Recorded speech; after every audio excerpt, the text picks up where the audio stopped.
Welcome to Spidey's Outback. Thank you, everybody, for joining.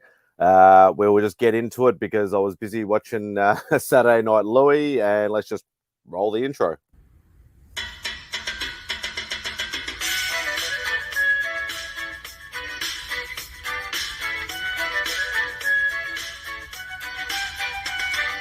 Say goodbye to Remy's place. Looking for my friends on a Saturday. Where's Fantastic Lady, Chip and Journey, Beckerman and Robbie Fat Stacks? And they're like, don't you watch MadSpidey'S Outback? Where Lemmy shows up just like that. Live chat here with YouTubers. You better sub, bring a comic cover. Bow down, bitches. Gobble, gobble, whack, bitches. My best mate Lee Simon Sorrow. A Lee meme with some muscle. On here you better watch your language, or you won't get any of his Vegemite sandwich. Freaky Sid, I come from MadSpidey'S Outback.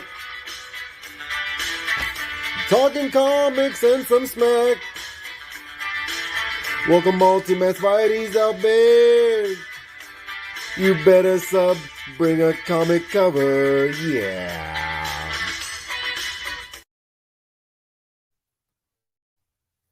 There we go. Yeah, as I said, we have a whole pile of people waiting in the backstage, so let's bring them all. I got to put the man himself, my brother, Remy Q. Me? You? Yes. Yes. All right, we better bring some more people on because there's plenty of people in the wings. Another very close, great friend of mine has looked after me like nobody else in the community besides obviously my brother right here, and that's my boy. Comics Curing Cancer. Sorry, Rob Fatsex. Hey, you know what? I thought Remy's damn place intro was one of the best damn things that Loowee ever did, but I think he outdid himself. Yeah, that was awesome. Definitely. I mean, I didn't dance backstage to Remy's place theme song quite the same way that I do to Spidey'S Outback. All right, we better bring some more people in. From the other side of the world, Ooh. it is the one and only Dr. Von. Yes. Evening, gentlemen. That is a tremendous intro, by the way. Just wonderful. Aren't Loowee we is all from the other side of the world because we're in the northern hemisphere? That's true. Yeah. I don't know, but it just seems further away than you. Well, he is. Yeah. Legit, I think that Dr. Von Hoop might be about as far away from you as physically as possible. Yeah, it's quite, how long did it take you to fly to UK? 24 hours. 24 hours? Yeah, there we go. So, all right, we got some few other people. The man with one of the best review channels in the biz, Evil Mike. Hey, gents. And it is one of the best intros. I agree with Rob. I was backstage like, like, hell yeah! It was still playing in my head after it ended. I'm like, oh yeah, Right? let's go. And then the coup de grace is when it gets to the part with the gobble gobble whack bitches. Yeah, I laugh my ass off because it's like so out of the song. Lee with some muscle. Right? Memes with muscle, man. We do have another country to add to the list. Ooh, fancy. Is our friend TM Nerdy, who's already muted himself. What is up?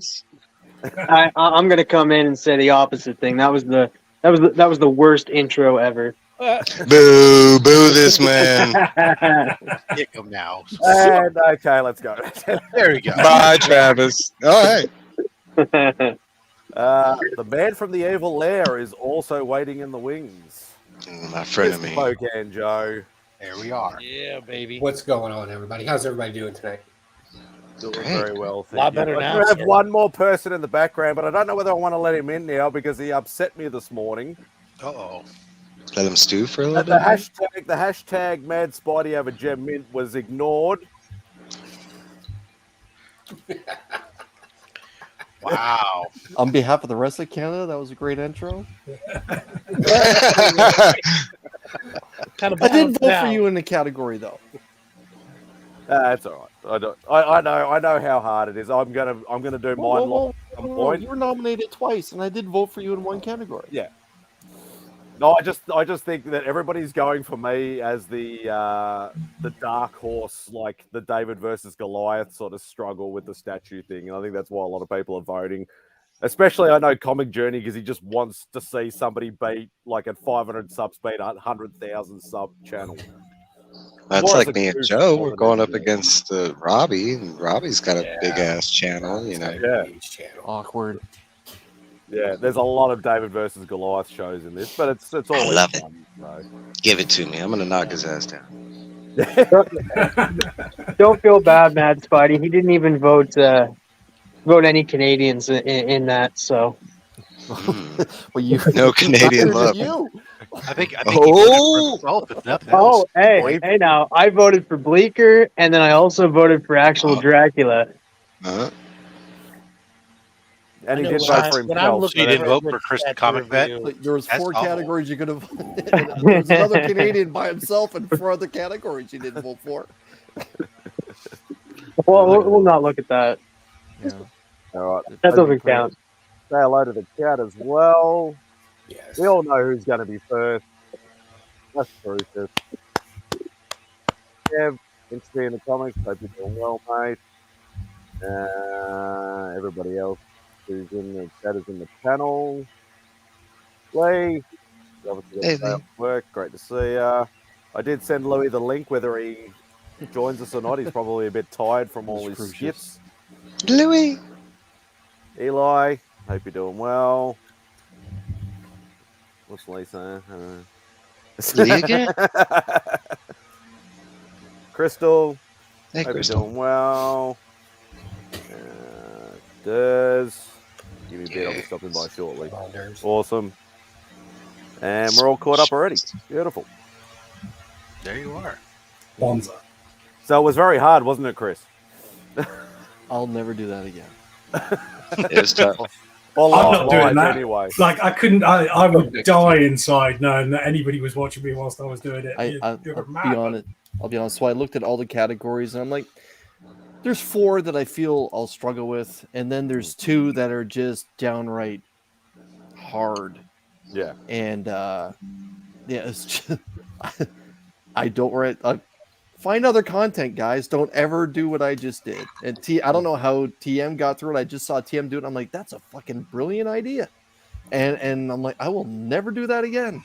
Like, I've already got I said people like, why didn't you vote for me? I'm like, fuck, yeah. I said I needed to do mine, and somebody was like, "Do it live," and then I was like, I don't know about that. like you guys went. And But did then it again, last Friday. I might just have the disclaimer on there, like, hate me. I don't know. I'm just gonna vote. It doesn't mean I don't love you. It's just like, yeah, like Yeah. I might mean, there's a not lot of. I might do mine live and just be like, yeah, I picked this person. just do this. No Have a set of explanation. dice and roll the dice for each one. Even though Basically. doesn't matter what you pick.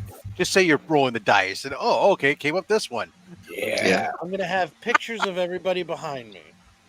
I'm gonna take A this little- nerd little blaster. wheel. And just pop, pop, pop. Yeah, there you go. That guy. And next. Yeah. Honestly, every category was hard. Even some of the bigger ones that I don't really watch, it's still, when I got to that time, it was still like, wait a minute, I do kind of watch some of the. I was like, damn it. And it was still like at least 2 or 3 people, you know. Well, all it The takes ones is that are you bigger have- ones will be easier for me, I reckon, because I'll be like, I don't watch any of these people, but I've heard of that one. That's the one I'm picking. Yeah, those are the nicer That'll be ones. it. I felt the easiest thing was I'm just going to vote for myself on the 4 categories that I'm in, and that's it. That's all. Like, folks. hey, if you're running for president, you're God. going to vote for yourself too. So guess what? I'm voting for me. That's the easy excuse to weasel my way out of those ones. But The I channel didn't. supporter one, that's I don't wish that on anyone to try and talk about that that's a tough publicly. one. That was just rough. Well, that's why I said, like, Comic in artists. mine, like, when I wrote in the comments, I'll vote with your head and your heart. So I did that with Yeah. the live nominations. Like, at the start, I was just like, some of them I'll be like, I looked at it and go, this is the person in this category I watch the most. I will vote for that person. Or this is a category I know nothing about.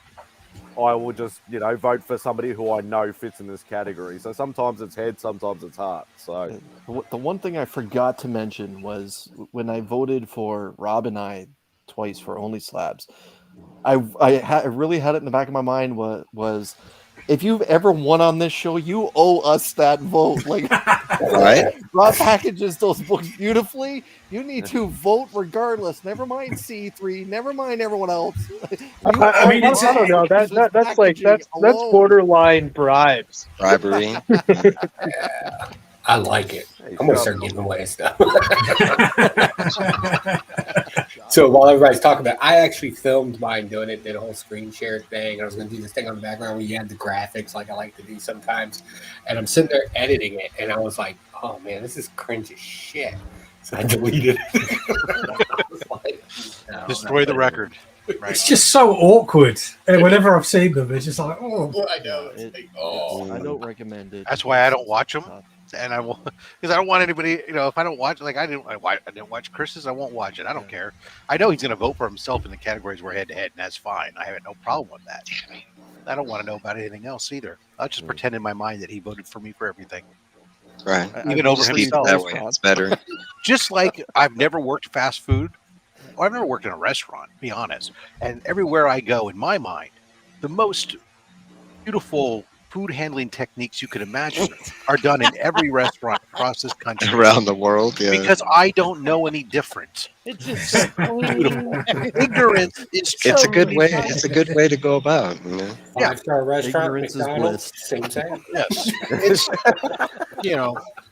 I like it. you don't know what you're missing. Yeah. until they fuck up my special order, then it's all over. Well, no, you don't know what you're Bring out missing the white glove. until you get food poisoning. But until then, The one that always gets me is we've got a kebab van just across the street from where I live. nice. And like in my meat eating days, I used to frequent it quite often until I realized that there's no toilet in this van. Right. But there is a bucket behind it. Like, so. Ugh. England's weird. Nice. it's 1600s technology. It's all good. I like it. Some It people works, don't I call can't that talk. fucking I've toilet. eaten tacos out of the back of Buick one time. Some guy had a grill back there. So Yes. Can't clog a bucket. I'm not gonna lie. When I see an empty bucket, I say that looks like a toilet to me. What car did- I think it was in San Diego. There was some car museum we were in, where there was an old car that they had completely tricked out to go across the country, and it had everything from a stove and a refrigerator and everything inside where they were cooking and eating, and a bathroom, and like it was towing a trailer. And they even rigged stuff like the whole idea was like for the car never to stop. So it was like they even had, if it got a flat tire, there was a way to change the tire while driving. And it's like, that would be some scary shit as you're hanging on the side of these running boards, changing this car, and it's kind of on some kind of rolling jack. It's all kinds. It was, oh man, it is insane. But yeah, I mean, like, they had a hot dog roller or something in the. I sure hope that they didn't hit a bump or anything. Like, oh, there he goes. Hot dog roller in the car. I want one of those. Then, of course, obviously, it had a support vehicle to be able to fuel it while driving. But You really got to get somewhere that quickly, or that No, it was badly just- that you can't it just was- fall over. no, it wasn't that. It was more of like, can you do it? Oh, right, yeah. I get America is a little bit of a big country. Can you drive across the entire country nonstop? Actually, it probably started without knowing. It probably started. You can't drive across America without Right. stopping. Somebody was like, said, "Hold my beer." want to bet? Somebody said that to Joe, and Joe said, Joe's dad said, yeah, want to bet? Want to bet? Yeah, it all started with a conversation at the bar. That's right. Yeah, Florida man. And the bet was probably 50 cents. I spent $200,000 tricking out this car so I could win 50 cents. 50 cents and bragging rights. That's right. Priceless. It'll go a long way. Nowadays, thanks to inflation, it's a $5, but whatever. Yeah, I did say that, Chris. Oh my God! Just before I came on here, I was doom scrolling through IG, and a joke came up, which some Australian kid doing this joke, and he was saying, he said, a vegetarian and a vegan jumped off a cliff to see who could hit the bottom first. Who won? Society. Yeah, that's right. Sorry, I wrote the punchline. I was busted up. I was damn. It was so unexpected because he's doing it to like some news anchors or something. I saw one today. A guy rolled up, your ties in two parts. You got the thin part and the thick part, and he rolled them both up. And he goes, if I let them each go, which one do you think will hit the bottom first? And he lets them go, and he goes, oh, look at that. It's a tie. And I was like, oh, that is so genius. Oh, God. Yeah, that's a genius joke. I approve of that wholeheartedly. In fact, I'm going to steal it. I'll be honest.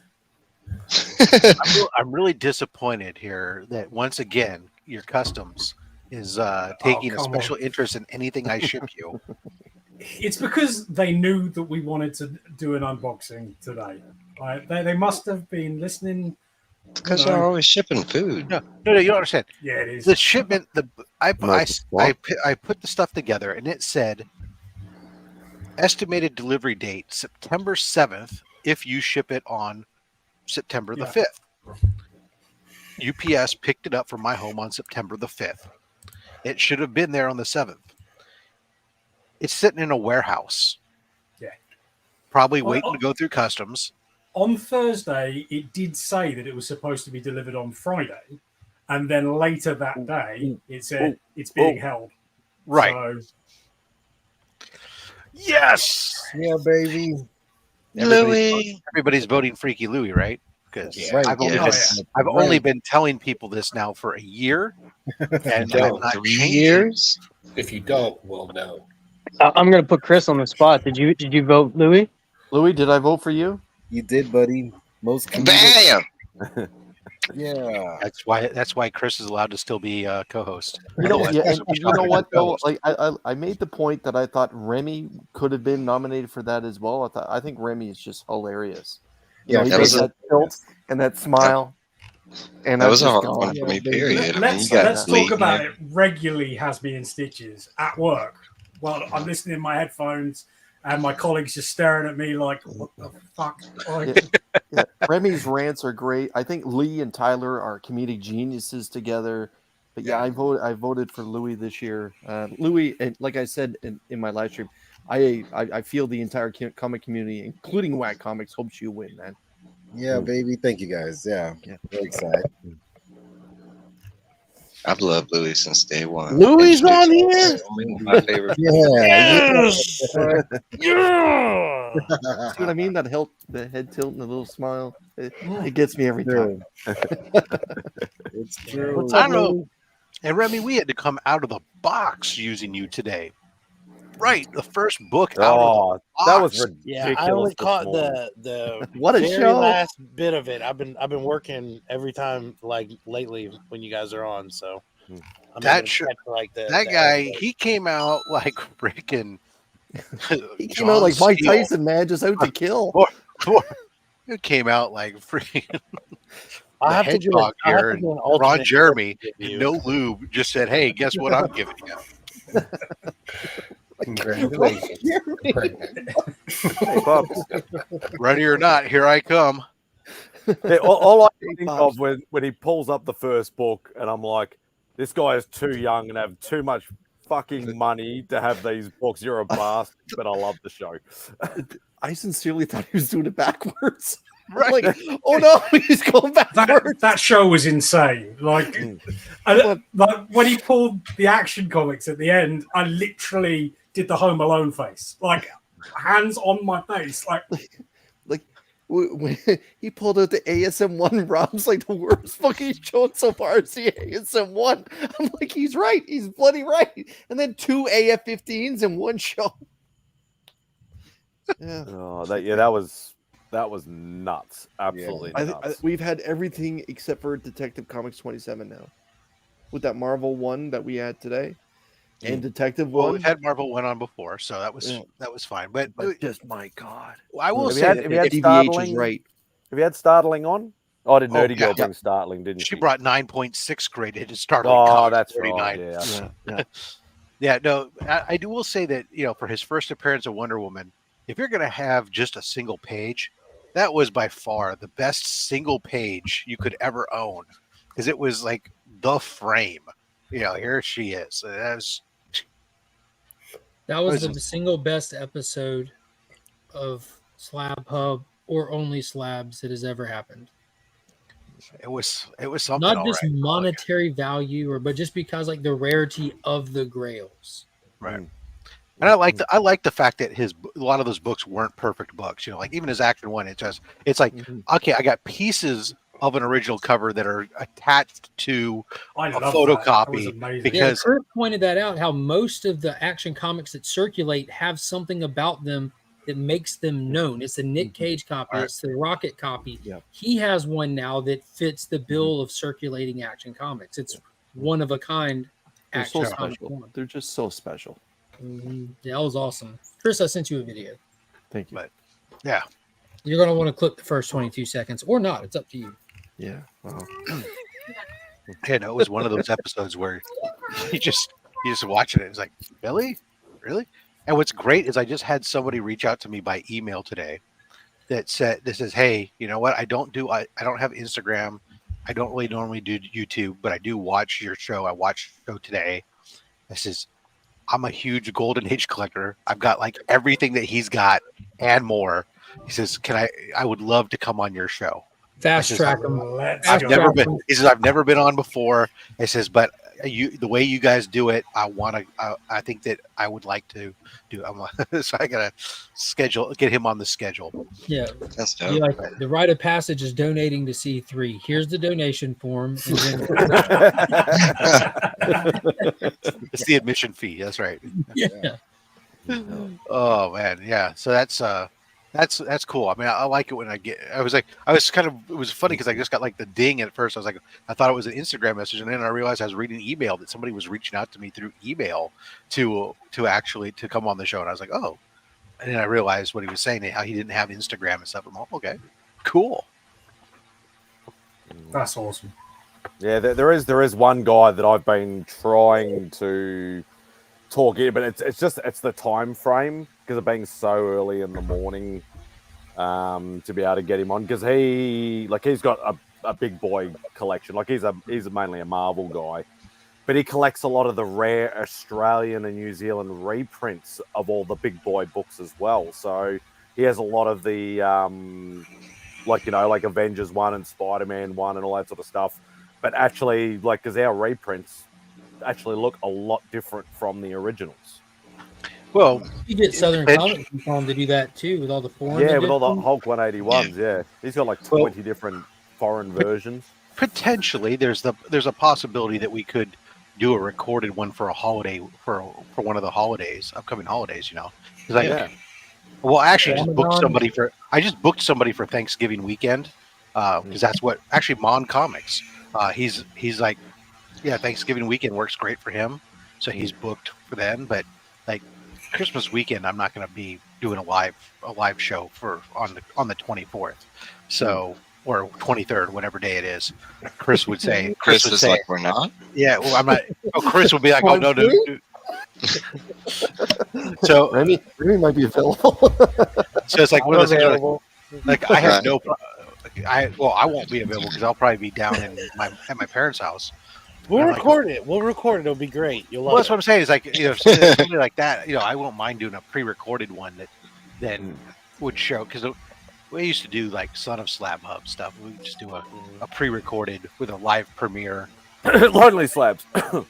Or Lonely Slabs, yeah.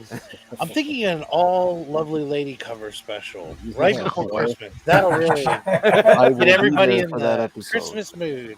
Yeah.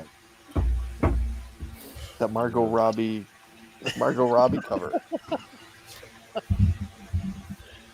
Oh, good girlie. Nothing like Santa's helpers over and over again. But Mark, that poster Mark just held, I hope it's Godzilla versus Superman in the end. The only way to finish that story, Godzilla versus Superman alone. Yeah, I'm excited to see what twist they play on it, where he doesn't just fly through all the giant monkeys and stuff. You know what I mean? And just Yeah, they always have a cool like kind of twist. I mean, it's something as simple as like the universes merging, giving them this ability that they're indestructible, or this is like they're. I mean, they always have some kind of MacGuffin that puts them on the playing field with each other. They were created by kryptonite radiation. DC. There's got to be some way that they're gonna work in like a way that takes away some of the hero powers. I'm assuming because like Batman could take out both. He just bombs the hell out of both. You know, I mean, so there's got to be something. Well, you also see they kind of spoiled it with a Jim Lee cover, but Batman's ready for kaiju, guys. Like he's prepared for kaiju. He's got the Jaeger already. I mean, we had DC Mech. They all, they're ready to go. Yeah. You know how he takes care of it? That would be a cool crossover. DC like a Jurassic. Superman just Justice picks up the League, phone. He calls Dinosaurs. Ultraman. Says, "Hey, Ultraman, I need you." Where's the Ultraman Joker shows Dragon up, when you need it? takes out the kaiju. Just fly in. Leave it to the expert. Yeah, I'm interested. Godzilla team up. Yeah, I'm very excited for it. I wouldn't say very excited. I don't know, but I'd say excited. Yeah. I'm intrigued. I love kaiju. I love the DC. I'm interested. Makes I think. sense. Is it I think 4 the issues? biggest- Did you say? Yeah, I think so. Mark. Not sure. Can they tell a good enough story in 4 issues? Probably. There's really not much. I mean, yeah. What story you need? Monsters. Monsters have come. We need heroes. Fight. I just Godzilla hope that it's like pops. a what if and like Godzilla steps on the Flash and stuff. Like you gotta give me that That'd be hook cool. first though. Like Green Lantern comes in and like Kong just grabs him and throws him in and eats him or something. Yeah, one of the heroes is like, "I got this," and all of a sudden it's tail like, whip. Hey, Mike. Godzilla tail whip knocks him across the planet. Yeah, They're all They gotta do friends, that with they're some all villains. enemies at Snacks right first, into the Time Force. and then the greater threat comes, and they high five each other, Speed 80 Force. style. Let's take it on. That's what's happening. They'll use this event to get rid of some characters that they haven't really used. You know, Miracle Molly will pop up for like a second and get eaten by Godzilla. You know, I mean, they'll just tie up loose ends. We Hey, can get rid of Punchline. hey. No, not yet.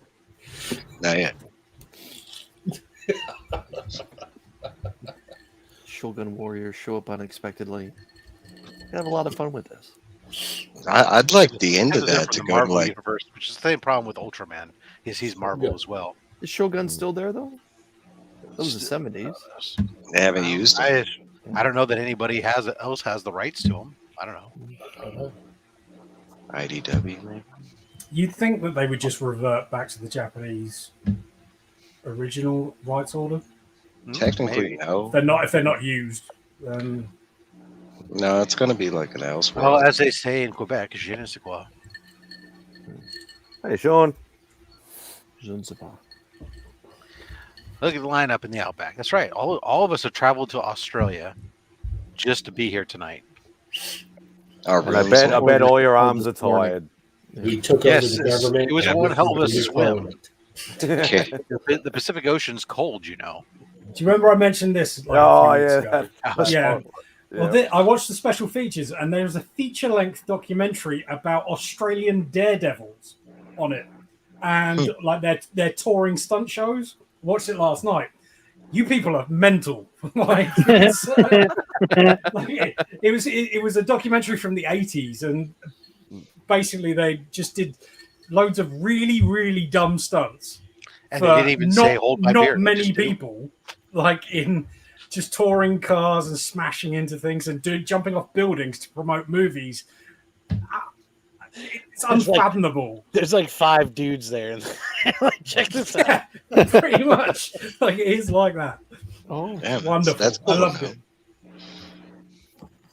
Oh. Shogun Warriors. But it was comic books, so they can always come back. Yeah, it's a robot. They can just zap at it. Get it Their right. minds were Time uploaded. travel. Zapping it. Time travel. Ooh, time travel. Yeah, sprinkle a bit of that woo woo on it, and you'll be right. We have the money. And stick to it. Maybe get a night sister to come in and turn them into a smoke version of themselves. Yeah. Smokers. It was Snoke. That's who it was.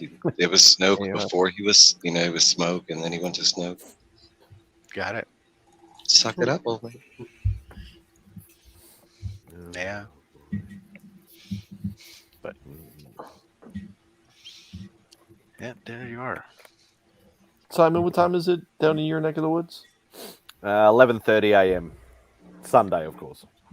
DVH? 2:30 a.m.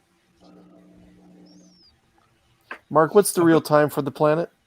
9:32. Thank you. 9:32. I would like to say that I disagree. I would say the real time would be GMT, You're entitled to be wrong. Which- That's fine. which would be what 1:30 in the morning. Mm-hmm. And the saying it's 5 o'clock somewhere is fake. Is always appropriate. That's just a weird metaphor because it can't actually be 5 o'clock all the time somewhere. It's after 5 o'clock somewhere. Yeah, when I think, 5 o'clock. I think I just Newfoundland stop time my might be watch. the odd time where it could be because it's an hour and a half out of the East Coast. Australia's got a time zone. It's also like a partial Okay. hour shift. All right, now Yeah. this is like one of those things like you'd have to get like really really nerdy with it, but it is 5 o'clock somewhere because if you're going by just time zones, that's one thing. But if you're looking at the world, it's done by a 24-hour grid. If you break down a time zone to be more specific, like you can pretend like here's 5 o'clock and the world rotates and it's here's 5 o'clock.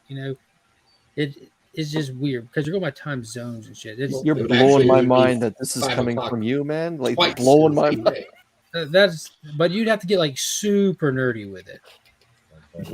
I'm down.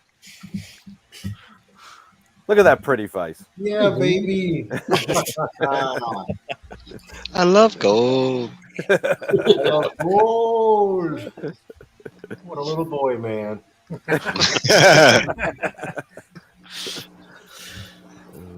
What do you want? When you said that, Louie, there was no way I wasn't going to walk away with that clip. That was the best. If there's gold on YouTube, Remy will find it. Oh, man. He shrugged his shoulders and said it perfectly. I was like, there's no way. How could you not clip this? No, thank you. Clip master. So Louis, are you gonna be the winner of the 298 and 299? No. I am a independent contractor, so probably 1099. I'm thinking, yeah, One of these. one of those. Oh yeah. You gonna win these? Come on, buddy. Oh gosh. Yeah, he lost me too. I was like, is he a hitman? I knew exactly what he was talking I about. totally knew he. That's what I'm like. No, I ain't gonna win. Forgive me.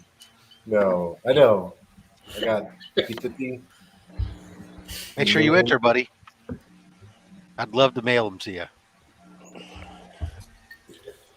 Or I'll win them and I'll send them to you, Louis. There You only have to jump through 7 hoops to enter. Good luck. We'll say, yeah. I'll win them. And I love it. I'm trying to think of the last video entry thing. I don't think I've entered in, for like, if it wasn't a live thing, I don't think I've entered in a while.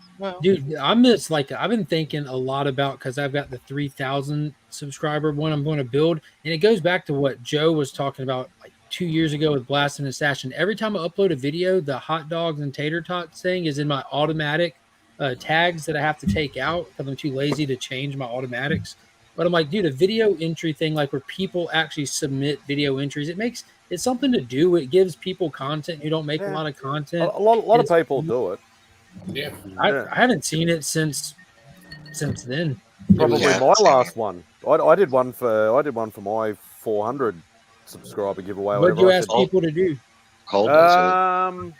I can't remember. It was a video intro. I think it was a couple of shout outs and it was a question or something like that. I think. Yeah, I was about to say no. Like I'm talking like something Video like here's a format that I'm handing someone like here like a would you rather kind of thing and a list of would you rather. Yeah. Oh, okay. Yeah, so not more like, of a make an a video actual... telling people about my giveaway and shout out 3 people. Yeah. Like So here's a we list. did Let's get that. to know these people that participate, kind of thing, or We did the share the hot dog top and 3 tater books in your tots, collection. and we did the Who's Santa's competition where we made people do video, and that worked very well too. That still pops up in my feeds as well. Like all those little contests where we had somebody put it in the title and play. You know, all their videos got hit up too.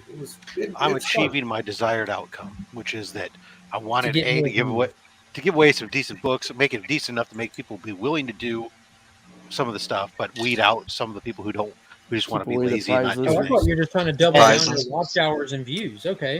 And click the views up on that how to package your goddamn comics video so people will frickin' see it more and know, hey, I should package my frickin' comics right. No more tape gate. I can say everyone right now should just send that video to Bert. Just spam him with like 37 messages.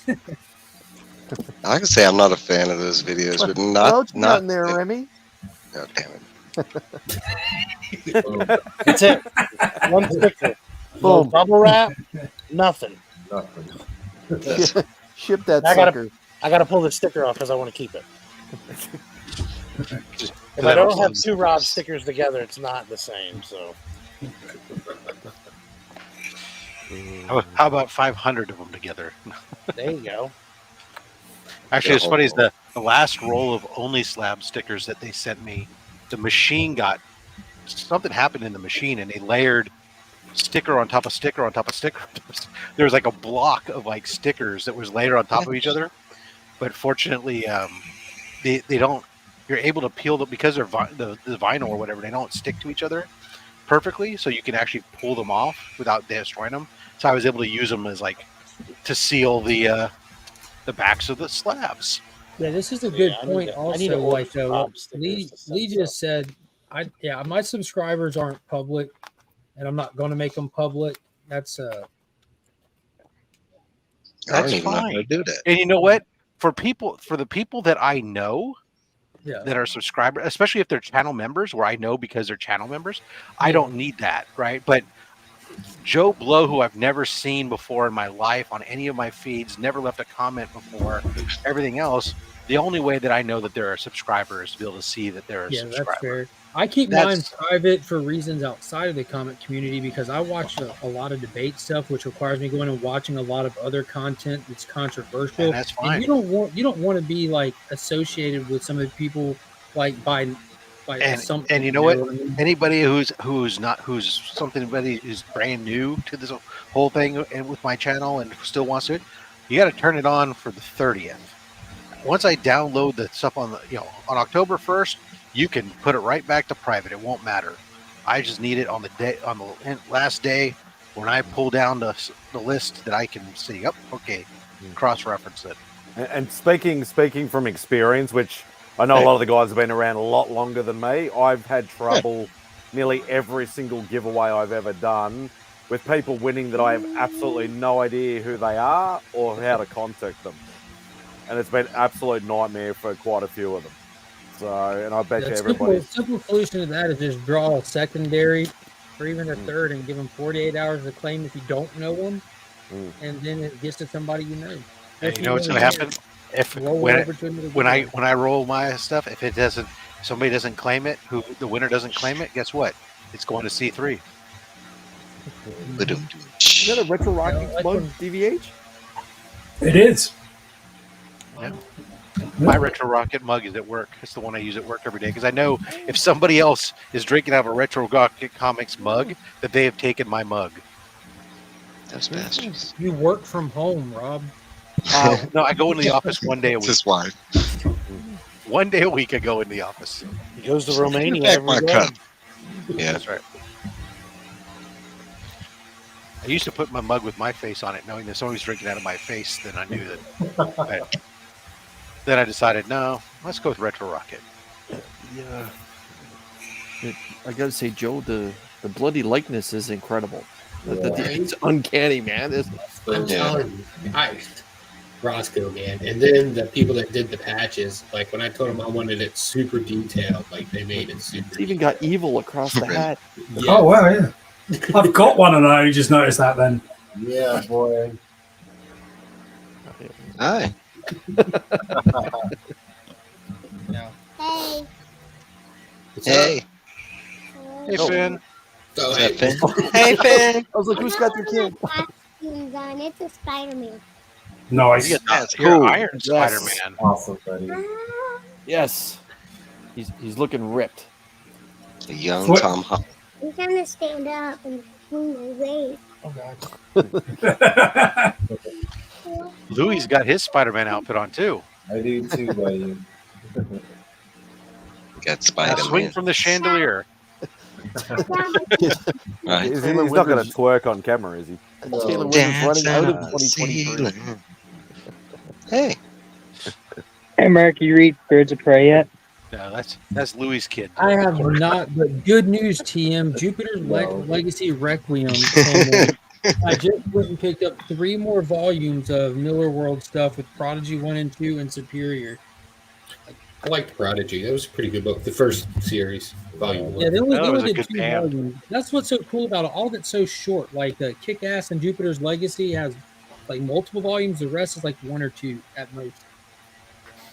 Yeah, I don't know. I don't know who that is. Like, that's somebody. Somebody's probably got a fan on. I've got. Fucking Yeah, there it no. is. That's gone now.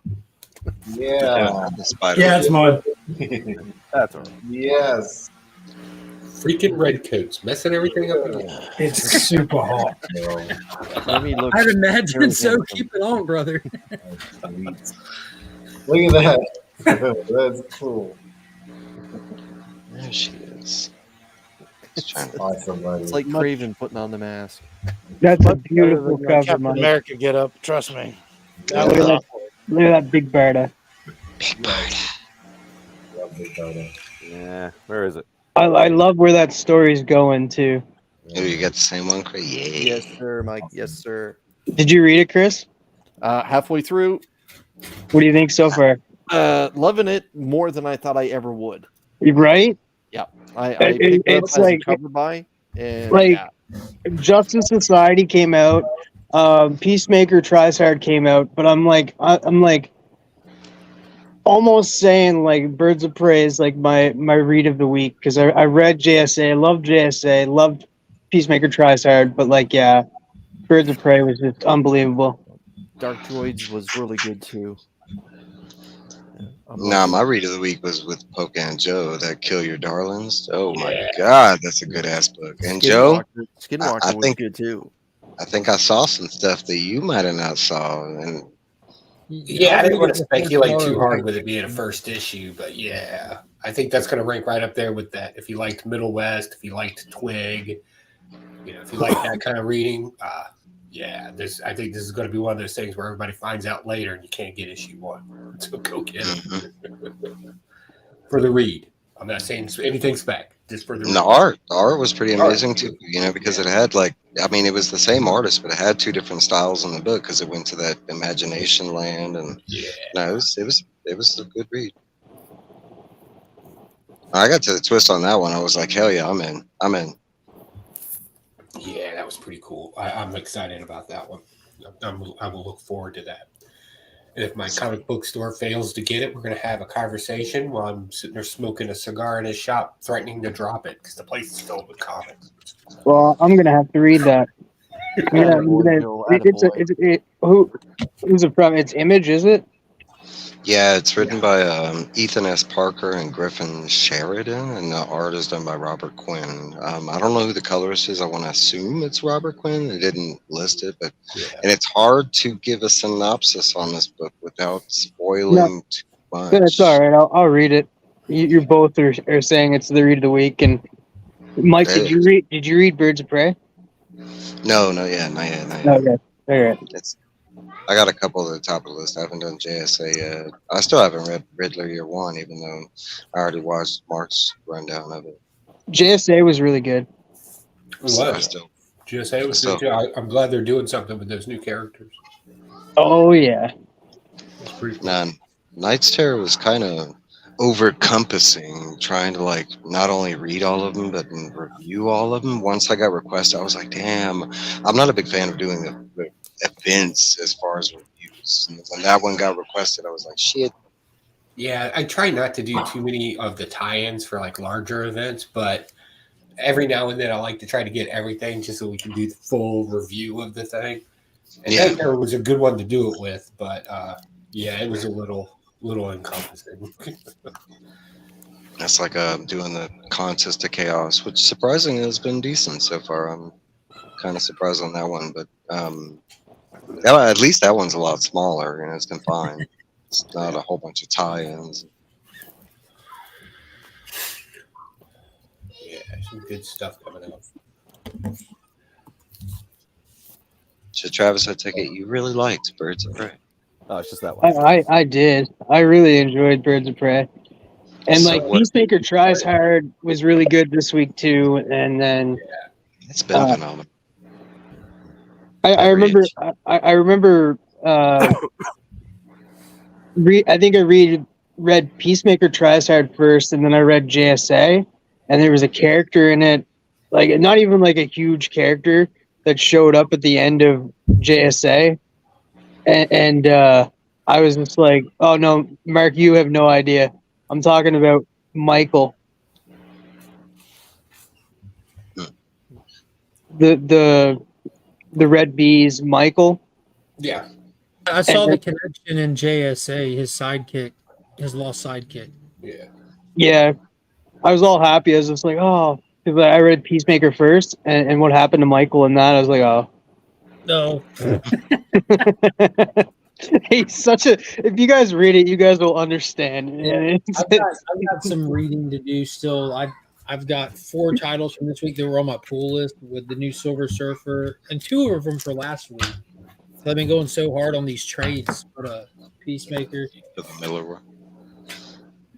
Yeah, dude, I didn't realize that's a Kindergarten Cop homage cover until they've been doing movie photo covers until I saw the actual trade dress with the Kindergarten Cop letter. Oh my god, it's so obvious now. Yeah, that's the one I got. I've been getting all the movie homage covers.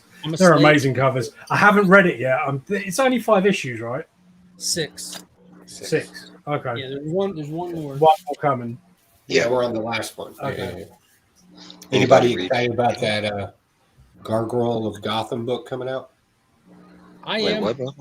I got a sneak preview of it. Yeah, the new Batman story coming out. You got the Ash. Oh yeah, right? I am. Yeah. I'm in on that. Yeah, now you just got to get the one with the color and the words.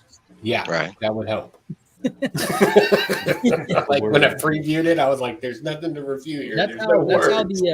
That's how the Transformers Ash can is from San Diego Comic Con. I'm like, I've got that I got that, so I might do like a video on it. You know, fucking pointless. There's no words and it's black and white.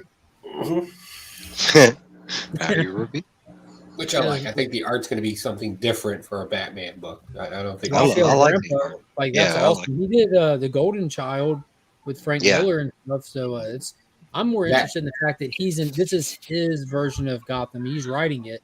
Yeah. It's his first time writing anything for DC. And this villain that uses hammers, I love that. It's not like it's like legit carpenter hammers. Yeah. I'm just like, oh, that's. Yeah, he's supposed to be inventing a completely new rogues gallery for this series. Starting at ground zero with Batman and just building his world up. So it's kind of like how we have the Sean Gordon Murphy White Knight universe. If this hits, I would expect them to have more of the Raphael Grandpa universe. So is it a one shot? No. Oh, right. I thought it was. Okay, cool. I'm in. I don't think it is. Guys are going to bounce. I'll let someone else slide into the spot since it's a full house. Good night, guys. Simon, thanks for having me. Thanks, Chris. They had some dope covers for. I mean, they got Jim Lee doing a cover. I think I saw from Frank Miller, if I'm not mistaken. For Gargoyle of Gotham, Frank Miller has like the C cover and the 1 in 50 black and white, and the Frank Miller cover for it is actually fucking fire. Yeah, they are all of them. Yeah, Jim Lee has the B cover and the 1 in 100 or something like that. There's actually a 1 in 250 for it as well. Like, so they're anticipating big orders on this book. I'm a little bit surprised there isn't a 1 in 200 for Transformers, the way everybody seems to be going mental over it. Yeah, I think that might just be an image thing, you know what I mean? Versus like Batman versus Transformers. As big as the hype is for Transformers, it's like hitting the low level of average Batman sales, probably. Yeah, I suppose. Yeah, that makes sense. So I'm very excited for it. I just y'all see where I posted on IG, went on a comic adventure with the midgets today. Yeah, saw the photo. Yeah, that was to go meet up with a Transformer collection that just came through town. Oh, nice. Very nice. I'm definitely going to be reading that Transformers book. You know who's going to be writing G.I. Joe? Hama. I think it's yeah, they're bringing Hama with them. Yeah, Joshua Williamson is going to be going over there and writing it too. Because he's a huge. Williamson is doing Duke and Cobra Commander, but they've already announced that Hama's coming with like the Legacy title because they're continuing the numbering even.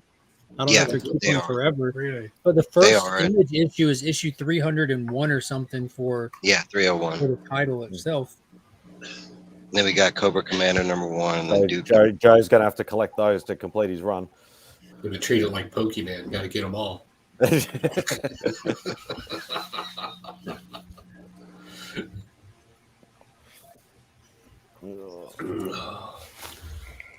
Mike, are you going to read Fire and Ice?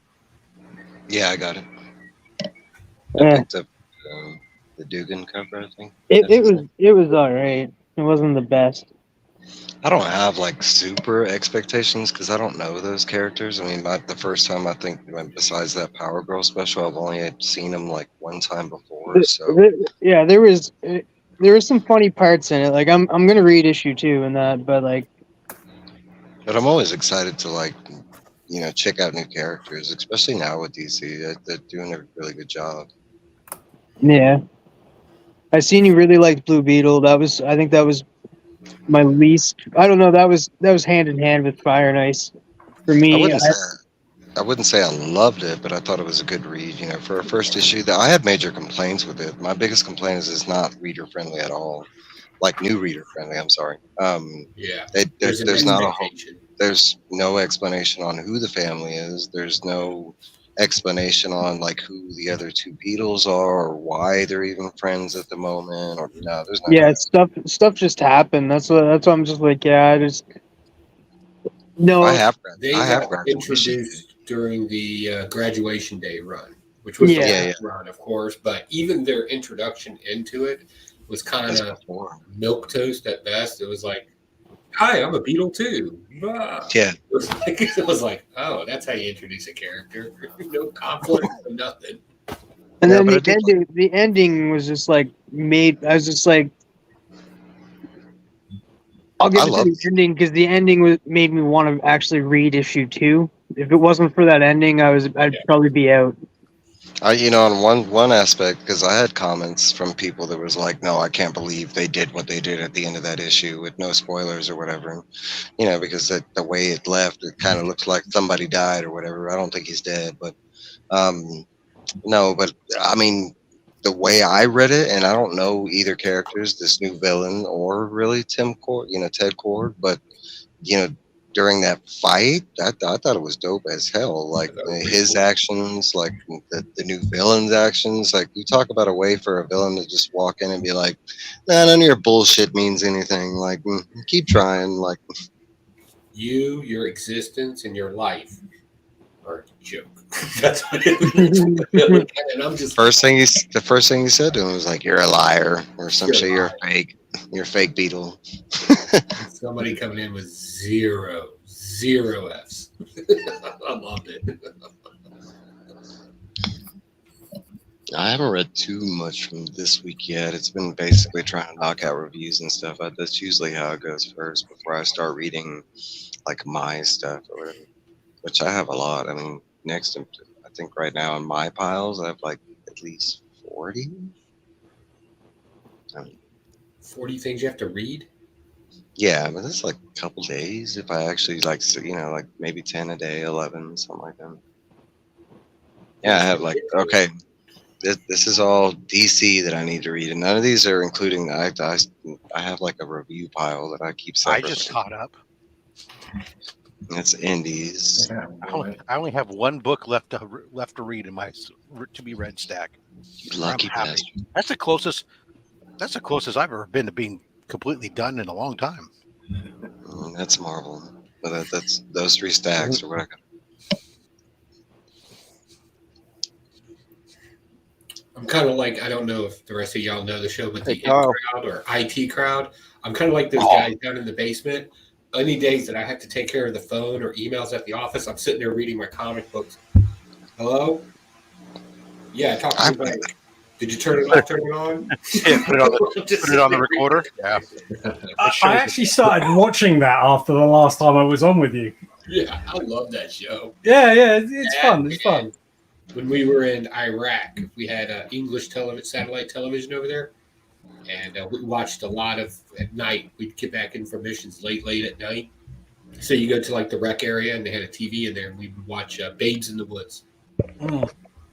Yeah, I started watching that as well after you mentioned it the last time. Yeah. Just to catch myself up. I did watch that when it was originally on, but it didn't last long. I think it's only it's really short. It's real short. It's just the English version of Friends. It was kind of pretty much, yeah, it is. Yeah. And Shameless is the other one that I love. The English version. Shameless is good. Yeah, both versions. The English version's great. Yeah, it mixes that kind of dry English, and I don't mean that as there's a drier humor in England. It definitely does. The only thing with Shameless is, I sort of know those people. So it's not the actual people, but those kind of people. Like, thank you for the clarification. In Shameless, it's gypsies. It hits a little close to home, does it? Oh, you're talking about you run into those kind of people on a daily basis. Those kind of people, not daily, but like get down. Those. Yeah, like, and you just like poor white trash. Yeah, pretty much. Here in the States. Ironic. I know where they live. Let's put it that way. Ironically, that's a lot of us here in America for the American side of Shameless, you know. Yeah. I remember people saying, people I know from Chicago, they were like, "Yeah, those neighborhoods exist." When they were talking about Shameless, the American one, and I was like, "Get out of here!" I was like, "Oh, we just have trailer parks here in Virginia." It's less that like it's an area that's like that, but you'll always have the odd family that it is like that really around here. It's a little bit sad, but funny in a TV show, I suppose. We have Florida. Right. I brought that up earlier. A Florida man. Florida and Appalachia. Yeah. 100%. Today on the news. That's 100% right. Today on the news, a Florida man. Oh, good Lord. That was good times. I'm going to go make a drink. Anybody want anything? Yeah, if you make me a coffee. Bloody man. Coffee brand coffee? Coffee brand coffee. Yes. Shameless plug. There we go. It never ends. I'll be right back. That's the real Shameless. All right, boys. I got to get to beds. It is 10 o'clock in the real world. Real time. Yeah, it is. Yeah, it is. 10 o'clock. That's like, what are 8 you, o'clock. your kids? Putting your kids to bed at 10 o'clock. Come on. That's right. Remember, you know where your children are?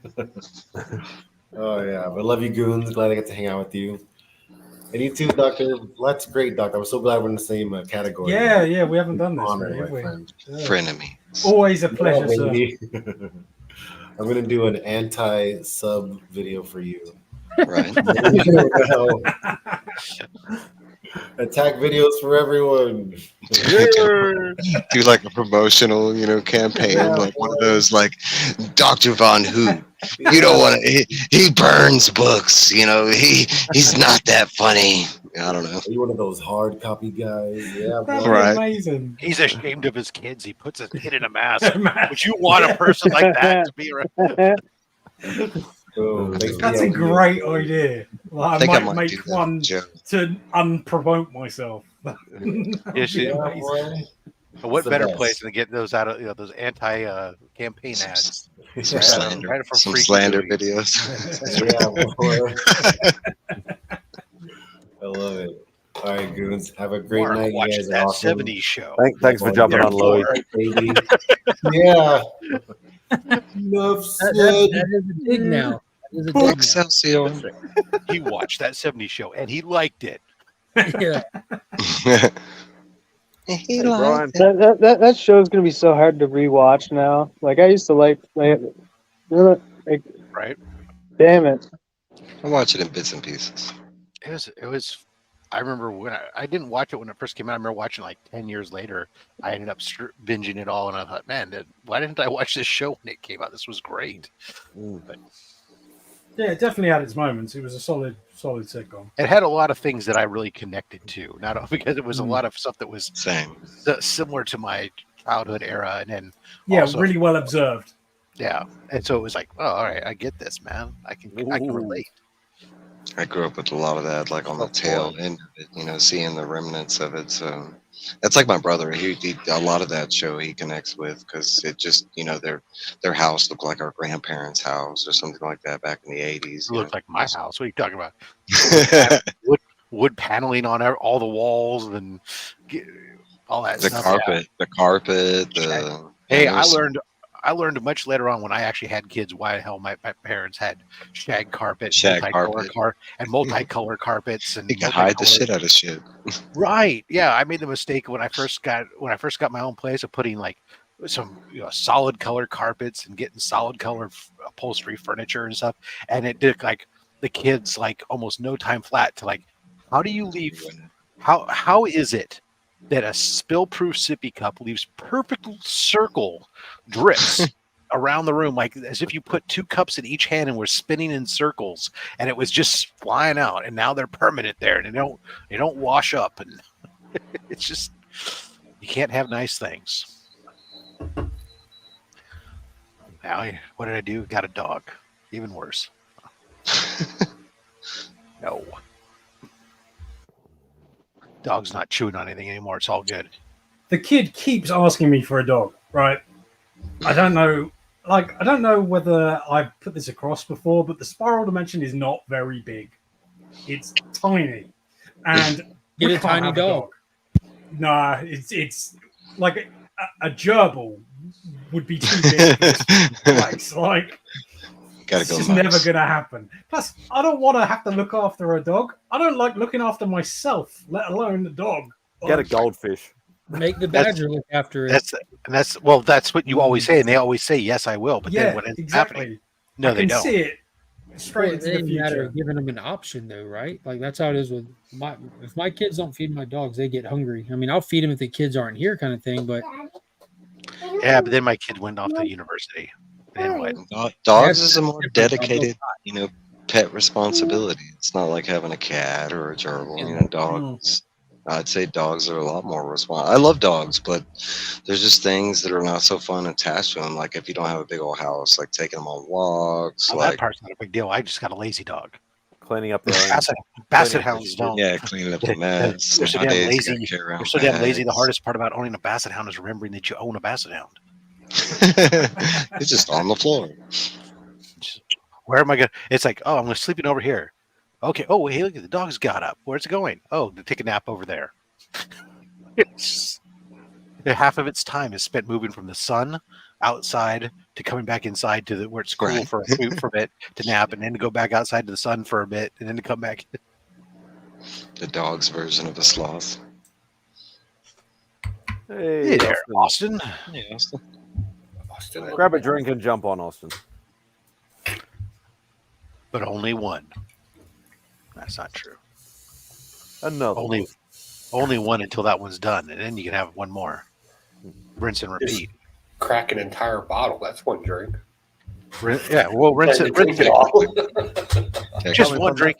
We're really mean one drink at a time. Yeah, coming from the functional alcoholic over here. Right. High functioning alcohol. All I'm saying is don't go two at a time. That's all. Yeah, double fisted. How's that, Mad Spidey? No, I'm not doing that so Remy can clip it.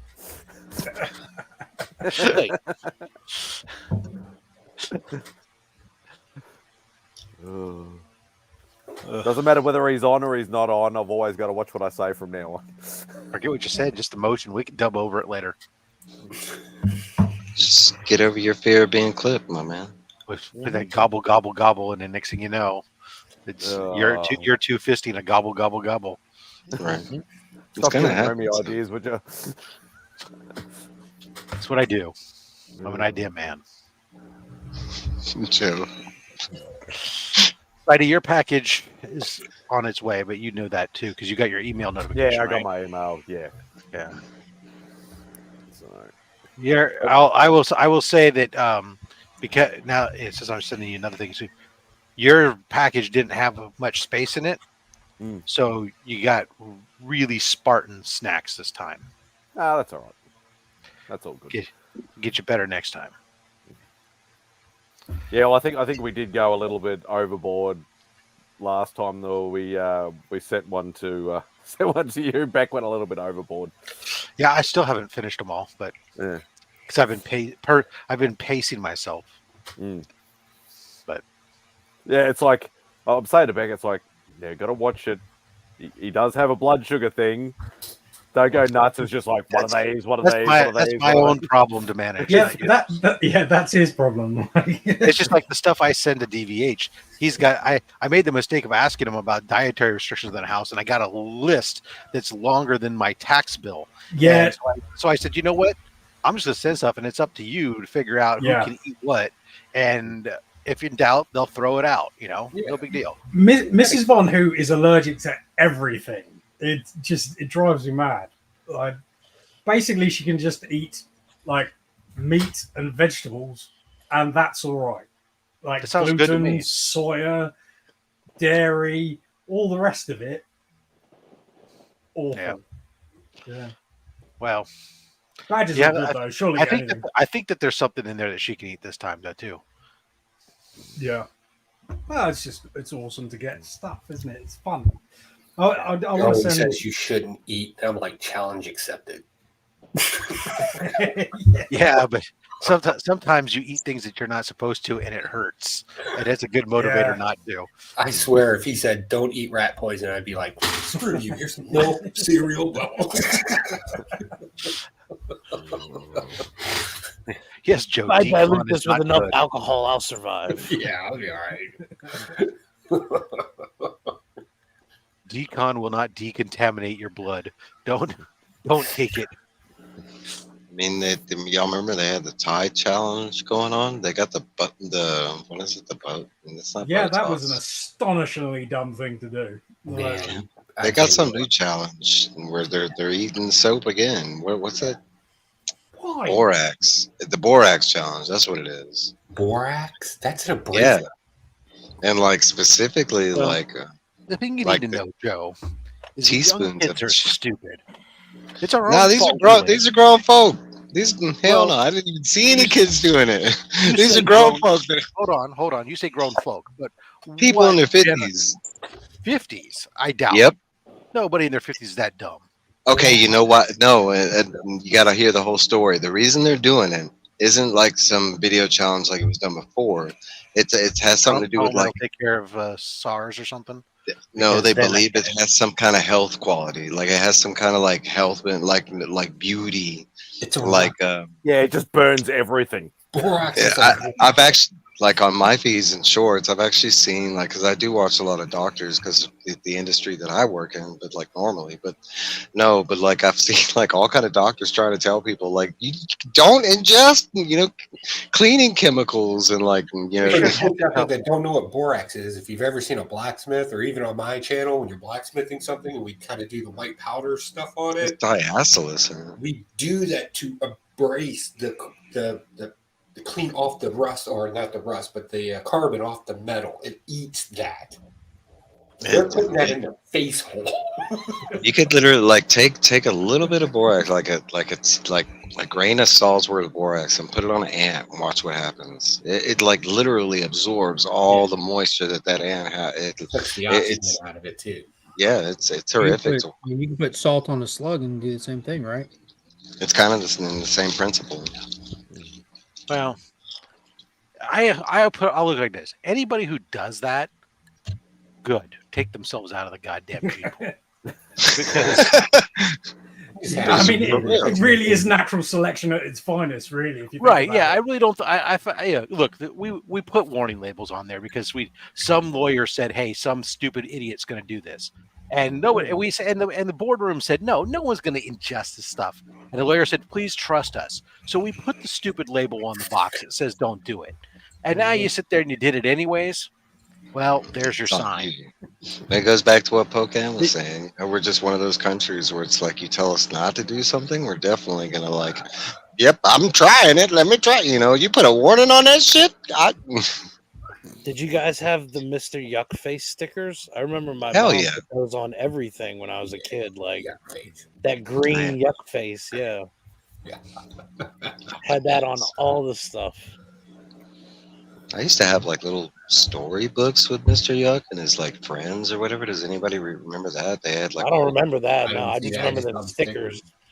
They had like a whole because they gave you like stickers that you could stick on chemicals and stuff, but it actually came in like I remember like looking I under just the remember a sink and cartoon everything had a character yuck face on it and was like, "Don't touch the yuck face stickers." Borax. God, I can't even imagine. I'm kind of stuck on. I gotta go. I know it's on TikTok. I gotta find it. I think that's what. Honestly, I think that's what. Oh no, it was Mighty Man and Yuck. That's what I'm thinking of. That I don't know. Mighty Man and Yuck. I know. Mighty Man and Yuck. Mighty Man was like a scrawny little white kid, and Yuck was his dog, who was so ugly. He had like a little miniature dog house that he wore on his head, and that's what he would do is take it off, and like people go, ah, and they'd like fall. And what is this from? It was a cartoon, a comic. It was a cartoon, yeah. I don't think I've ever heard of that.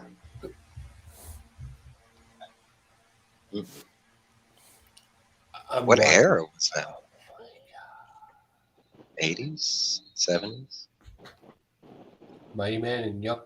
I don't know. What year is that? I would assume 80s. 79. I just looked it up. Right. Yeah. Yeah. Okay. Anybody got a picture they can share? I'd like to Yeah, see hold this. on. Because the doghouse on the head kind of sounds familiar, but then again, it doesn't. I don't know whether I've ever seen this before or not. Like, it's one of those things. Like, I think I could have seen this. Oh, that was a bad. But Rob's actually mentioned, a whole bunch of people know, like you mentioned all kind of shows that people know about. But Rob's actually brought up stuff that I've never heard of. Huh. Oh, I think I do remember this. It's a big old like dude. And he has like a doghouse on his head. That's what I said. That's micro. I find the smallest picture on the planet. Hold on. Literally, you figured that out, or just I thought he said it. I thought he said it was two guys. I thought he said it was a scrawny little Mighty white Man. guy. Well, it was Mighty Man and Yuck. And Yuck. So I was like, I'm thinking God like, damn it, why is everything the smallest pictures on the planet? I can see it pretty. Hold on. I'm trying to find something where it's like, it was like on the, I think it was like on with like Plastic Man and stuff. That I can't. Why, man, everything's like 133 pixels. What the hell?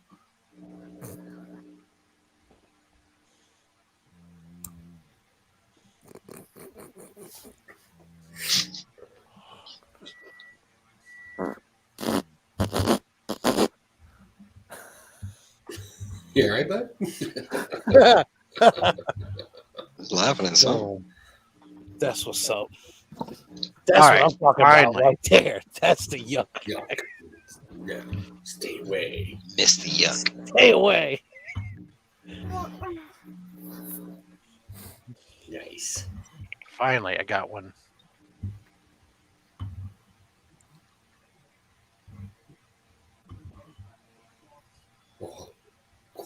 Just crisping with anticipation. So there you go. Mighty Man was a small little guy. Yeah, I don't know if I remember the little guy, but the big guy looks kind of familiar. I've never seen that before. Yeah, I've never seen that either. Yeah, well, the cartoons are available on YouTube or whatever. But Maybe it's a reverse Mandela effect. Like it never existed, but now we're being forced to think that it exists.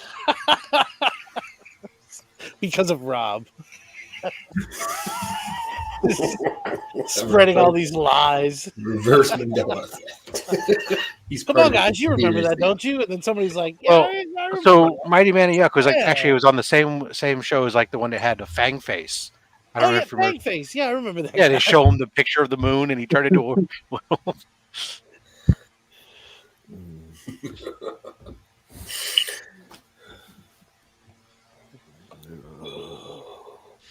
Saturday Morning Superstars, the Plastic Man Comedy Hour. I remember Plastic Man Comedy Hour.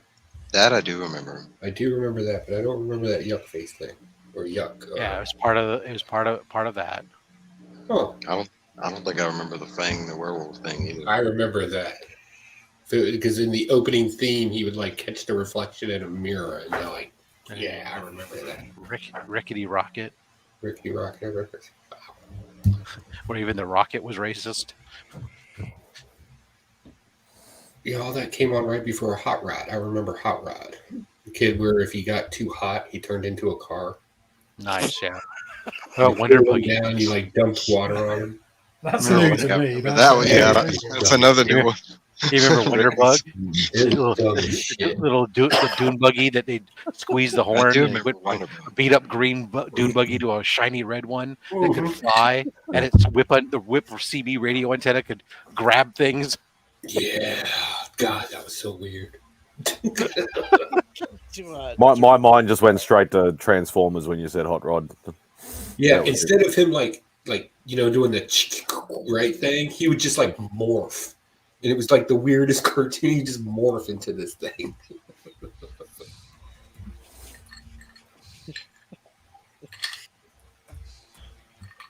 Take it easy, Whack.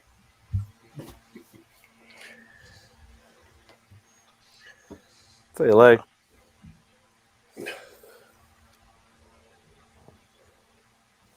My goodness. Here you go. Here's your connection, guys.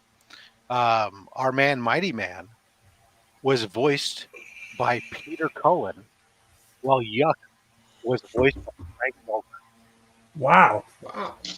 Heavyweight. One shall fall and one shall rise. Optimus and frickin' Megatron working together as Mighty Man and Yuck. Yeah. Maybe that's why why I I gotta did. go find like reruns of this thing. I'm willing to bet it's probably less compelling. I mean, I don't know. Maybe Mighty Man and Yak.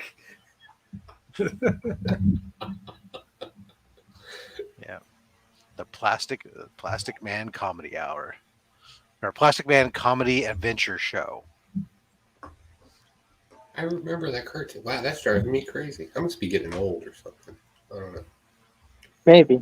Or wet brain. I'm probably just becoming wet brain.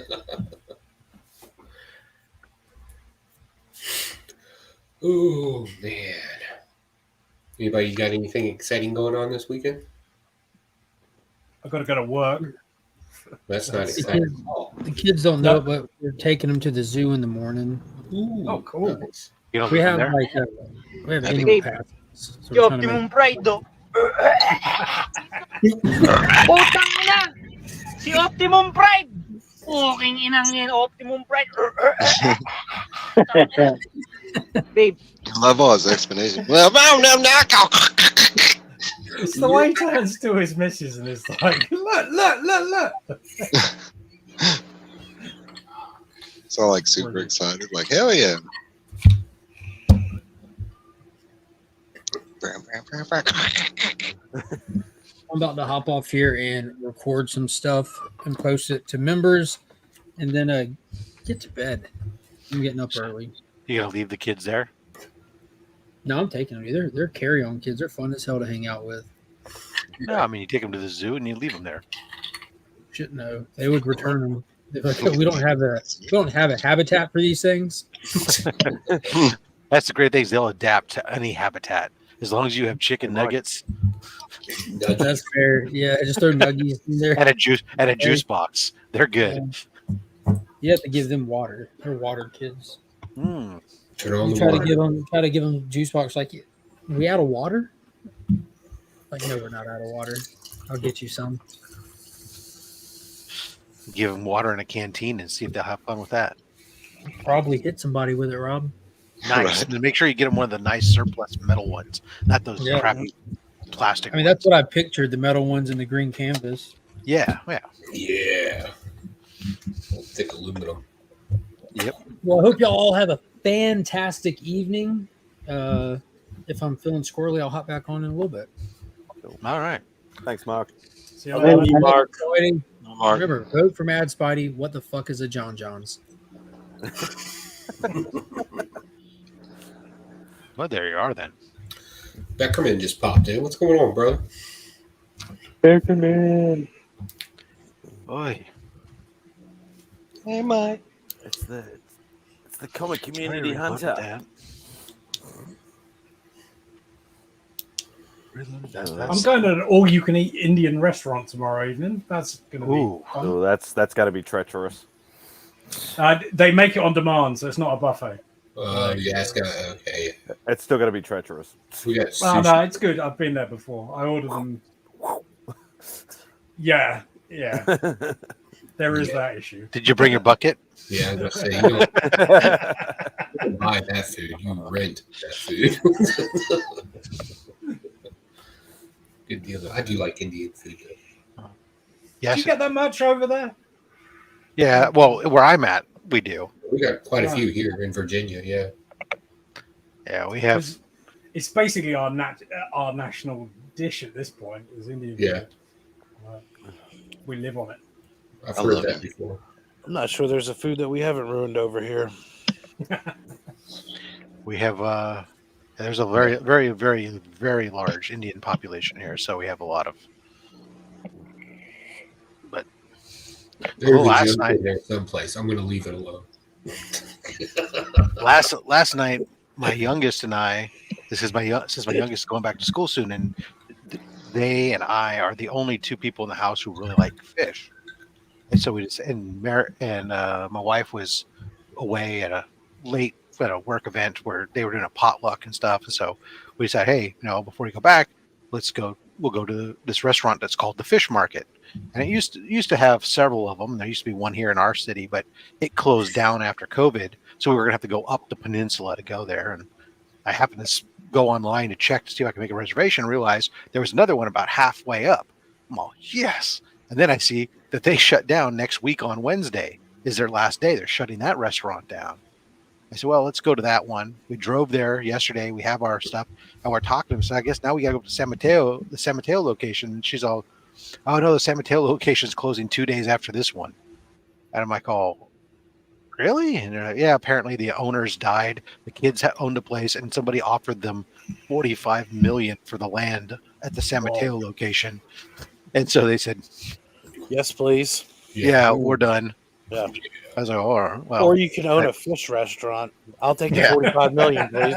Yeah, exactly. I'll Although tell you it what, was give me fabulous. $20 million and we'll just call it a day. You don't even have to give me full price. We went in there, man. They have I've had calamari a lot of places, but every time we go there, it's the best flipping calamari I've ever had anywhere. And the swordfish I had last night was great. My youngest had clams, and then we got a big old thing of cioppino to come take home. That was our lunch today. It was like this stuff's just awesome, so good. I'm gonna miss them. I feel bad about that at all. After my driver opened the door, I would walk out into the restaurant and I'd face everybody. I was like, "You're all fired." I have no hard feelings at all. $45 million? for you? Like, I would for just the be one like, sorry, you're for gone. the one restaurant. Yeah, Yeah. for the one restaurant. The other ones, I don't even know Oh, if they no. what they're They're doing like, with them. oh, what Maybe are they we don't going carry to out. do? I don't know what you're going to do. I'm going to go enjoy an island Well, somewhere. especially with since I get it, $45 million. after COVID and having 3 restaurants, I don't know how much debt they accumulated during COVID and stuff on that stuff, trying to keep that stuff going and stuff. But yeah. so I mean, I get it. That's a lot of money. Sure as hell a lot more you're going to make doing restaurant business for the next This 10 years. restaurant? Yeah, no. Take Yeah, it. I can't make that much money because I will do some stupid Oh, shit. you want to tear the building down and then make strip clubs? Go for it. Like, I don't care what sick perverted thing you got planned. Do it. Do it. After once you've paid me, it's all yours. Yeah. I don't care what you do with this land. Burn it. Joe's like, I'm going to build a tank out of diamonds. Yeah, like don't even don't Butler kid. with butlers and a diamond hat. It's gonna be great. Like one of the universities around here was having an auction, so I figured I'd get out there, pop in there, and see what I could find. It was the chemistry department getting rid of all their old stuff. Oh God! Immediately took my wallet from me. And then he went out and bought an RV. Mm-hmm. We know exactly where this is going. Joe, do you now have a triple beam balance? Because I have a theory about triple beam balances.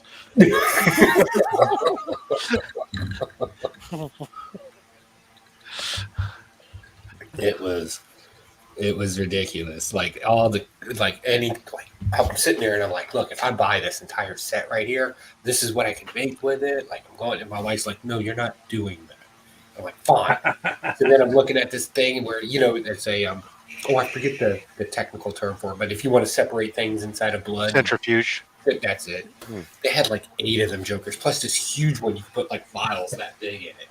And I was like, I need this. Constant burners for everyone. She's like, what are you doing? I was like, what do you want to do? Doesn't matter, yeah. Sky's the limit. I want to see if I can separate glow powder. Mix it all together and see if I can separate it. At least you were smart about it, and your opening gambit was, "I want everything," and then you could be like, "Hello." Just take one of this. I'll settle for 3 things. It was ridiculous. Yeah, I don't even know what you use a spectrometer for, but they had one there, and I wanted it. You'd find a way. I will watch a YouTube video. You know what we can do? Remember the movie Dark Man? He's in the subway. He's got all that lab equipment. That would be there in a month. Joe's next project, he's going to make a proton cannon or something.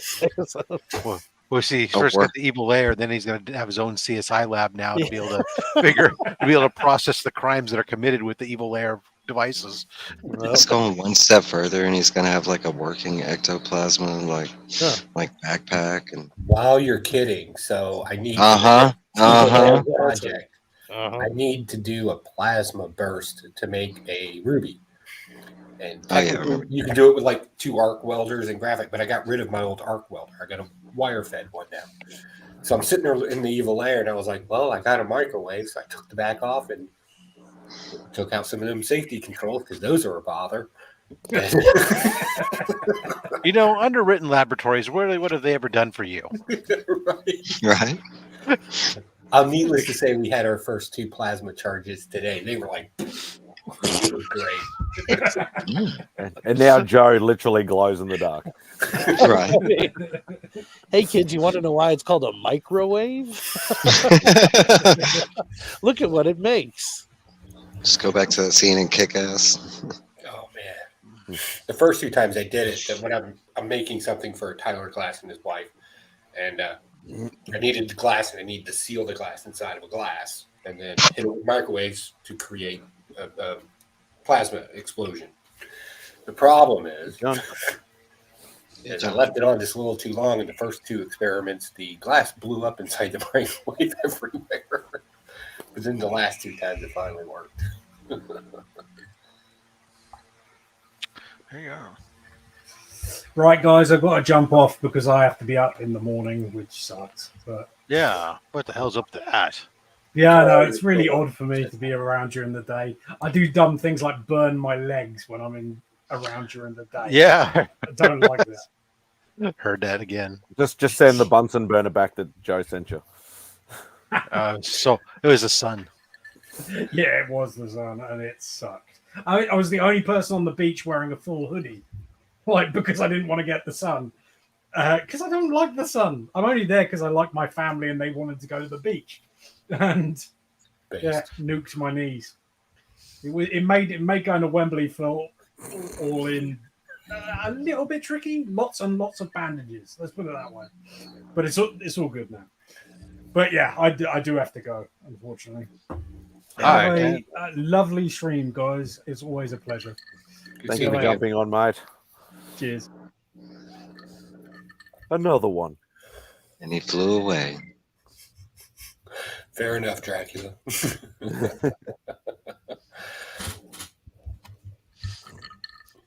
Oh, God.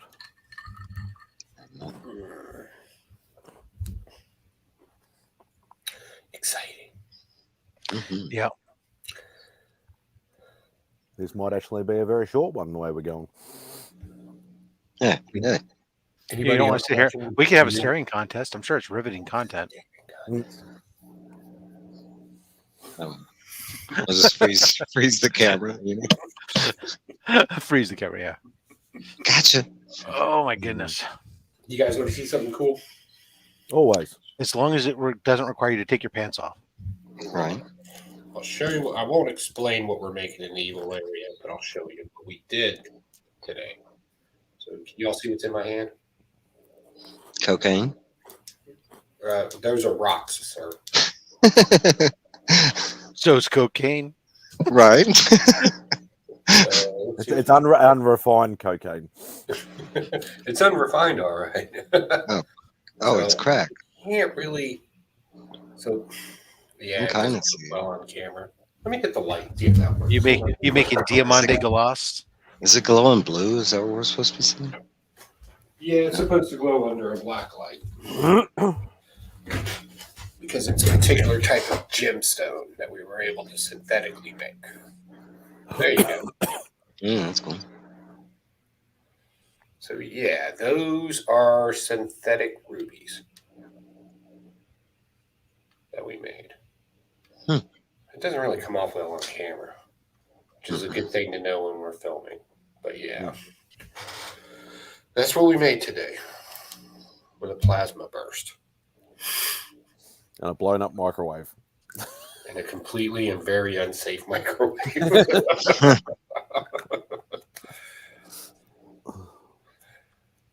So if you didn't know, that's how you test ruby, synthetic or real. If you put a black light over it, they should kind of glow up like black light paint or something along those lines. This is actually nice. I think I'll keep it this way. Like old magic markers. It's because of the chromium oxide. Yeah, highlighters.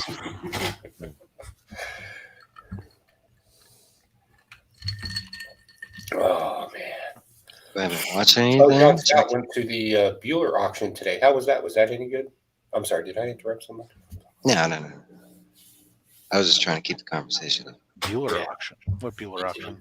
Yeah, Yeah, I I noticed see. it was live a little bit earlier. Yeah. I didn't. I missed it. I didn't know. I saw Mint Hunter this morning and he did an auction. Just listening to the explanation of his auction, like, I need you to fill out a submission form. And I was like, oh, damn, I'm out. Oh, yeah. No.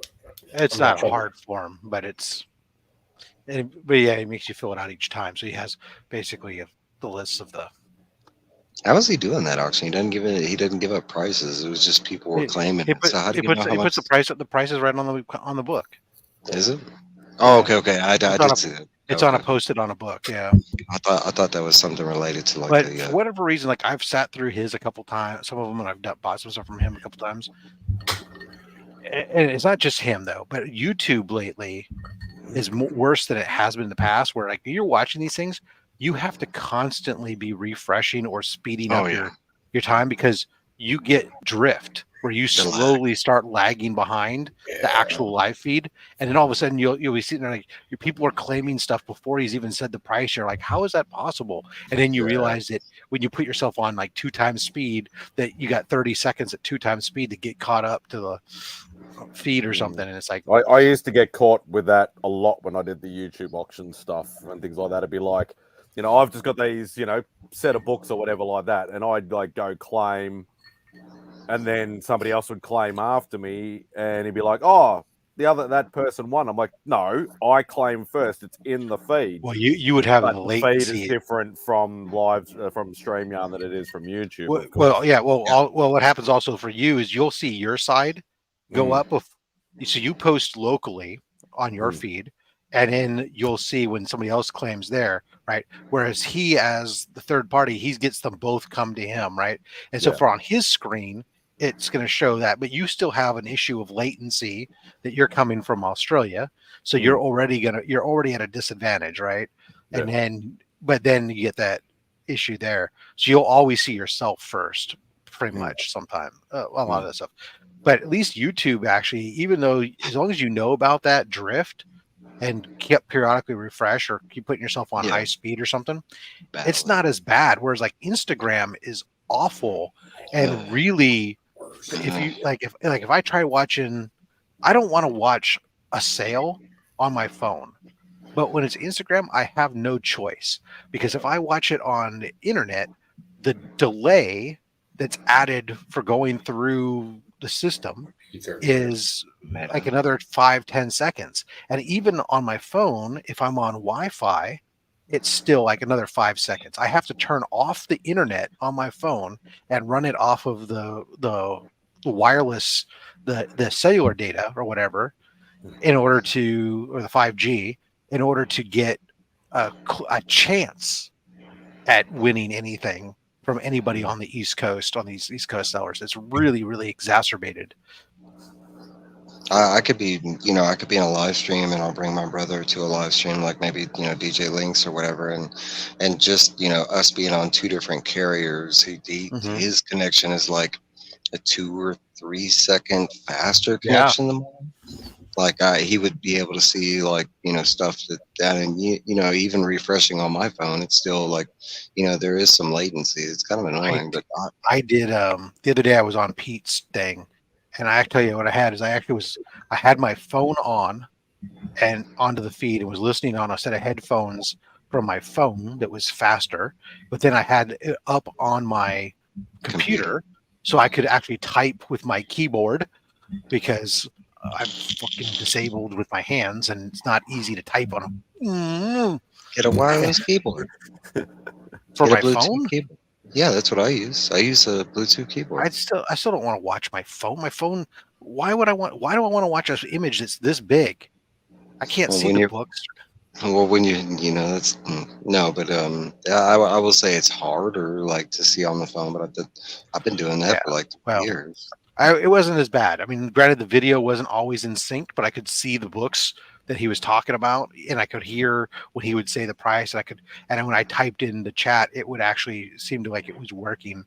I was able to win some auctions and stuff that way. So it was a crazy workaround, but that meant that I was 2 people in his feed. Yeah. And when he pissed me off and I left, that meant, and Mark left at the same time, that meant 3 of his 9 people walked out. I'm not talking ill of the guy, but I'm kind of with you on Peddling Pete. I've enjoyed everything you've said, because a lot of people talk so highly of him, and every time I've tried to watch his, he rubs me the wrong way as a seller. It's not in my concept of general selling practices and stuff like that, and none of that. The way that he constantly berates his viewers, tells them all that they're a bunch of little babies that live in their parents' basement and stuff, and they don't all the stuff. And he goes, "Oh, I'm just messing with people," but he's not. He's insulting people. He's a bully. Yeah, and he tries to bully people into buying his shit. He thinks that everybody who's there is there just to flip stuff, even though collectors like myself, they're there. We're looking for something, but we just want to. We don't want to buy everything just because he thinks it's a good deal. But then he puts stuff up that isn't a good deal, and he That doesn't makes know it the seem pricing. like it. He doesn't really know the pricing on everything. So like he put up a book. Yeah, I forget which. It was like an early Flash book. I think it was the first Flash, first Barry Allen in the Flash title, right? And he's like, and which is a good book. And he's like, oh, this is a book, blah blah blah blah. And he's like, oh, I'm going to start it at $1,200. This is like a $2,000 book, and all this stuff, right? Well, I go look on the stuff. Well, the book is actually this year. You can get a book 3 grades higher for the $2,000 that he's claiming it's worth, and the grade that it was, you could buy them for a couple $100 less. So there was a couple instances of this. And so at one point, at the end of the night, I'm getting ready to leave, but there was one book. There was a Tale of Suspense book that he had on the table in a 4.5. That was like the first Silver Age appearance of the Red Skull, retelling the Red Skull's origin. I was interested in it, and I was waiting for him to put it up, and he wouldn't put it up, and he's bitching about nobody's buying stuff, blah blah blah blah. And so finally, I said he's going to switch formats. I said, Pete, quick money. I'll give you $100 for the TOS book. Now I looked, the book was selling. That was the price it was selling, the market price, all year long. Matter of fact, some of the ones above it were even cheaper, right? All this stuff. He immediately goes, "No, I ain't doing that. Don't come in here and insult me." And oh yeah, you never offer him anything. He's just going off. He starts going off, and even like later on that night, sends me a text saying like, "Dude, you don't come into my place and offer me prices because that undermines my pricing and blah blah blah and all this crap." And I'm like, "Oh, dude, I don't get that. Like you're trying to sell the book." I said, first of all, you didn't put a price on this book, so I didn't undermine shit. Right? You were complaining that you weren't selling anything. I did the research. I looked it up. I offered you a price. Then when you got insulted, I explained to you how I came to my pricing. And then you got more pissed off because I was telling you that I looked up the pricing. I wasn't telling you that to put you in your place or anything, but to show you the respect that I had gone and looked to make sure. And I was offering you a true market price on that book, not trying to steal something from you. Well, the funny thing was that book, it was a 4.5, right? And he pissed me off. So I went and I rage. So I picked it up in a 7.0 for 170. But I paid only $70 more than I offered him for a 7.0 instead of his 4.5. So what you do is you post that on IG and you tag him, and you mention the deal that I don't. Man, I get that guy because like I've been in there a few times and he's rubbed me the wrong way because he comes off as a bully and I'm just like, yep. And maybe this is me. But Air Force salute. Yeah, if the back of your neck looks like a package of hot dogs, I'm not intimidated by you. Like you need to know that. But Joe, he's a wrestling champion, and he'll kick anybody's butt. I do MMA, I got a steel chair or whatever. Like I don't get this over the rope thing. You really think we'll be in a ring with your large ass? No, I'm going to be in an open field.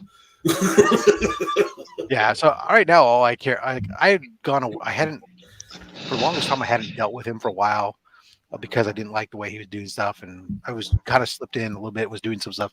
Once I get my stuff that he's been holding right now, because he does multiple sales and he holds them, then he combines them and ships everything all at once.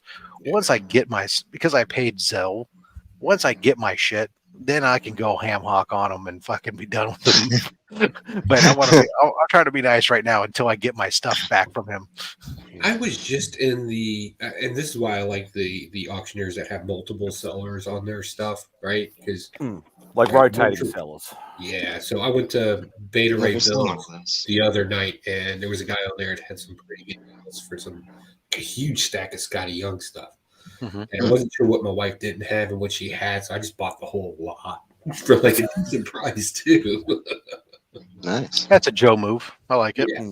Just buy it all. I can sort it out later. Yeah, and that's where I started, because a lot of these guys that have like Better A Gym and Sands and all that sort of stuff, they all actually started doing YouTube auctions with some of the original guys when I was watching. The New York Warriors was one of the best ones out there when they first popped off. You could get deals out of New York. It was ridiculous. Oh, that reminds me. Hey, Joe.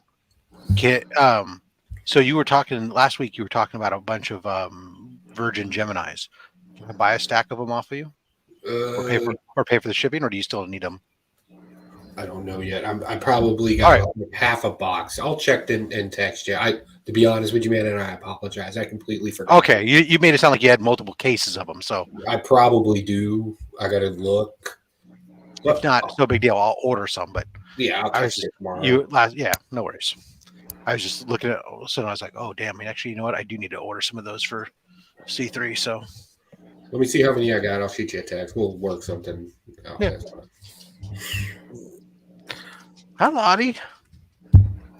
It's not time for you to eat yet. Tell you what, if I send you some, can I get a free entry into your giveaway so I don't have to do all that stuff? Sorry. The rules be the rules. But you could become a channel member for 1 month at $2.99 and you get a free entry. You can send him one of those patches for me. I did. I'm kidding.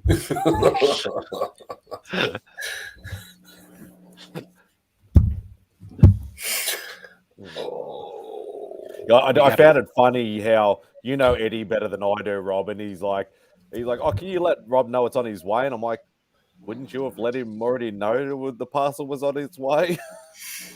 That's why I just sent you the screenshot of the bloody tracking number. Just give me the heads up that it's coming. That's all that matters. So he was probably trying to lessen his load of messaging everybody. Yeah, well, what sucked was he put that thing on. He put his mystery box up, and then you ended up in a situation where he wants everything paid by Cash App normally, and Cash App was down. Yeah, it was. That's the night I was on the auction. I was having trouble paying the guy. Yeah, because I pay PayPal because that's the only way I can pay. Yeah, well, so I went to go to pay him, and it was like wasn't doing anything, and I was like, I said, wait a second, that's right. PayPal, or at first I was thinking Cash App won't go straight to my bank. I have to put the cash into my fund first before it goes. I thought that was the problem. So then I went to go ahead and draw the money into my wallet so that way it could pay him. And then that was spinning insane. It was like, I said, cancel, forget this crap. And it was like, then it took like 24 hours before it canceled everything because it was in limbo because their system was down. I had the same problem. I woke up the next morning because I thought I had to do the same thing, and it wasn't working. I finally got tired and went to bed. Woke up in the morning, Glenn, and realized I deposited like $3,000 in my Cash App. Plus, I sent him a payment twice, so I asked him to send one back and cleaned everything out. I was like, God damn. And it's not necessarily as easy to get yours back once you put it in theirs. It's not as easy to get it back. Yeah, which is a pain. I ended up paying like $9-10 or something like that to have the same day transfer. You know what I did? As it was one of those things where if I had that much, I probably would too. But it's one of the reasons at one point when I used to accept payments that way, I ended up getting there. They give you, they'll give you a debit card, essentially a physical like Visa card. I was like, I got one of those just that way. I was like, all right, if there's money, at least you go to the LCS each week. I can give them that and say, here, I'll spend it down. That should suck. I was watching IG and saw the TM posted that Madam Blaster had done her Kickstart. So I hop on my scooter and I go down to Walgreens to add money on my Cash App card because I don't normally keep a lot of money on my Cash App card. Mm-hmm. Yeah. So I go all the way and didn't know anything about this. I get there and I'm trying to pull up the stupid barcode and Cash App is telling me it's not working. I'm like, fuck, man. No, for me it lasted I think all the way until the next day or so. I even tried deleting the app, bringing it back. It wasn't just Cash App. It was Square Reader. PayPal was down. Square was worldwide because it was even over here. It went down as well. Shit, because I tried to, after that, I was like, all right, I can add money to my PayPal account, and I have a physical PayPal card. And I can just stick it in. Nope, that was down too. I was like, what the hell? Yeah, I think it was a super birthday. Well, PayPal was all right for me because I just did it, friends and family, because obviously I know Eddie or whatever like that. But it went straight through for me. But I know it's a pain in the ass because I did it once, like a couple of years ago, where I was buying something from somebody, and I accidentally put in like one extra letter or something in the email address, and I automatically message people saying, "Oh, did you get it? Did you get the notification or whatever?" Yeah. Like that. And I'm like, no, I didn't get it. I'm like, well, it says you got it.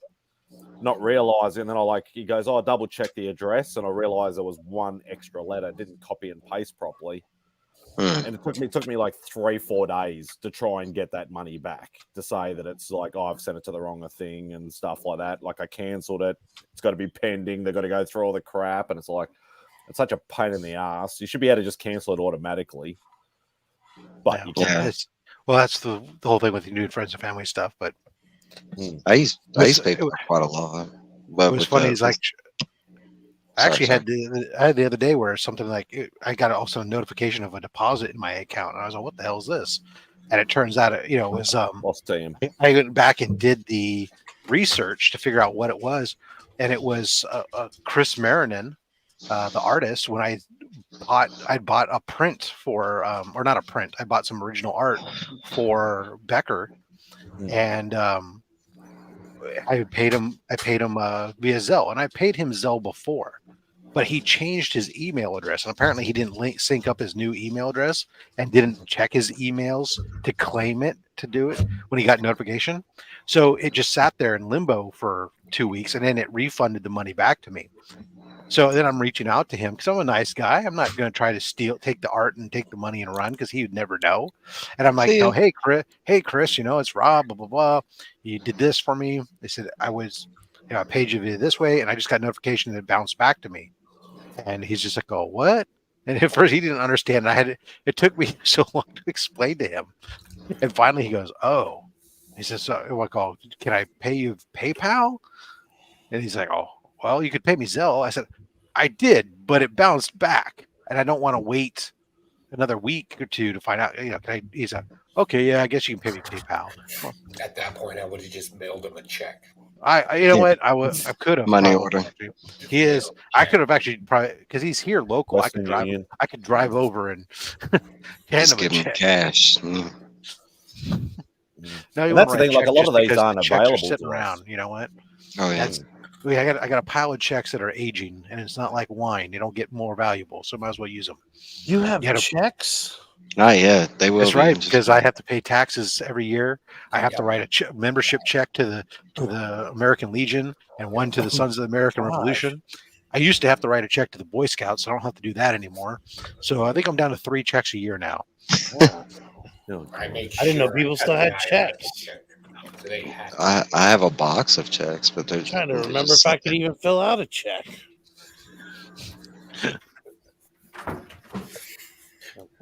Yeah, I got to run, everybody. I'll check in a little bit. Take it easy. The most times I use a check is to look up the routing numbers, so that way I can set up a wire transfer. That's why I keep being a jerk to people. I cut them a check just to see if they know what to do with it.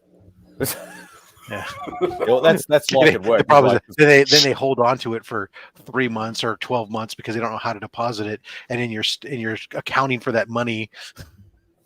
No, I'm not. It's in an account, a junk account that I have that I keep. Yeah, well, that's like at work. Like some people know, some people don't. Like I work for an electrical wholesaler, so I deal with electricians day in and day out. And they all, most of them have credit accounts. So it's like a 60-day account or a 30-day account or whatever like that. So, but you get like all the guys will literally come in and go, oh, I just need to pay my account. So we just pull up like the bank portal, put in the details, and you just pay it online. But you get the old school guys still bringing in physical checks. And it's like, oh, dude, now I have to bloody write up a bank slip and go down to the bank and put it in. And if they're contractors, they're float the check. The next job's done. Are they checks that have to be double signed, countersigned checks? Oh yeah. There's a few over the years where you'll get to the bank, like you might not get to the bank that day, you might have to go the next day, and then you deposit it, and then you get a notification from head office saying this check is bounced and stuff like that. And it's like, fuck's sake, dodgy bastards. God. Yeah. I've had to deal with contractors that have done that to me. I just throw an extra fee on it. Like if you just working yourself into more debt with me, that's fine. That's what I currently work in. Not electricity, but contract. I deal with electricians on a daily So do I. basis. I turn on the light. No, I deal with the people. Got the air conditioner on.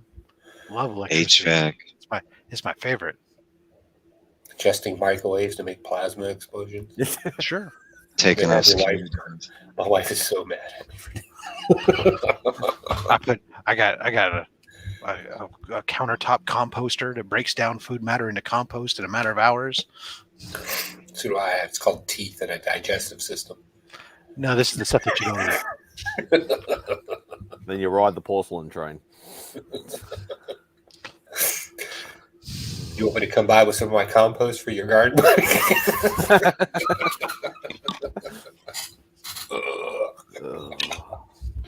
You got to do a bushman shit. Right. Oh god.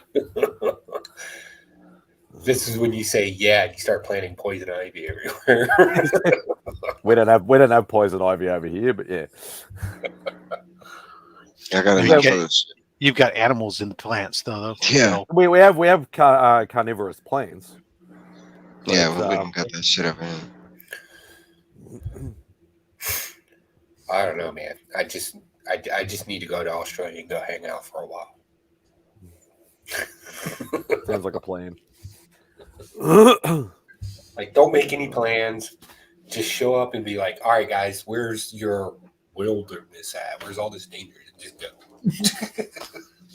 Pick up a I stick. actually got an email from an old contact like years ago about an old a knife show that I used to go to long time ago, and I was just like, yeah, Joe would probably enjoy that. It'd be on obviously a smaller scale than something you might go to in the States, but still something that'd be pretty cool. So, I'm sorry, I didn't mean to cut you off. That's all right. But I do that a lot. But apparently there's a blacksmith shop in Australia that does this thing with other Australian. It's kind of like a Forged in Fire Australian type, but it's very small. Yeah, I remember you telling me about I this. sent you a link to it. And I was like, now that's what I got to go do when I go to Australia. Because apparently they're allowed to make whatever they want in there. They were making like crazy knives that I know aren't allowed there. I was like, I need to go do that. And that's the thing, like, it's depending on, because like America, like there's the laws are very state via state sort of based. But pretty much the general consensus is like you can make something as big and as wacky as you want, but there's certain criteria like no double edged, or like if it is going to be double edged, it's only going to be like a quarter of the total blade length, and things like that, and like there's certain sort of criteria. But yeah, you could go in and make it like a giant, like that's not a knife type sort of knife if you wanted to, and that sort of stuff. Because just at the end of the day, that's just a ginormous, Bowie knife. At the end of the day, yeah, it's a Bowie knife. Good old Bowie knife, or Bowie, depending on which part of America you say it from. I've heard people say Bowie, and I've heard people say Bowie. So yeah, I've heard both too. I'm from Usually Texas. people say Bowie are just the people that don't know how to talk. Yeah. In Texas, it was always Bowie. Bowie. Well, I used to love going to those shows because it's all like it's all like literally like knife smiths, pretty much. Like it's not actual like you go in there and people just have a range of things that they've just bought online from like a United Cutlery or a Gil Hibben or Kit Ray or retailers or other people that make them and they just mass produce them. It's actually people doing it themselves, and it's actually very cool to see sort of people doing that sort of stuff. I don't know if I made a trip to it. So Australia is one of those weird things where I know if I go, I'm only probably going to go once in my life. So like, I need to do everything I can. Yeah, make a list kind of thing. Yeah, just go and do. He already has a couple of things on his list. Yeah, already. we have a couple of things on the bucket list. Like, I'm just saying, I'm going to strangle a kangaroo. Good I luck. thought you were going to fight a kangaroo. Their necks are like that thick, Joe. Yeah, I got it. Actually, no, they've got fairly thin necks. It's actually well, up top, yeah. But where you could probably reach them if they were standing up. It'd be like that part, not Not if it's a red kangaroo. If it's a red kangaroo, Joe, unless Joe's 8 foot tall, he wouldn't be able to reach. Kick him in the knee, man. They bend down. Whoa, DDT. What about that? You watch that Instagram guy too. What's his name? Uncle. I love that guy. I've shown that to people, and people get offended by that guy. I'm like, bro, it's just it's cutouts. He's not really doing that. Like, that dude he's just killed. Yeah, but how to take down a polar bear. Well, first you're gonna walk up to him and you're gonna punch him in the mouth as he starts to talk, and then you're gonna. No, I love that shit. That's great. There's one that I've shared with my boss who's a golfer, and there's one where he's like he was caught like the guy golfs in real life, and he was mad at the chick that was in front of him because she always took up his tee time or something like that. So he literally he did one of those cutout things where he was like, "This is what's gonna happen if you're late again," and he did the whole pile driving thing as she went to go swing. I don't know. It's if you go look in his Instagram thing, it's one of the only ones where it's it looks like a real video versus all his other cardboard cutout stuff. That stuff. Uncle Dijon. The question marks popping off of his head. Yeah. What's going on, Rob? Ding ding ding. I can't tell if he's looking at fairies flying across the room or. No, I have a very large monitor, and I was trying to find out. I was all of a sudden I started hearing something. What's going on? I was trying to find out what I was listening to. I have another window open that was minimized. That I didn't realize. All of a sudden, it started playing. I was like, "What the hell?" Boy, the boy brings up the most ripped kangaroo that you're ever gonna see. I think not gonna lie. What the hell is this? Go away. Bollywood, huh? Now we're learning about MadSpidey over here. He secretly watches Bollywood. Wow, screw that. I like stupid ad. I got some Hindi favorites. There we go. Roger, and he's got a name.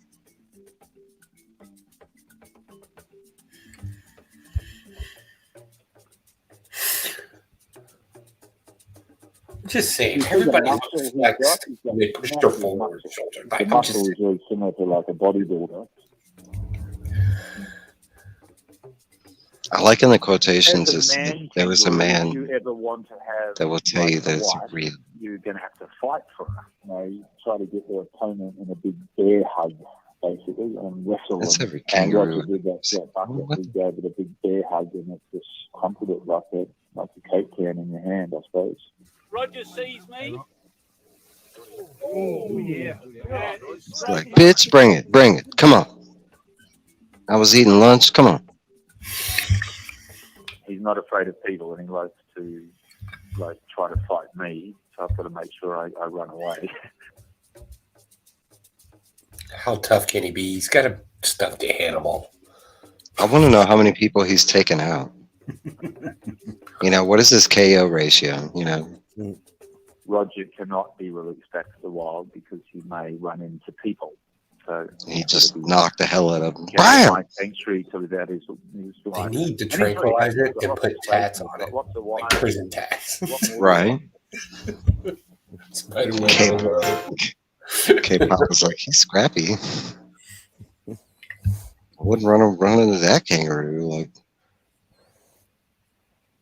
And that's the thing, the grey kangaroos are they're the smaller ones, and they're even in, sort of slightly metro sort of Melbourne area. Want to bounce out. Wow, you don't like this anymore? I love you immensely, as much as two straight men can. But, I love you too, buddy. I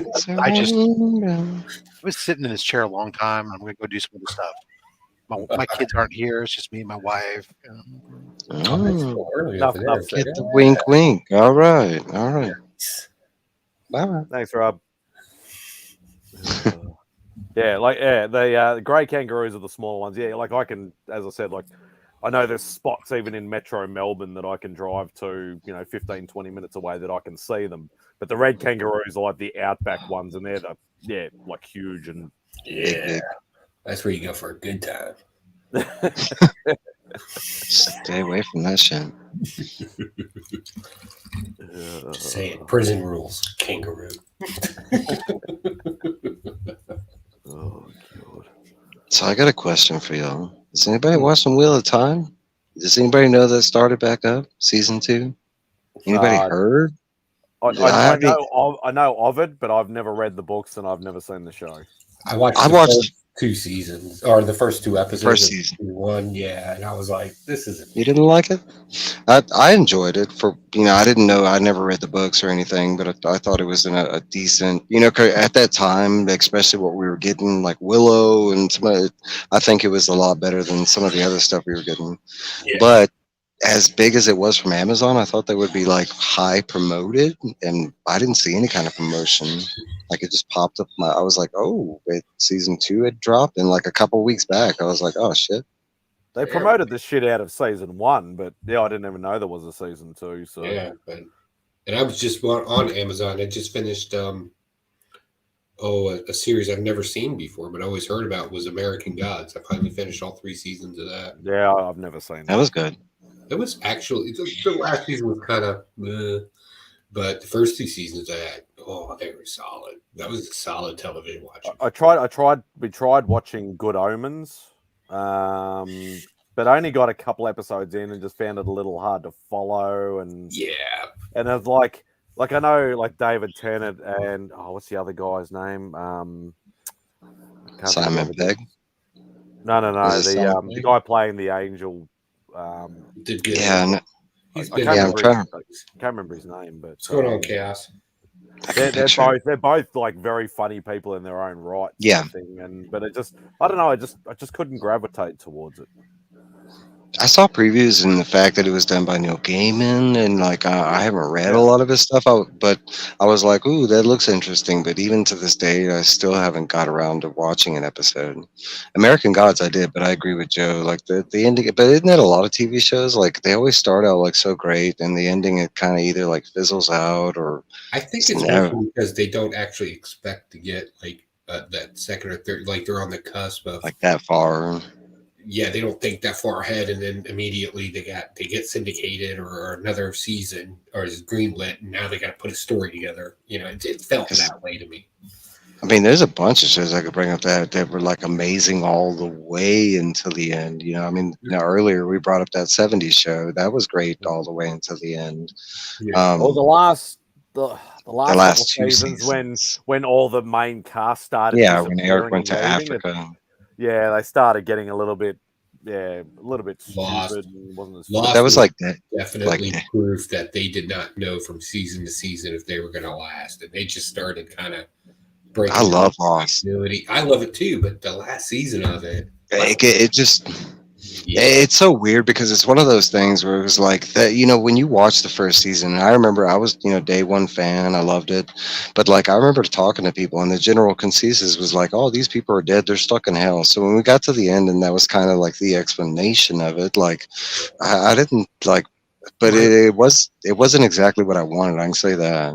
My biggest thing was they never explained. I don't know if you remember the episode, but they had the statues that were broken and they had the huge feet with like only 4 toes on it. Yeah. Once I got to that. Never told us what that was. There was a bunch that never explained. Like, I mean, we kind of got an explanation on the smoke monster, but we really didn't. Like, it's like the whole like. What are we talking about? Lost TV shows. Yeah. I don't think I got past the second season. Actually, I don't think I ended up watching. I love Lost, and I rewatched it a couple times. Not the ending, but I did rewatch because like the beginning of the show, it had so many great things going for it. The whole mystery thing. Every episode, you had like so many Easter eggs in real life and in the show. The whole lore that they were building was amazing. The character backgrounds I thought was phenomenal. But agreed, it was just the like general outline of the story. Maybe he didn't. Maybe it was, I want to believe it was something that he wanted to do and the studio didn't let him. Like ABC was like, you can't do that. I absolutely agree. And that's kind of point. I think a lot of these shows where it's like, and everybody else, please fill in on this. You know, you can give examples, but you watch something the first season, you're like, this is on point. This is my jam, right? This is the new Friends. I'm not missing an episode. And then season 2 comes around, and you're like, oh, okay, we kind of dropped the ball a little bit. And then for some reason they have a season 3, and you're like, yeah.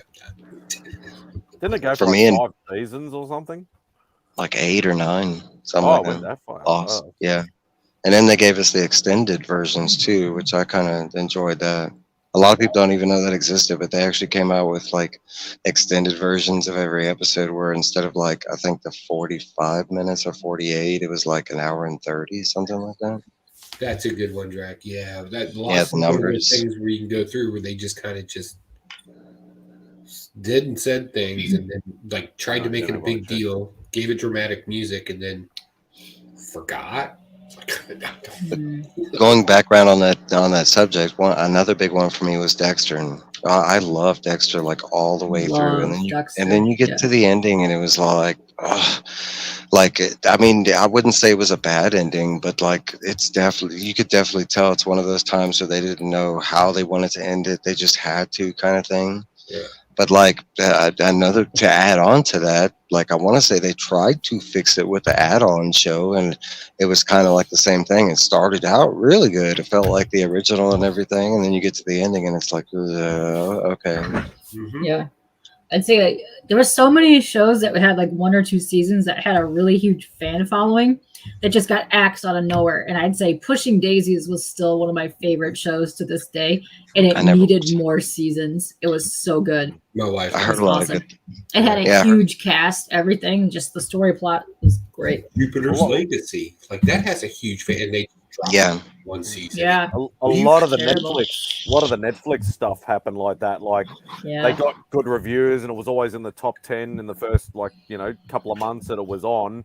They got greenlit for a second season, did the second season just as great, and then it just disappeared. It's like, oh no, it's been cancelled now. And it's like, well, They did that with that videotape show. I forget what it was, and it was huge, man. Everybody loved it. I forget what the name of the show was, but it was about that guy that got hired to review like these tapes, something like that. It was based on like a partial true story or something like that. And they announced that they were going to do a season 2, and during the middle of that, they canceled it. And you're talking about it was up there with Squid Games. It was like one of the high reviewed things on Netflix at that time. It was on there.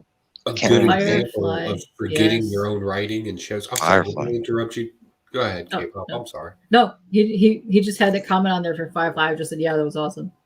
In Game of Thrones, the writers actually admit that the reason why you didn't see the Iron Army and all those guys in season 3 is because they literally forgot about them. Well, that's one. They were going to come and take everything over, and then like season 3 pops off, and you're like, where did the Iron people?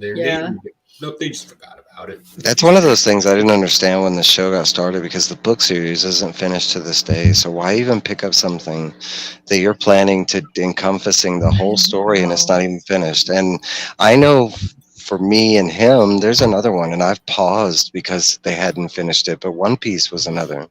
For the longest time, the anime was actually going farther than the manga was, and I'm so glad they actually finished before the anime did, but still it was getting to that point. But I know other shows that did that, like Full Metal Alchemist, and loved that show, Almost Human. She loved the English version. Almost Human was Almost Human was good. I never saw that. Yeah, it was. It was good. Versions of it. My wife loved both of those. Yeah, I mean, there's. Go ahead. No, I was going to agree. There's a bunch of shows that, like, for instance, Firefly. I still to this day, like, I was late to that game. I'm maybe like a year late to it. It was word of mouth for me. But even at that time, like, how many people were telling me that was like a fire show, that I needed to check it out, and for them to cancel it for whatever reasons, it didn't make any sense. Like even to this day, for them not to go back to it, like, is kind of like a ridiculous thing on how big a fan following it has, kind of thing. So that one, I don't think had the ratings when it was airing, but it got huge because of the con scene. Mm-hmm. And because of the con scene, it got big. That's why they came back to do the movie. But people have been requesting it to come back for anything, but they can't make it now because there's some issue with it now because they can't make it. Right. Well, the last thing they did for it is the fan outcry was so strong for it. That's why you had that mini movie. Yeah, Serenity. Yeah. Which was good. Which was great. Yeah. Yeah. Which I even read I even read some of the first, Firefly comics that they were doing, and I love the continuation of this in the story. There's a new one coming out really soon. New one's coming out. Nice. Okay. That's like I'm reading like another show that I can't believe it's happened twice already, but what is it called? The Expanse. That show to me is phenomenal, and the fact that it's been canceled twice, picked up the first time and then canceled now, but now they're doing the same thing with continuing the story in comic form. Which they would bring back Farscape. I loved that show. Oh, Farscape was amazing. I love Farscape. That was great. I was on and off of Farscape. I watched it when it first started because of Jim Henson, but then it was like, I want to say like the third season, it kind of got a little stale, but I did come back to it, like I want to say a couple years later. And you talk about a phenomenal show, like all the way through. Yeah, that was always a great one. Could you imagine what a Farscape would look like today? It would be crazy cool. I'm actually surprised when I go to Comic Cons, and I haven't been to as many this year as I have in the past. Like I'm missing Baltimore right now, but I've always been surprised that I've never seen a cosplay for Farscape at all these Comic Cons I go to. I've seen a couple. I've seen some over here. Okay. Yeah. We've actually had quite a few of the actors come over here for convention. Like Beck's actually got a whole pile of signatures from Farscape. Yeah. Okay. The one series that I loved on Sci-Fi, and it should have gone for way longer, was Defiance. The games were amazing. The crossover for games were great. I love the story was great. The effects in that were great. It should have gone way longer, and they canned it far too early. It was getting picked. Awesome. It makes no sense because it was getting picked up by like Chevy. It was getting. I mean, Fox was getting a ton of stuff. Yeah. Hey Kyle, Human was a roommate situation show with a vampire, a werewolf, and a ghost. It was friends, like supernatural friends. They had a little bit more drama to it, but still a lot of comedy. It was a good show. Yeah, an American version, which was probably what you'd be more used to. But there's an amazing amount of sci-fi TV series that are fantastic, but a lot of people don't know about, but they're great. They're absolutely amazing. That's like, I'll tell you a great one that I saw that recently dropped and is available access to everybody pretty much because everybody's got Netflix. But did anybody watch Lost in Space, the remake show that they did? That was awesome. Phenomenal. I need to catch up on the last season, but the first one blew my mind. It was great. Yeah. I mean, every episode is like a suspense roller coaster ride, and it continued to be like that. Like I think the fourth season. I mean, but it actually had like a really good ending to the story. Yeah, I like that. I even like the 90s one that they did with the Friends dude, LeBlanc. I liked it. Yeah, it was dumb in 90s, but I liked it. Yeah. Come on, we had Gary Oldman. Yeah. Gary Oldman was the bad, the dog. Well, I can't remember his name. Then that chick from Party of Five, and it had a couple of people in it. But yeah, it was good. I liked it. Dark Matter was good. Yeah. I remember I came back from someplace and my wife was ranting and raving about this show that she loved. And I sat down and watched it. And I could see why my wife liked it. She likes nerdy television. And technically I should have liked it, but it was Lost Girl. But for some reason, I just could not get behind that show. I couldn't get into it. I tried. Yeah, I never watched Lost Girl was good. Lost Girl was good. Granted, the last couple of seasons kind of sucked, but it was a good show. I could see that, right? Like I feel like I should like it, but I would sit there and watch like 3 episodes in a row, and I'm just like, I'm gonna go drink it. It could have been better for what it was, but yeah, the last couple of seasons were not as great as the first few. But yeah, no, it That's wasn't bad. probably when Yeah, I was away for a year, came back. yeah. And then, You had to watch all of it from the beginning because otherwise you would have got lost. Like it didn't make sense. Yeah. Well, it's even going further back, like Dark Angel. Like Dark Angel had a massive cult following, but it only Dark lasted Angel's like good. three seasons or something, three Yeah. or 4 seasons. I think it was. 2, I think. I think 2 seasons. All right, you guys ready for this? You can boo me if you like and even make me go. I've never seen an episode of Smallville. Meh. That I don't blame you, but that I've took me. I've seen it all, but yeah. Well, It I took didn't me- hate you, but meh, I didn't care for it. So that my work tempo changed a lot when that show first popped off, and that's where I kind of fell out of like watching like series and stuff like that because I was being deployed all the time. And that like now I'm starting to catch up with everything and yada yada yada, and everybody's like, What the fuck, Joe? I I've been listening, and you had me baited with Lost in Space. I almost jumped on just to dive into that, but you've never seen Smallville? Never seen Smallville. I liked it. Like I want to say, I have it all. I want to say I've the watched it first like 2 or 3 season. times. I want to say the first season I was so hooked because at that time we didn't really have any other like DC content. You know, it was nice. It was fresh. I love the theme songs to this day. It's one of my favorite theme songs. Save me. Every time I'm thinking, all that right. I want to watch it, I have to keep because I'm one of those guys that if I'm going to watch a series, that's because I only watch TV from midnight to 2 in the morning. That's it. And then I go to sleep. And then I start looking at how many seasons I got to look at this thing and get through it. I'm just like, oh 10. my God. I want to say I didn't actually finish it until the like first 3 seasons become ridiculously repetitive. The whole concept behind Yeah. Smallville is like the meteor shower. Like he doesn't just come in a rocket. Like he comes in a rocket, but the planet exploded. Oh. He's in the wake of it, so it's an entire meteor shower event. I'll be So clear. every episodic like installment is the meteor freak of the week. That's literally what they're called. But like you have this great like weaving story of Lex Luthor being present in Smallville when it happened, kind of thing, and he's tied to Smallville. And like, dude, this is the best Lex Luthor we've ever gotten in any video. Michael Rosenbaum, I agree. By far, but by the time you hit season 4, it hits a stride of like season length storytelling. They bring in Supergirl, they bring in Lois. By season 6, you have the Justice League in there. They bring in the JSA proper, Stargirl's in there, Hawkman, Dr. Fate, Martian Manhunter. They do Doomsday for a season in a way that you haven't seen them before. They do Darkseid for the big season 10 finale. Like, it's completely worth going balls deep on. Yeah, it's a great watch. And for me, being being a Marvel guy, like I absolutely loved Smallville. Even you can actually, obviously it's very dated, but you can rewatch it because I've rewatched it probably entirely 4 or 5 times, at least. And what's cool is you have like so many characters. You'll see so many actors on Smallville that went on to do other things, like in superhero properties and stuff. Or go to jail, one of the two. Yeah, but like Allison. Sex cults. Yeah, so that's I hate that story. Alone, right? I hate that story.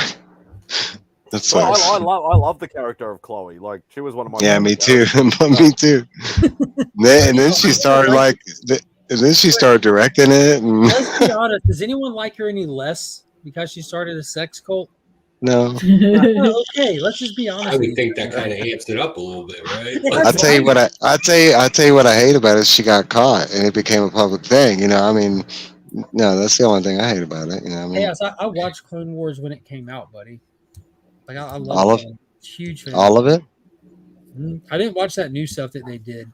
So I remember like a decade ago. You need to go back. That was like at the movie stop days. Joe knows what I mean by that. But back in the movie stop days, when those were coming out in like clamshells that were this tall because they were padded collection clamshells, like I remember bringing those home and watching those. It was a big deal. I remember when I watched Bad Batch, and I remember. So I got a bone to pick with the community. I love Bad Batch. So I watched Bad Batch, and I didn't much care for it. And then everybody gave me the, oh, did you watch Rebels, Clone Wars? Like they started going down that rabbit hole. Now I'm one of those people. More knowledge doesn't make something more entertaining. No. Facts. But you know what? I'll play the game, right? So I went and watched 4 seasons of a cartoon. however many seasons of the other one, and I was like, okay, it didn't make it. Knowing the connection of the characters doesn't make it better, right? So then I watched the new series that's out now, Ahsoka. Kosha sounds better. Yeah, It does. It does. So I get the 2 seasons of it. I'm gonna or the first 2 episodes, and I'm gonna watch the rest of it. But it's like I'm not like. Joe, I want to tell you now, Ahsoka's fantastic. I didn't watch Rebels. Like, I don't have all this like play Charlie and It's Always Sunny to enjoy a fucking show thing. Ahsoka stands on its own merits. Yes, ties to Rebels. I'm excited to actually talk it with Chaos, who's a diehard Rebels fan. And this past week, it's actually got me excited about Star Wars enough that I went back and started watching Rebels. I'm like 10 episodes into season 1 already. I thought it was okay. They just wait. Rebels doesn't get good until the end. It's the same thing like Clone Wars. Oh, Ahsoka? Yeah, I agree. Same Ahsoka thing. starts off like pretty decent, minus the introduction of Sabine on the motorcycle to like weird anime techno music. Didn't make sense. I like episode That 2 sounds is dope. okay. Episode 3 is okay. Then episode 4 sends that shit to the moon. Like I hope so, because I remember, and this is where our community gets weird. I said, you know what, they're okay. Like, I don't hate it, I don't like it. It's just something I can stare at midnight. And then people are like, well, did you what? I was like, yeah, because that was required reading for Bad Batch. So yeah, I've seen them. Don't. That's more knowledge doesn't make something more entertaining. I liked Bad Batch, but it's not something I promote because I don't think it's like one of the better Star Wars we've gotten. But I enjoyed it because of like other stuff they're introducing to it. Like potential. I mean, that's Boba's sister, and I love Boba. Yeah. Like the fact that we have a female Boba running around and no one, like the possibility of her in the future is kind of cool to me. I don't. No, but it's like Rebels. I've been trying to get people to watch Rebels for years, but it's like Mark's witnessing. The first 2 seasons was kind of slow, like childish. So, I completely disagree with that. I've heard a few people say that, and I think that's just. I honestly think that's one of those subconscious things that people say to cope.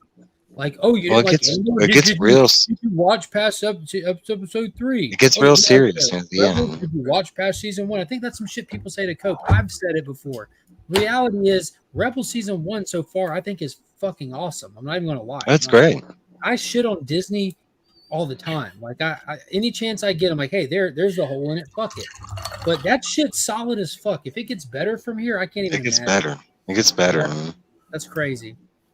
It's hard to imagine going back to like the first 2 seasons, and honestly, it's hard for me to watch because the best things for me from Rebels is a lot of it near the end. Once they start getting Ahsoka and Darth Maul and like that's where it gets fun for me because it ties. I get that. That's like the member berries and all that, but I'm enjoying like looking at the dynamic of this crew, like with Kanan. I love the crew and Hera. I'm like looking. I'm like, yo, that's Han. That's Zeb is Chewie. Like it's just like that's why this works. Same makeup. Mm-hmm. That's why this works because they're all new characters, but y'all literally took the format that the fan base knows and loves, and you just interchanged some stuff and told some fucking awesome stories. Mm-hmm. But that's like Clone Wars for me. I mean, Clone Wars was always great, but I want to say like the seasons that they added, the new ones, that's where it gets like phenomenal. Now that you can go back and watch season 1 and be like, what the fuck were they thinking? Because the format, the way that they even do anything in that show completely changes. Because like that, it does. It was weird, almost like Starship Trooper video snippets and shit at first. Like it didn't have any like consistent story flow to it. It was weird. No, I've liked Ahsoka so far. There hasn't been too much of Ahsoka for me to hate on at all. Honestly, for me, it feels a lot more like old school Star Wars than any of this new stuff has. It actually has like even the way they transition from scene to scene has a reminiscent of old school Star Wars to me. Like we got the crawl back. Like I mean, even though it was straight face this time, but I mean, when was the last time we had a crawl? Was it Solo? Episode 9. 9. Wow, Yeah. I think you just put Spidey to sleep with this nerd conversation. Oh no! I'm listening. 'Cause, like we actually watched the first 3 episodes of Ahsoka last night. Haven't watched the 4th nice. one yet. We're enjoying it. We did actually. We went to Big City Comics. Went and saw Mark and Simon's video friend, I suppose, for his YouTube channel. He's detesting it. He absolutely hates it. And he's a Make the big feet videos together. Star Wars guy. Absolute huge Star Wars guys. And I'll be honest with y'all, I don't understand big Star Wars people like I don't know, like there's been nothing but shit coming out of the Star Wars camp for so long, and now people are upset. That doesn't even make sense. Yeah. I don't know. People complain about everything. I think they just I've liked all of them. That's like, Mark is a big fan of the prequels. I was born and raised on the original, and I went through the prequels, and I loved the prequels, just as much as the original. When the prequels came out, like Episode 4 is playing on the other room right now because Finn's like whenever they find a toy, like whatever, if there's movie properties to it, that's what you're watching for a week. And he got a Andor toy the other day, so we've been watching Star Wars shit. But I think that's why Clone Wars the animation went so hard, because the prequels hit so hard for a generation. Like I loved all of it. Originals, and you love everything though, so you're almost like no. You're Taylor Winder's equal opposite. I hate on stuff. I just well, you don't have to do that. You don't have to hate something to impress us. But I have to, for me in Star Wars, I'll tell you what I did hate is the whole them dropping the canon thing, because that term big Star Wars fan, I would say that was kind of like me. I was reading the comics, the novels, the books, novels and books, but the books are my favorite part. That's what kind of killed it. They for didn't me. go that road. Yeah. At the time, they can always. There's so much of the expanded universe that, like what they're about to do right now with Ahsoka, like. They're reaching into the expanded universe and grabbing Heir to the Empire, and I do like grabbing that. elements they want from it. You know what I mean? Like Star Wars is weird in the sense, like right now, like how the movies are canon to the TV shows, or canon to the cartoons, or canon to the comic books. Even with Marvel and DC, that's not a fucking thing. You have cartoons, you have movies, you have comic books, but with Star Wars, they're trying to like make everything cohesive. So for them to be reaching into the expanded and pulling it out, like take inspiration from it, do the characters justice. You don't have to do a play-by-play type shit, but it's cool. I like the fact that expect to touch on topic, but kind of like with Merrick, how it brings up a whole nother level but a whole nother level of deduction, and for fans to hey, could this be an expanded universe character, or is this someone new that they're creating? I kind of like that we have both those avenues coming, because it's like Thrawn. I read him in the books, and everybody talks about like, Thrawn he wasn't the coolest thing in that book. He was a cool part of Heir to the Empire, but like for me, it was Horus Caboth. You're talking about, we had like a whole dude that was teaching Luke, that was we found out later on was a clone. It was basically like Snoke. It was like a clone of the Emperor or whatever, but he didn't know that. Fucking let down. Oh, Snoke was disappointed. I love the books, and I loved when Leia gets her powers in the books, and I loved the actual courtship of Princess Leia book. I thought that was amazing. I thought that was really good. That book is so good, and I really do wish they put like Darth Talon and Mara Jade in this series somewhere, because it is good stuff. Do you think if they do Mara Jade at this point, people would get pissed? Probably. I think they would. I really do. You can't really use her at this point. But you can, because that's what we're about to get to. They're doing the door between doors shit, which means they can go back and bring back anybody. Yeah. Sorry, but they're that's kind of like how we have Ahsoka currently, because technically she did die. Like she's dead. Like because Mara Jade, that's Luke's girl, isn't it? Yeah. Yeah. Eventually, his wife. Her at this point, you're not going to be doing her justice. Whatever version of her you want to do, like you're going to have to do her Lukeless. Well, you would have to bring back Luke. That's what I'm saying. The possibility of them bringing back characters, that's what the door between doors is all about. Yeah. They can, and they did kind of do that with Leia already in some of the movies, so they could do that in like a prequel thing with Luke, how they did with Han, because they are still making the Lando stuff. Because so even do an earlier movie with Luke. Even that Rogue One did over $1 billion at the box office. Yeah, over $1 billion. It was a good movie. I saw it like That 4 was- times that- in the theater. That is such a good movie. It's ridiculous. I just scarred my son. He's 5. We just watched it earlier this evening. Oh no! He kept asking me, why did they have to die? I'm like, to save everyone else. So now he understands the concept of like sacrifice. But billions of people had to die between now and when they actually blew up the Death Star. Though, Yeah, then my so, wife really yeah. simplified it. She walked in. It's called Star Wars, man. Star Wars, not Star Friendships. Oh yeah, this is also true. It's good. Yeah, but yeah, they could do many things with the wars. Actually, yeah. I actually didn't mind the Han Solo movie, and I thought I was gonna hate it. I 100% agree with Bleeker on that, but I guarantee you, one of our top 2 will be different. I'm assuming Empire is in both of ours. So I You like gotta, Rogue- you I gotta like have Rogue Empire. One. You gotta have What is- Empire. What is your number? What is your number 2, Bleeker? Because I'm assuming I'll- that Empire is number 1. I like Rogue One because Donnie Yen was in it. Yes. Return is actually Also, mine. yes. I'm one with the Force. The Force is one with me. Return is number 1 for me. Do you think Return of the Jedi is like? Or are you saying I- that's like the best, or that's just the one you enjoy the most? I would Honestly, say for I me, that enjoy that one the most. yeah, it's like kind of. I would say that's the best, and I enjoy it the most. But it's also going like into. they- I'm a big Boba fan. It's Like, like when it they has- say, like a true Star Wars fan will say Empire, and everybody else will say Jedi. No, Okay. so like here's mine. Like this is crazy, and I know I'm like Mike's heard this, but I know I'm the odd man out. But episode 2 is by far leaps and bounds. I my love favorite episode Star Wars 2. movie. Attack of the Clones, it just left my jaw on the floor in every aspect of it. And then Empire is number 2 for me, and Rogue One. But Attack of the Clones is like the GOAT for me. Yeah. See, when I talk about the movies, I count 4, 5, and 6 as one because you can't just separate them and then include honestly, the other that's stuff how- in there because it's just too much stuff right now. But those are the originals and those are the best, so you can't screw with those. You can't withstand Return. Shut up! Ewoks are the best. Get out of here. Fuck off.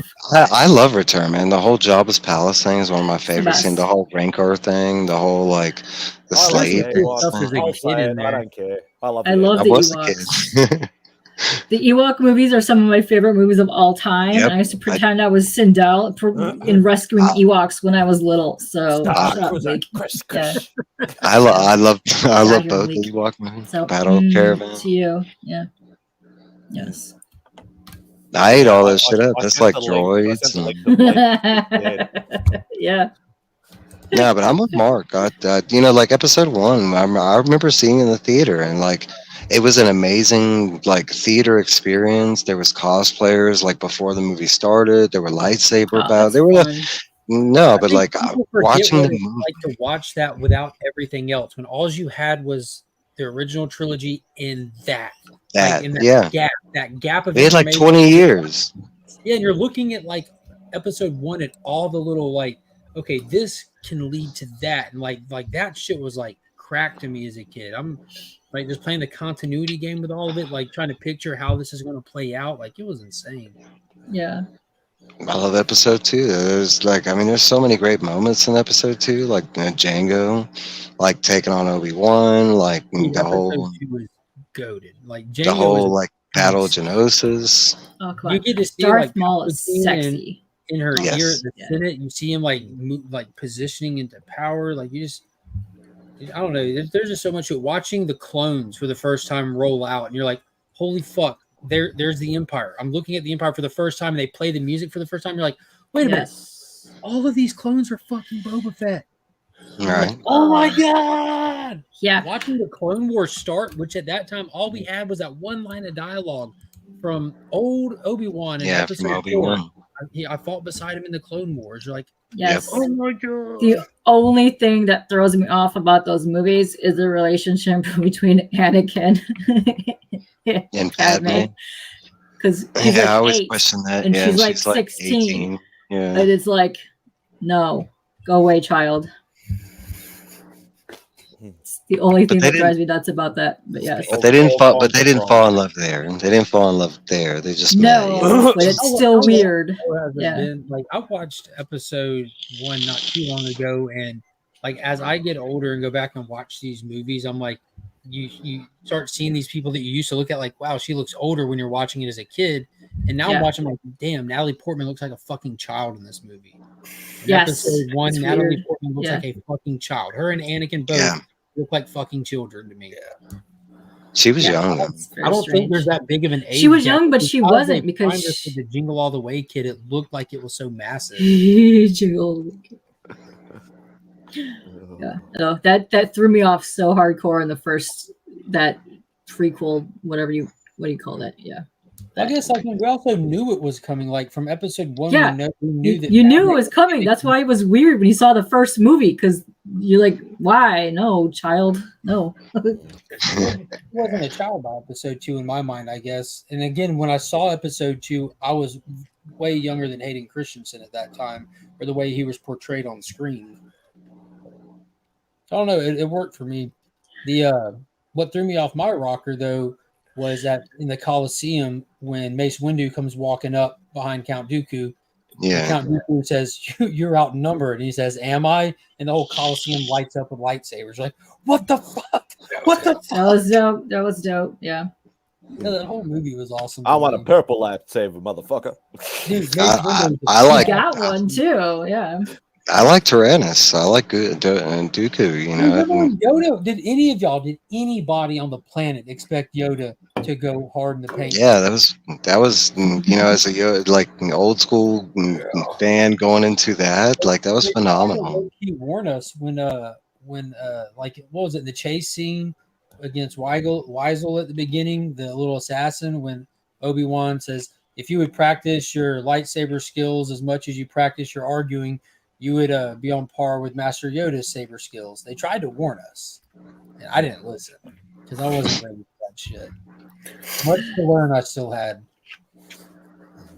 See, I'm not in that field where I didn't like 6, 7, or 8 or whatever it is, 7, 8, 9. I will agree with Chris. 8 was my least favorite. 8. But like honestly, if like 8 for me, if you just take out the Canto Bride like casino thing, like the rest of the movie was great. Like when Luke was sucking the otter juice out of that man on the rocks. Yeah. No, I don't like. I don't like none of Luke's. No, I don't like any of Luke's. I mean, what about the part where they built up Captain Phasma to be this badass, awesome? Oh, she did nothing. I know. I was so hyped for that character. She's shiny. I did like her end. I liked her end. Well, never mind. We're gonna kill her off in a second without doing shit with her. I love Phasma. That could have ended so differently in the whatever you call those ones. What are they? Yeah. Sequels. Yeah. I was upset when Anakin came in and killed all the kids, and then at the end of the movie, Jar Jar Binks was still alive. I'm like, really? I like Jar Jar. You didn't kill that kid. I like Jar Jar. Don't let Leigh from Wacky let you hear you say that. I like Jar Jar. A lot of people like Jar Jar. Yeah. All those kids had the little helmets on. They're practicing with their little toothpick lightsabers, and Jar Jar Binks just exists. Stumbles his way to victory. For me, as episode 9, though, I thought like I like that. 9 was fantastic. I don't know why. I like the concept with the diodes that they introduced. The action scenes were great. The emotional beats hit.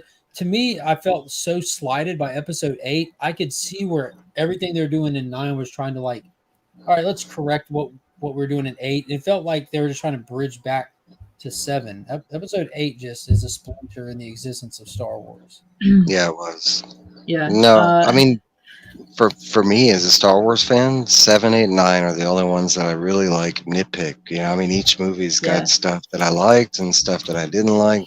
The first 3, I don't have anything like that. I loved all parts of the first 3, even though people hate on Jar Jar. I like Jar Jar, but like no, like 8 to me is just a broken movie, and you can you know going through it, you can tell that it was like the story started in 7, and they had plans, and then we get to 8, and they were like, nope, I don't like that story. Let's go in a whole other route, and then 9 is just them trying to get the story back on track. Like that story. You could tell they didn't really think the whole 7, 8, and 9 out fully from that, but I think 7 is a really good movie just based on the fact that it feels like Star Wars again. Like honestly, It should Yeah. feel like Copy and paste. No, I know, but 1, 2, and 3 didn't have that vibe. You know what I mean? But 7 did. No, I don't think they did. I live in the prequels. Like the most canon elements of Star Wars in my mind are the prequels. Everything else is auxiliary. Okay, all right. That's just me. Okay. That's because that's like where my fandom is for all them. Yeah. See, I think where 1, 2, and 3 lost me is it relied too heavily on CGI and not puppetry and special and the actual practical effects. Triple down. I like that. Yoda was practical we got when Yoda. episode 1 came out, and they went back. And by the time DVDs came out, they went back and CG'd him in there. But yeah, one of my. You remember how beautiful some of it was though when you first saw like seeing Coruscant for the first time? Oh and, yeah. Like I mean, the fight on Mustafar and shit. Like like the backgrounds and stuff, that's fine. But when you rely too heavily for like the character wise on it, that loses me in a movie. Yeah, because they've some of my puppetry now, right? Oh yeah. But one of my favorite things ever that I've seen in one of the last few years was the Star Wars exhibit that came through. If you guys have never been to one of those, go to them. It's amazing. They have like the actual like art rooms that they had on set. They have the actual costumes that people were in, and they'll have like R2, the droids, and like everything like dissected, so you could actually like see like the layers and everything in it. It's fascinating. This is a travel thing. It's a traveling thing, yeah. I don't know if it's touring right now, but they did like a Star Trek one and the Star Wars one over the last couple of years. But if it goes around, go to it. It is well worth it. They started with all of the 1, 2, and 3, and I think they're going back and going to do some other stuff. But it's like all the costumes, all the background design. They even show like the art paneling in like concept designs for each character. They did the ones for 1, 2, and 3 recently. Like this was like 2019 when it came through, and then they kind of put everything on hold when COVID came through. But I think they're scheduling another set to come by for the other movies. But they're absolutely fascinating if you go to them. It's absolutely fantastic. The only one that I had to go to was they actually had the MCU one, and they had like this was literally just before Ragnarok came out, and they actually had like Hulk's bed, like the big bloody jaw thing or whatever like that from. So you actually got spoilers actually going to this before it actually came out, but like just the costumes and like the concept art, and like all that sort of stuff was absolutely fantastic. And the other thing is like I actually got to walk around the whole thing with my good mate David Yarden. We actually walked around the whole thing, Beck, Dave, and myself. So it was absolutely fascinating. Awesome. Yeah, if you go see, it's got the artist work that did the concept stuff. If you go look at the concept art for Darth Maul, there's several different designs that they had for it. Was just divine. It's so good. Like I would want those original pieces. Are just amazing. Yeah, go check that out. Yeah, but it went to like all the art museums around like the states and all over the place. So I hope they bring it back because that was super cool. You know the one that we have in Melbourne at the moment, which I am not going to. Friends. What's that? Oh, don't go to that. Yeah, get that. Boring. Yeah. No. The Star Trek one was cool too, but it was not in detail as it was in the Star Wars. That was just awesome. Yeah. And then how they did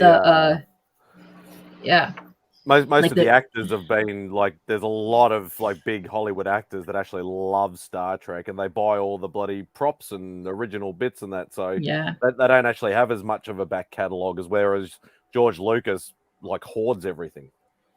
Yeah, that's fun.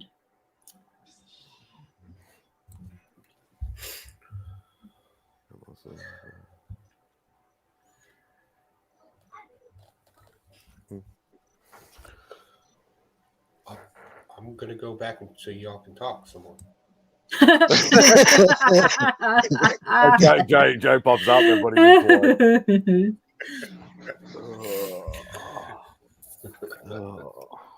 Yeah. So, which one's your favorite Star Wars movie there, Joe? I've always been a Return of the Jedi fan. Yeah. Yes. All right. Jabba the Hutt, bitches. Jabba the Hutt. It's going to be very hard for anybody to verbally convince me that anything's better than that in the Star Wars. Nice. Dude, for me as a kid, like confused what you're saying. Huh? Yeah. You So got we to have beat it to into. physically convince you is what you're saying because verbal won't do it. At least until I pass out. Very nice, very nice.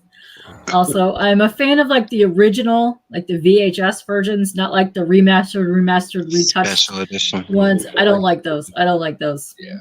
I actually had those at one point. Had the all the Yeah. VHS originals, and then I liked all of them. I remember seeing it vividly. I remember seeing it in the movie theater, and it was such a big experience for me. Like my first movie that I went to as a small child was Jaws in 3D. And I remember that, right?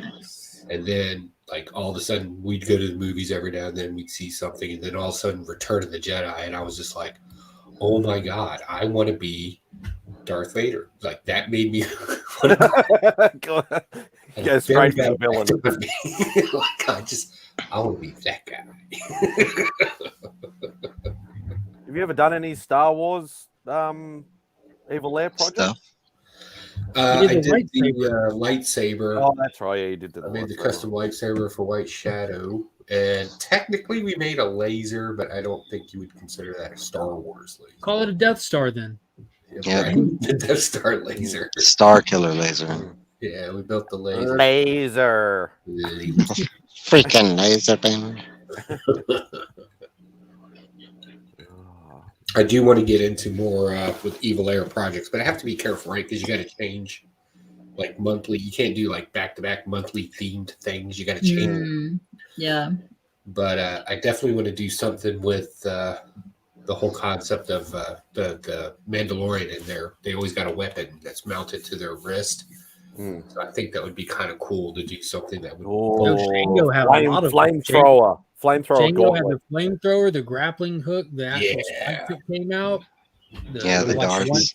Yeah. And I want it to be sci-fi because I can stick a crossbow on a thing. Actually, no, don't do the flamethrower because if you give that to somebody, they're gonna burn themselves. So many times. And they're like a row of 20 darts. Maybe make it a cigarette lighter. Yeah, right. Be like, bitches. You get the grapple hook so it grapples the cigarettes to you. Yeah, I think that would. Yeah. Nice. Very nice. That would be fun. It would be. What about one of the helmets? Maybe like a Darth Vader or a Phasma or That's something. So that's considered armoring, right? When you pan out metal like that, and it would be interesting. But I'm kind of so there's always a little bit of fear, right? My fear is that I know my paneling and armor work is probably not up to snuff as my blacksmithing or my technical stuff. So there's always a little bit of a fear there when you make that. You could do obviously like Vader's looks a bit more plasticky than metal, whereas like a Phasma or a Mandalorian style helmet would be more metalwork. So that might suit your needs a bit more. Yeah. We do the crushed skull helmet. Look dope as shit. Put a skull in it. Yeah. Yeah. That's something we can do. If I'm gonna make a helmet though, like legit helmet, then it's gonna be made out of metal. Like I'm gonna, because whoever gets it, I would hope their expectation is that they want something, right? You have to have it withstand the rest of your weaponry. Right. The penis gun. You should make the penis gun from dust. Penis gun. You know, this is facts. Yes. They sell that. YouTube will allow that. Leia's boobs. Do her slave outfit, the metal bikini. You could do that, yes. Who in the crowd would you get to wear it though? This is the question. Yeah, you got to ask some very awkward questions, like, yeah, right? Like, I don't want to do that. Just be like, hey, Naman, come here. I got a mission for you. You've got some don't ask any questions. Just come here. You're the closest one. Come here. Reveal it at Heroes Con. Just everybody just grab him by the arms and just put it on him. Yeah. Just imagine the unboxing video. Hey, I got this unboxing. For sure, he would wear that. Yeah, no, he would definitely wear that. He would rock it, and he would do hair flips. Yeah, no, he would wear that. I could see him doing that. You could make it. You could make it for oh crap! There's somebody else in the background.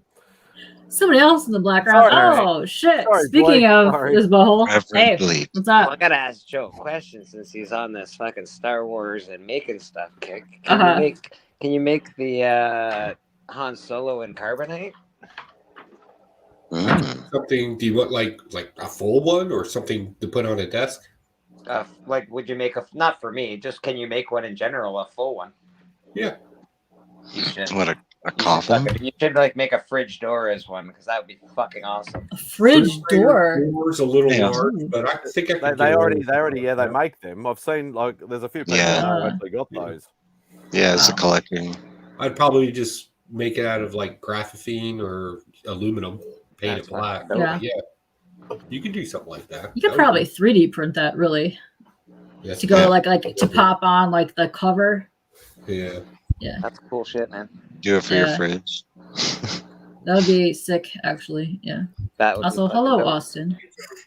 I already have my so I'm finishing this up for Tyler Glass, what I'm working on right now. But for October, I'm going to make we're going to play with and I got the idea from Y-Files. Yes. I am going Shout out Wi-Fi, Mark. I am going to update the tinfoil hat, and I'm going to make it modern. We need that. You talk about something that needs to be updated. Is the tinfoil hat? Come on, and it needs some like lizard people resilience somehow. Like maybe some flat earther, odometers in there. And then what we'll do is I'll make Have a level in it.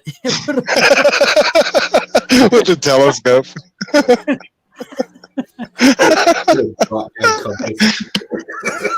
Amazing. A picture of the globe. I'm pretty sure if the aliens come down, you guys are all safe. Levels are real and levels are real, bro. Then probably make a full glow in the dark mask of me. So I'll get the glow out. Me. Fantastic. Magnet. Yes. Nice. Sit right on. That needs to be your next project. We need. They've been running a watch along all day long because they skipped a couple of after files because they're moving studios. But AJ's been live for like 6-7 hours straight today, just hanging out, doing watch along. It's been awesome, popping in and out while I've been doing stuff. Very cool.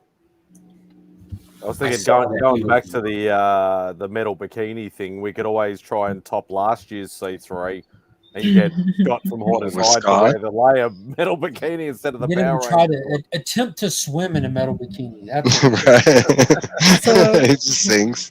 Has anybody thrown the hair challenge out yet? Is anybody doing a stupid haircut this year? Not that I've heard. Oh. You already got it done? No, because I remember Lee and Tyler did the dumb scar thing last year. Yeah, but that was for the She-Hulk thing. Yeah, that they were just being funny. No, but didn't they do it? Say that they got so many things they were going to cut the hair for it. Yeah, they fucked up. 'Cause Yeah. I think they announced on like my community hangout where we kickstarted that like if we pass $10,000, more haircuts, and we crossed like 5 pretty much before we even left that show that morning, and we destroyed 10 by that night. Okay. I don't Didn't they also offer getting tattoos or something stupid? Yeah, that Nick backed out of that one. Yeah, Nick was. Oh, We lame. rated him. Lame. Really felt really guilty about it. So feel free to bring it back up. I will. You guys hit 30, you better go, Matt shaved his head. something big time. Yeah, he said, "Oh yeah, I'll get a tattoo if we hit over 20," and then he's like, "Oh no, I said over 25." Why don't you shave your head, Katie? This is a great idea. I've been attempting to do that. I might. I would tell Bleak Because I could just shave it and turn it into a wig, then I don't have to style It's it. a I just violence. throw it You on my can't head. until after. His hair, yeah. It's like, Yeah, I'll be you on the can't. stream in a minute. Boom, done. Yeah, exactly. I don't have to brush this shit no more. Just put it on my head. Watch, she's gonna pull off her wig right now and be like, "I already did it." No. Yeah, watch out. Like, oh shit. Okay, do you know how long it takes to wash this? Yeah, come on. Yeah, long time. Just go to a car wash. Oh, even better. Perfect. Pressure wash. Get a hot wax and everything. It's be done. Bleacher, what do you got going on? I got nothing going on, brother. I'm just hanging out. I got to go to the shop tomorrow, so I'm selling some comic books. You're a liar. You defeated Roscoe in a blaze of glory on Friday in your title match. I did beat the crap out of Roscoe on the hunt. You did. Yeah. Just barely, Roscoe. Just barely. Yeah. But I beat you. What character did you do? I'm Sting. Sting on the hunt. Oh, that my guy. You haven't seen his Sting? Oh, His Sting is shit. phenomenal. He gets full on dolled up for this, dude. Yeah, he You should does. see it sometimes. It's And amazing. then Roscoe did Pigman. Yes, Yeah. Roscoe was the pig man. He had a lot of help Yeah. last night. So Yeah. Not that Sting though, the Crow Sting. it was hard. Yeah. It was hard. But Mm. other than that, we'll be selling some comic books, going to church tomorrow, probably at I think 10:45, something like that. Something. Yes. Yeah, man. Pretty much like regular Joe. I had the week off this week. I went to a concert this week. I went to some Ministry and Ooh. Rob Yeah. Zombie. How was that? Very dope. Rob Zombie. Yeah, that was. How was pretty that? fun. That was awesome, dude. Rob Zombie sort of sucked, and I really like Rob Zombie. I hate saying that he sucked, but He's getting old. he phoned his concert in, man. Fuck that. Alice He has Cooper What'd you was say? He no phoned it in? excuse. Alice Cooper was Alice there and Cooper kicked was there, harder and ass he than kicked Rob ass. Zombie. You say he phoned in his? Yeah, He wasn't pretty even much. there? He phoned in his performance. He What the fuck? the crowd sang most of his songs. He just sort Did of he Zoom meeting he the skipped over. He It was skipped a over half hologram. the lyrics. He fucking Kanye Wested, huh? just saying a lot of like Toronto, you guys are awesome. Just that's all he said pretty much the whole night. It's like, Oh, At least now you know lame. you're awesome. yeah, like it's It's fine. like you know all the words, sing it. Yeah, Right? Yeah, y'all got it. the entire night, bro. Pretty much did it the whole night. I was like, oh, Who's a Rob Zombie fan? Prove it. It totally is. Taint. yeah, and then that's been fun, and I had the week off, and I start back to work Monday. So yay! I don't have to go back till Wednesday. I've been on vacation. Yeah, I had a good week vacation, so it's been very nice. Blowing up shit is not a vacation, Joe. It's just fun. That's every day. Oh, blowing up shit sounds When really. I'm off from my job, I just do different work. That's next work. That sounds something pretty for fun. awesome, actually, as far as vacation goes. Blowing shit up. All I know is I cut the grass and I altered a microwave that may be illegal. Okay. When are you What gonna is- make the most bitchin' lawnmower of all time? That I'm really going- hacks I'm and about done slashes. with cutting lawn. About 2 steps away from building a robot lawn. Yeah, exactly. Hack and slash some lawn work. Maybe flamethrow it so it, I charges want to see easily. a flying guillotine. A flying guillotine, and he just whips it up. Hey. What's up, Austin? How's it going, everyone? What's going on, boss? Get the Kroll Oh, blade. cute. You're getting there. There you go.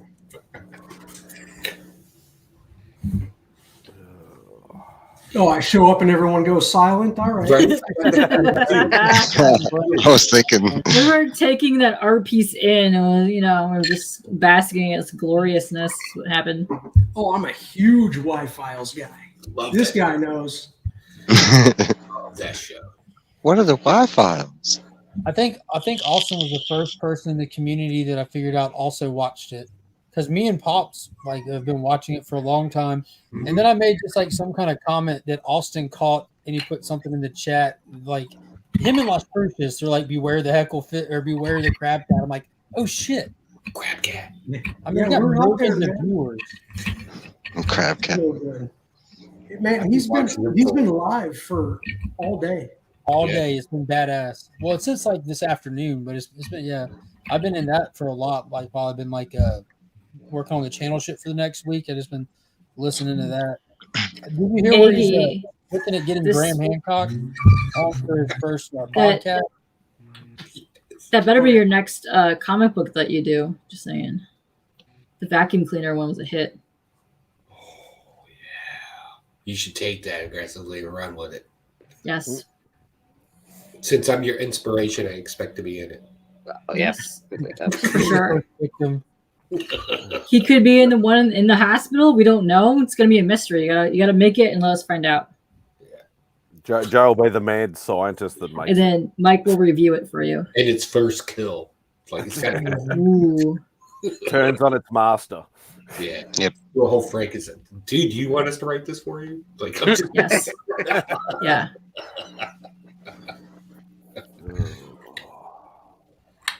Nice.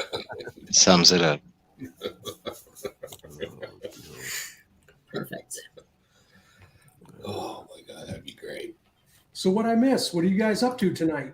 What are you We talking about? talked just about everything there is out We there. did. We talked a lot of Star Wars. A lot of Star Wars. Yeah. Yeah, they had terrible opinions on Star What was Wars. your favorite Star Wars? Yes. Crap. Yeah. You Stop can't be being so trusted. hard You can't be on Star trusted, Wars. Mike, you like everything. Never mind what you say about Star Wars. Well, y'all never asked me the right questions. You're supposed to be like, K-pop what, likes fucking what puppets. don't you like in Star Like, yeah, Wars? puppets beat the Empire. Can't trust her anymore. Oh, you shut your Don't even know mouth. what the fuck's Whatever. going on over there. Puppets are the best. Fuck off. Lee's Hey, got by the way- middle. This Legion, he likes number, I don't know, 4, 5, and 6, or 1, 2, 1, 2, and 3. I don't 1, even 2, know and 3. anymore. Fucking terrible. Oh yeah, Mark's an original trilogy or a new trilogy. Prequel. Prequel trilogy. Right. I mean, I love Yeah. the originals, but I wake up and brush my teeth to the prequels. Yeah, it's probably because you're a toddler. Yeah, that's why. Wake That's up and why. brush. Yeah, 36 is young Mike, these days. you like Jar Jar Yeah. Binks. Just stop talking. I do. Just Honestly, the only thing in Star Wars that there's two things in Star Wars that I haven't liked, and Mark just found out about one of them the other day, but that's Resistance. Resistance was horrible. Like you talk about and I'm a big fan of all the animation stuff. Now, to me, that it was their like journey into 3D stuff, and it just didn't work. No, but I wasn't a big fan of Obi-Wan either. There's parts of Obi-Wan that I like, but overall, there's some things that happen during Obi-Wan that just don't make any sense to the main story and stuff. I thought that Obi-Wan started weak, ended strong. I thought that Boba Fett started strong and ended weak. So those two were, they weren't my favorite out of all of the Star Wars stuff they've done, but I think they're doing a pretty decent job, man. As far as Star Wars goes, they're all right. Some stuff sucks, whatever. Not everything's gonna hit. Entertaining in that gap without big Star Wars stuff. Shows. Yeah, like the Mandalorian. Mandalorian season 1 and 2 was phenomenal. Season 3 was a dumpster fire. I'll give you that, but I still like enjoyed it. 3. I think what happened was they didn't expect 1 to be so good, but they had stuff written in case it was. So season 2 came out and it was We talked incredible. about this earlier. Yeah, it was a great example of catching up to. Then it was like, It was Kathleen. It came out like it completely came out like what happened with that. It was Kathleen Kennedy interference with the massive success of it. They forced the Boba Fett show. That was not originally intended. He was just written into the Mandalorian show. So they took the story and they fucked it up to make a Boba Fett show. So now when you hand it back to the creators to do Mandalorian 3, they're like, what the fuck? Now I have to piece this shit back together. Now you're telling me we're going to have to do a finale with a movie that all this has to aim at? So they took it away from the creator and let Kathleen Kennedy drive the ship. Not let her. It's her. She's in charge of the ship. Still have a job? Like, can anybody like with all the hate that gets tossed her way? I do not know, man. She's still there. She has is dirt still on there. somebody. There's no way she doesn't. How? And Grogu wasn't even supposed to be in the 3rd season. He was supposed to be finished at the end of He was season supposed to 2. be done. He was supposed to go with Luke, and that was it. Yeah. They made them bring him back because of. That makes money, so we have to bring him back. Fucking hate baby. Yeah, exactly. Grogu was. I know you have such a hate for little furry Muppet love things. Grogu. I know. Fucking hate baby. I like Grogu. I love Grogu's Grogu. He's amazing. Jin Grogu, man. I have two Really Grogus cute. behind me. I know. get it, man. That is a selling thing. It's cute as fuck. Even I think it's fucking cute, but I fucking hate it so much. I hate it. Funko Pops. Hey, man. Yeah, it's a Like marketing. Baby Groot. I got 2 on my wall right over there. Austin, how many Baby Yoda covers have you done? I know at least one, right? One, Just yeah. Done with at One. least one. I've seen it. Which I still have somewhere. I thought that was for Corey or somebody. I thought you. Oh no, you're right. I did two. Oh yeah. I did one for with his little Corey. hand up, and you did one next to somebody or something. I thought. No, then I just have one with just him. Mm.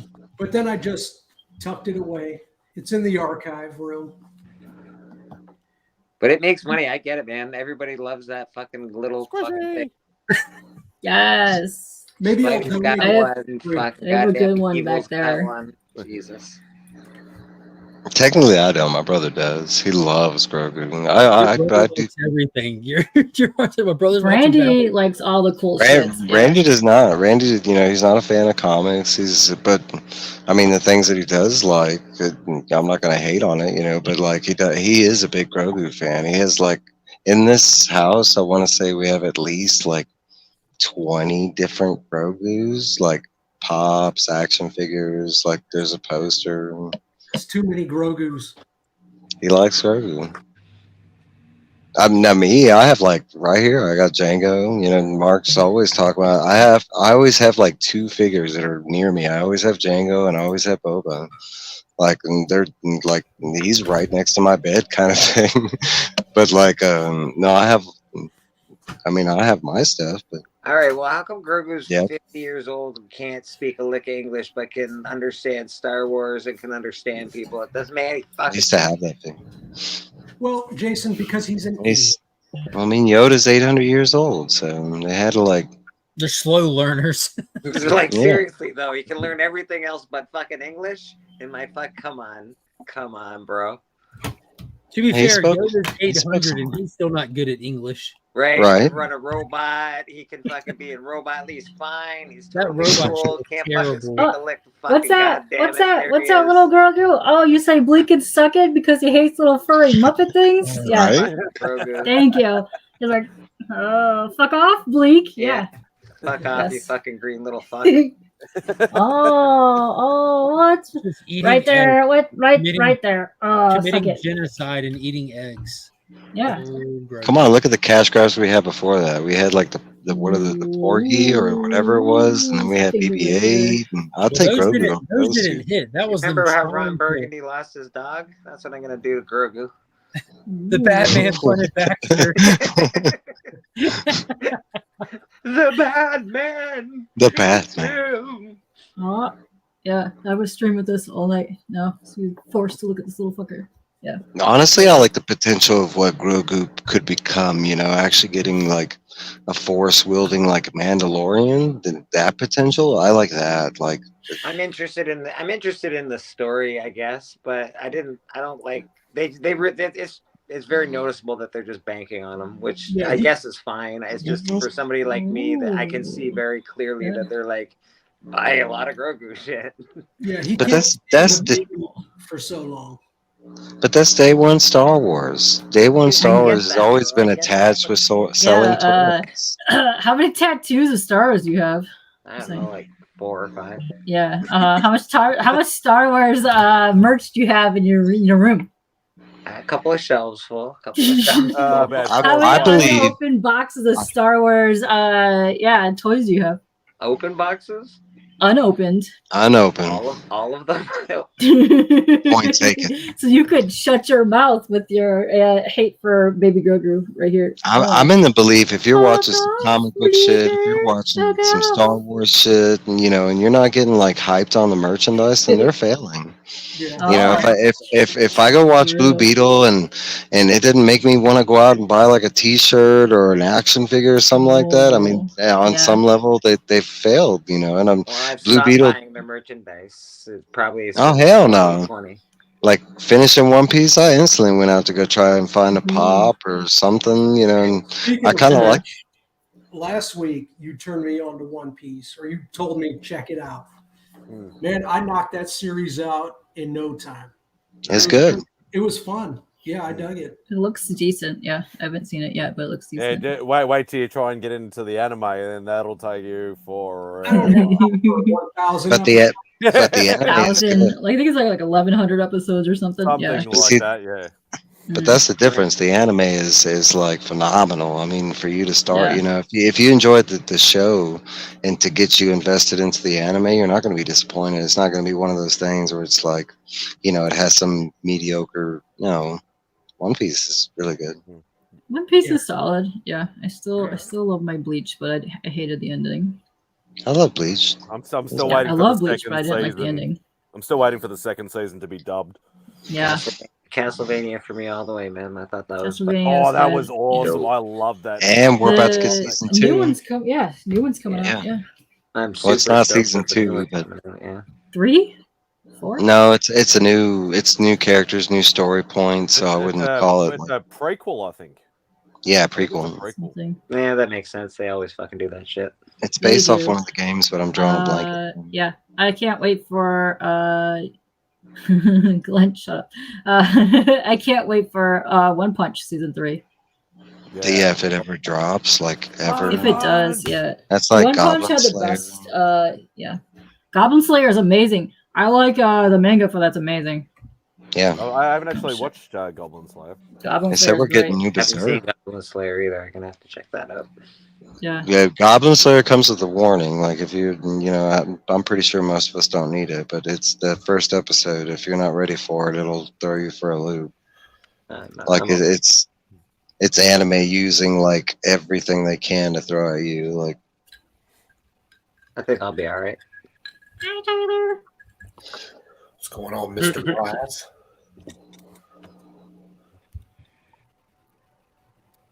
I'm trying to think of stuff that's coming. There's not too much. I was like trying to think of stuff that's Wow, exciting. we got a writer's strike happening, bro. Monarch, Yeah, I know. The Legacy of Monsters on Apple TV. Yeah. We're getting Monarch, and then we're getting the Godzilla. Man, I can't wait for that. I've got Apple TV primed up and ready to go, and I'm going to activate the account when that gets here, and then I'm going to go absolutely ham. I'm not worried about a fucking writer's strike. I got Foundation, that show you told me. Like I have a whole streaming. Oh, there's service tons of stuff to watch. That's what I'm doing. I'm watching The Witcher right now. This writer's strike is much needed. Yeah. That's what I. There's so much stuff. There's so much stuff out there that Just so like. Mark can catch up on his shows. I'm not 5 years behind on stuff, so that's fine with me. Yeah. I'm saying, There's countless things that we'll never watch if it wasn't for a writer's strike. Yeah. That give us the opportunity to want to watch something new, and we're going to find all kinds of amazing shit that we would have never thought about thanks to this. We're going to be so much better for this, and the content quality of what comes next when they fire back up should be I raised. agree.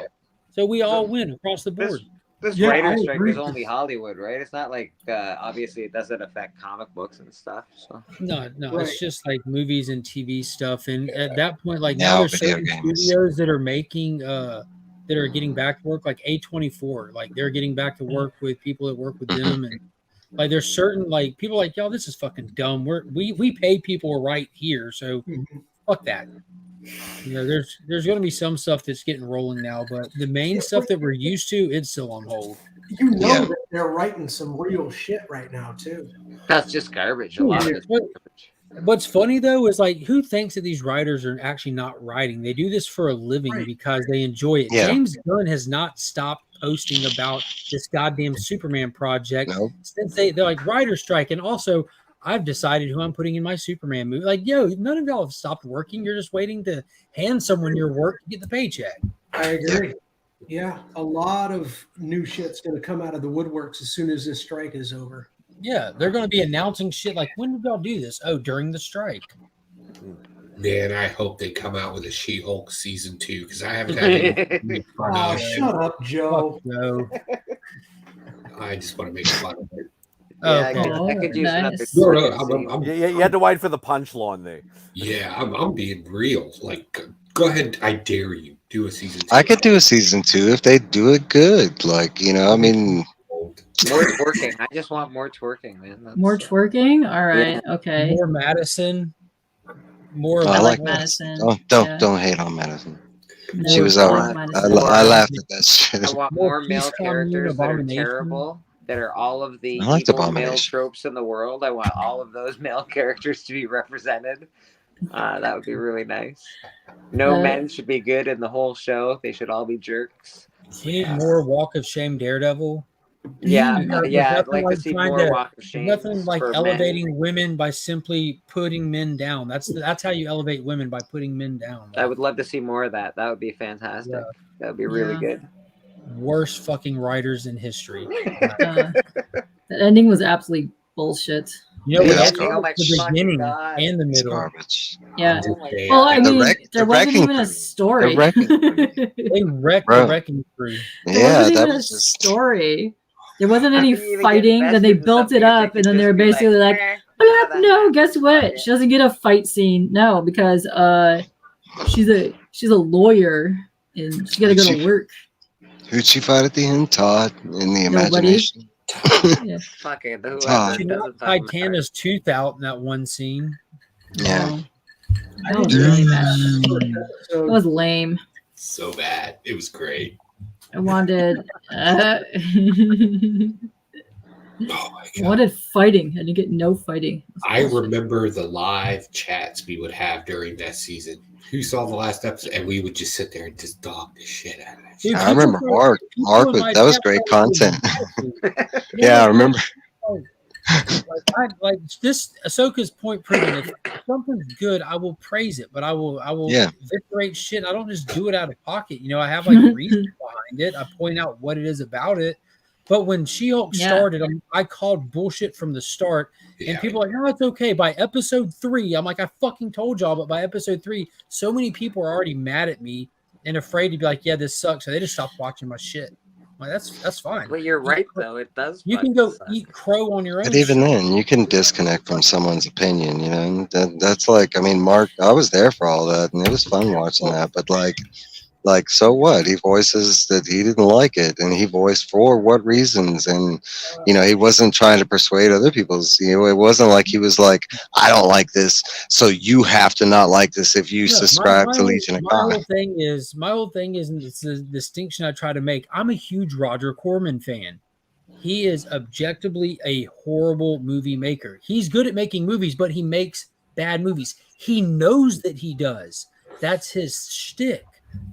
I love Roger Corman movies. Like, fast forward, put in today's standards, Sharknado are intentionally bad movies, but they know what they're making. No one can watch that and try to argue that it's a good movie. You're fucking crazy. What you can argue is that you have fun watching it, that you enjoy it. Sometimes those things are separate. You can enjoy watching bad shit. I do it all the time, but She-Hulk is bad. Experience is part of the fucking process. You're right, man. If you have if you have a great experience watching something, it can change your whole perception on a movie, even if the movie's shit. You know. Dude, I had a blast watching Shazam 2, and that's not a good movie, but it was just me and my oldest daughter, who I don't get to kick it with a lot, and she's sitting there laughing, and it made the experience amazing. Have I watched it again? Fuck no. Will I ever? Probably not. I really wish they did. I wish they did Shazam a little more. Like, I liked Shazam 1 quite a bit. I wish they did him more justice. I like Shazam the character a lot. Mark so didn't. I'm a little I love upset. Captain Marvel. Yeah, Mark did not. Fair enough. Fair enough. I liked the first Shazam, but see, I don't have that extensive. That character comes before the movie started. Yeah. Like, I don't like what they did with the Jeff Johns run when they were trying to find a place for him, because I'm fine with him being like an analog for Superman that DC bought, because that's what he is, you know. Like, his name's not fucking Shazam. That's the wizard. Yeah. Who gave him his powers. Man. Yeah, that kind of stuff just bothers me, because I grew up as a kid, like, as a big fan of the Big Red Cheese. Like, I love the guy. And then I just watched him. Like, Kingdom Come is my all-time favorite comic because of that fight with Captain Marvel and stuff like that. But it just has always irked me. And then they make movies of it, and then everyone is like, "This is so good. They're all Shazams." I'm like, "Oh my god!" I actually didn't like that part of the movie. Yeah, I do that's the like, one part but I hated about it. I don't like that we started out with the whole Shazam family. I wish it would have been, you know, just Billy the first movie, and that's like, He's been Mary the first movie, Especially since it wasn't necessary, right? Yeah. Like, if you're an existential conflict happens, right, and you need backup, right? Yeah, sure. Give the power away, build up. Yeah, go fight. but it wasn't. No, he's like, hey, we're all homeless children. Yeah. Welcome to the power of superheroes, and it's like, this is dumb. What's going on, Pop? It's like the second movie. I believe the problem is just villain choice. I mean, you're talking about we go through the first movie and he's barely learning his powers. In the second movie, you want to bring in like gods to fight him. Like, and I mean, you can do that, but did they do it? Not really. Like, That's where he gets his powers is from gods. I think the final battle was great. The movie just felt, I don't know, it just felt stale. I thought the first one felt like that too, and I know people had fun with it, but I think like the general success of that movie was because people thought they were seeing a Marvel movie, and I'm not saying that jokingly. Like the I can general agree with public, that. especially at that time, didn't know one or the other. I liked him as Shazam though, or as Captain Marvel. Oh, I do. I thought he was a really perfect Captain. He was good. He was like he was a kid, but he was a big, huge fucking adult, man. Like it was, I don't know, it was pretty good. That's the like, and this isn't the comic me. This like that's fine. That's what he's supposed to be. They portrayed that well, but that's what I dislike about it in the comics, how they did that. And they're actually Mark Waid is currently working on getting him away Fixing from that. tropes. Yeah. Like he's not supposed to be a kid as Captain. Like Keith Giffen started that lightly in the Justice League International stuff, and then the Power Shazam series from the '90s. It was like that a little bit. Then with that New 52 run, they took it and ran with it. And then But that's one of the Shazam reasons 2, I love. That's one of the reasons I love Shazam as a kid, because I could put myself in the position of, you know, saying a magic word and becoming a big, huge, becoming a big, huge fucking superhero and beat the shit out of bad guys but and whatever, you know. being a kid as that hero, like see, like Captain Marvel and the Hulk were like my guys, you know. Like I was a smaller kid and everything. Like being the scrawny kid who gets mad and turns into the strongest thing on the planet, Yeah, or man. saying a magic word and turning into like a Superman. Those are so relatable for like kids. Yeah. But then they It turn them into, it translates so well to a young person, you know. yeah, and Most I of didn't us like just when they end up made him like as interference. Captain Marvel. He still has like this Billy concept, and they talk about it in Shazam too. Like there's something wrong with him, and they have to try to figure out how to incorporate the wisdom of Solomon into this kid Captain Marvel, and it doesn't work. It doesn't work. And Mark Waid is working on it right now. And issue 3 of Shazam just came out where he's finally back on it. Like that's who wrote Kingdom Come. He's a comic god when it comes to writing, and he just has like true passion for the character and understands kind of both sides of the fence.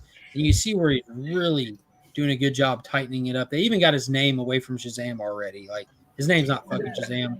We're calling him the Captain, and we're gonna run with it till we can figure out some legal shit. All right, I love it. Captain Lightning Hands. You know, I'm It was calling. funny. And the way that they incorporated in the comics is it was just a quick flashback. You see like his family is kind of laughing at him and pointing at him, soaking wet, just kind of hovering over the ocean like he had like a maritime slip up. So they call him the Captain, ironically poking fun at him, but society has picked up on it and he's Captain. He's the Captain. Like that's cool. I dig it, man. I dig it. He's one of my favorite characters from when I was a kid, so I dig it. One of my folks, I'm gonna have to hop off real quick. Sorry. We forgive you. You're a horrible I know. person, man. You just put a lot of pressure on the rest of us to carry this because you've been doing it for You us. just lost my vote for best. You don't like Shazam? Oh, what to tell you? That's why the conversation was going away. I'm like, nope, I'm out. I can't do it. No, I'm playing. Fuck this No, Shazam. my brother's got a bedtime. I gotta accommodate. You know. Malik, you run you run the comics. Is it a comic shop or a comic stand? It's a booth at the flea market. So one day a week, I own the booth there. Nice. What do you do for inventory? Do people pretty much bring you stuff, or do you shop like local online markets, or what? I shop around, Kijiji, Facebook Marketplace. Sometimes I'll go to auction sites. There's a lot of places, and then of course, around here it's pretty depleted. But you can go to. I recommend going to antique shops and asking them if they have any comics. So they don't usually pull them out, but they'll probably have a fucking box that they haven't looked at in 25 years. And they're like, I think I might have something around here. I have a honey hole here that has an entire upstairs. You might find some good books.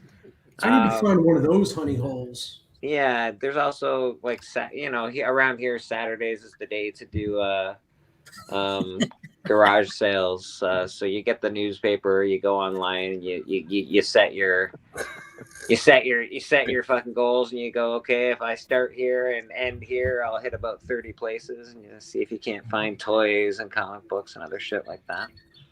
But a lot of the times now, a lot of people do come to me because I do have a spot. So it has made it a lot easier actually having a physical spot for people to find me. And where's the spot at? You're in Canada, right? Yeah. Ottawa? St. Catharines, right near Niagara Falls. Okay. All right. Cool. Yeah, man. It's all right. I just I fucking love comic books, and I want to be around comic books for the rest of my life, and I don't want to work for anybody else anymore. So that's what I'm working towards. I think I'm going to finish out my career, and then when I get old and gray, it's going to be all comic books. I read that's yeah, man. I just want to be surrounded by that. Austin. What's that? That's called regular retirement. Oh, nowadays you can't. I guess I'm a regular guy. Yeah, you said when I get old and gray and finish my career. Retirement's a fucking joke nowadays, bro. You can't even fucking do that. You need more money. I'll never retire. You can't. You'll be driving a cab or working at Walmart as a fucking greeter. I mean, that's the good thing about this day you and won't age. do that, but there are people like me. The good thing about this day and age too, though, and they're telling how things will look 10 years from now, is there's so many ways to create revenue streams. You know what I mean? Because I have a full-time job that if I do nothing else, that sustains me. But then I have YouTube revenue that comes in, a merch store revenue, a IG page. You know, there's I have a full-time job as well. I work at U-Haul for a full-time job. So that's the comment. You know, and okay. You can do something as simple as setting up like a spring account. Or there's so many ways to create revenue streams and just start building foundations off stuff and seeing what you can do with it. You start making knives or rings or take government contracts too. Yeah, I know. Up top there, I know what you're up to. I like your shit. It's awesome.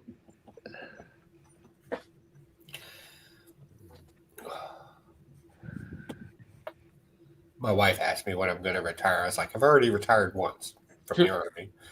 Now I have a government job, and then we have the business on the side, and then shit I make for people, and then flip a couple comic books every now and then. My wife's like, when are you going to just like be done? And I was like, what the hell do you do when you're done? Like, yeah, what do you do when you're done? Yeah. You're dead. I was retired for about 6 months. Yeah. And then I got bored. Yeah. Honestly, what do you do? I understand. I love being lazy. I'm a huge fan of it, but after a week of that, you're like, okay, I gotta fucking find something to do. I can't go play golf, right? Because I like drinking and driving just leads to bad habits, right? Well, yeah, man. All I do is smoke pot then, and that's a fucking expensive habit if you got all day to do it. Yeah. Yeah, to make the hobby fund itself, Bleak. But Pops was a law enforcement here for almost 40 years, and he when he retired, he said he's fucking done because he worked like law enforcement, and on his off days he was doing special detail and supporting 2 households and shit. And now he runs about 5 to 10 miles a day. He fucking hangs out with the kids as much as he possibly can. He finds stuff to do. He stays busy. Doesn't miss a soccer game or nothing. But he won't work ever again in his life. He's fucking done. He said he must have hobbies or something. That's a tough. He sells comic books on IG, of course. Oh yeah, he's got hobbies. He like runs like the Pop's Attic page where the books are selling on. He cuts his grass twice a week. He's got the nicest lawn you've ever seen. He has an amazing retirement package also because he's old. Like we have like old school like Augusta Police Department that got consolidated into county. So he's like on this old school retirement package. It's actually self-sufficient like they're supposed to be. And so he doesn't need money. He's one of those people like he's not materialistic. I mean, he collects comics. He's done that since 1962. That's why I grew up in comics. But my fucking dad hates fucking comics, cartoons. He adamantly fucking hates that shit. He hates the fact that hates the fact that I collect it. Laughs at me. Does he watch sports? Yeah, he's a sports guy, but I watch. Remind him that those are literally games. Just remind him, like you're literally watching a game. You're playing. A game that's probably a game that's rigged anyway. So yeah.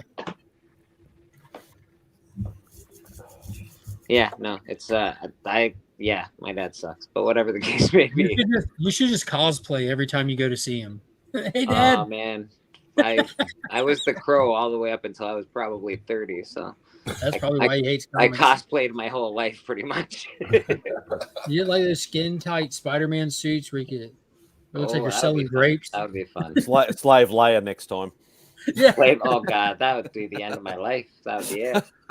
We'd be in a fight for sure, and then you'd see Slave Leia kick some ass.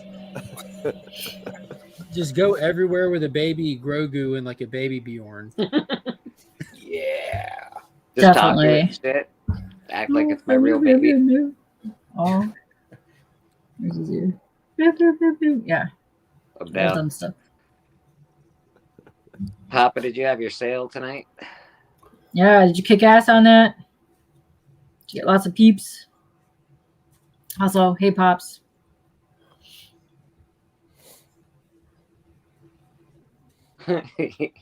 You watch Comic Journey, that's bad enough. This is facts. I wonder how he's doing. We haven't had any updates in a while, a hot minute since he got his crabs. So Let's just enjoy it while it lasts. Yeah. We may be holding a memorial service for him here. Oh. Yeah, he got crabs and he doesn't He feel did. good. So I don't know how. Is it also true? He's doing. 165. That's not bad. How long were you on? Several hours. But at least you did a nice lot. That was good. 165 in a couple hours. That's okay, Papa. Yeah. Okay. I know hookers that make less than that. Yeah, you know. Yeah. I mean, if this keeps going on, he might pop on here. Just saying. His crabs. Show off his crabs. Oh yeah. Well, isn't he at the Comic-Con in Baltimore? Yeah. Yeah, that's what I said. He might pop on here and show off his crabs. I did say something that would light up because Joe, you'd probably know. I can't remember the name of them, but there was it was mentioned on Only Slabs this morning. There's a guy from, I think he's actually from Canada, Stray Flexing. He's got a big boy collection, and he was talking to some guy with a stall there at Baltimore, and I was just looking, and it was like just all old school slabbed Golden Age books. Yeah, I actually know. Yeah, I know the like guy. McNugget or something, or McNoggin or something like that. Noggin Comics. I know that guy. I've been to his shop. yeah. It's pretty. I have a garage shirt that sometimes I rock from that place. And it's My like uncle's antique shop is not too far away from him. Some of that stuff is getting real fucking pricey, man. Some of that Golden Age shit. I'm telling you right now, if you want Golden Age, especially now that we're coming into this new era, you may want to start like finding a niche and start collecting it now. Buzzard Brothers. That's it. I know that one too. Yeah. And don't find a common niche like hanging covers because they're already really expensive, or whatever shit like that. Oh, nice. Nice. Wiz Comics, beautiful. I should have been up in my other room. I could have shown you some good Golden Age stuff. I don't have any in here. I got a couple books, good Golden Age here right now. Oh, nice.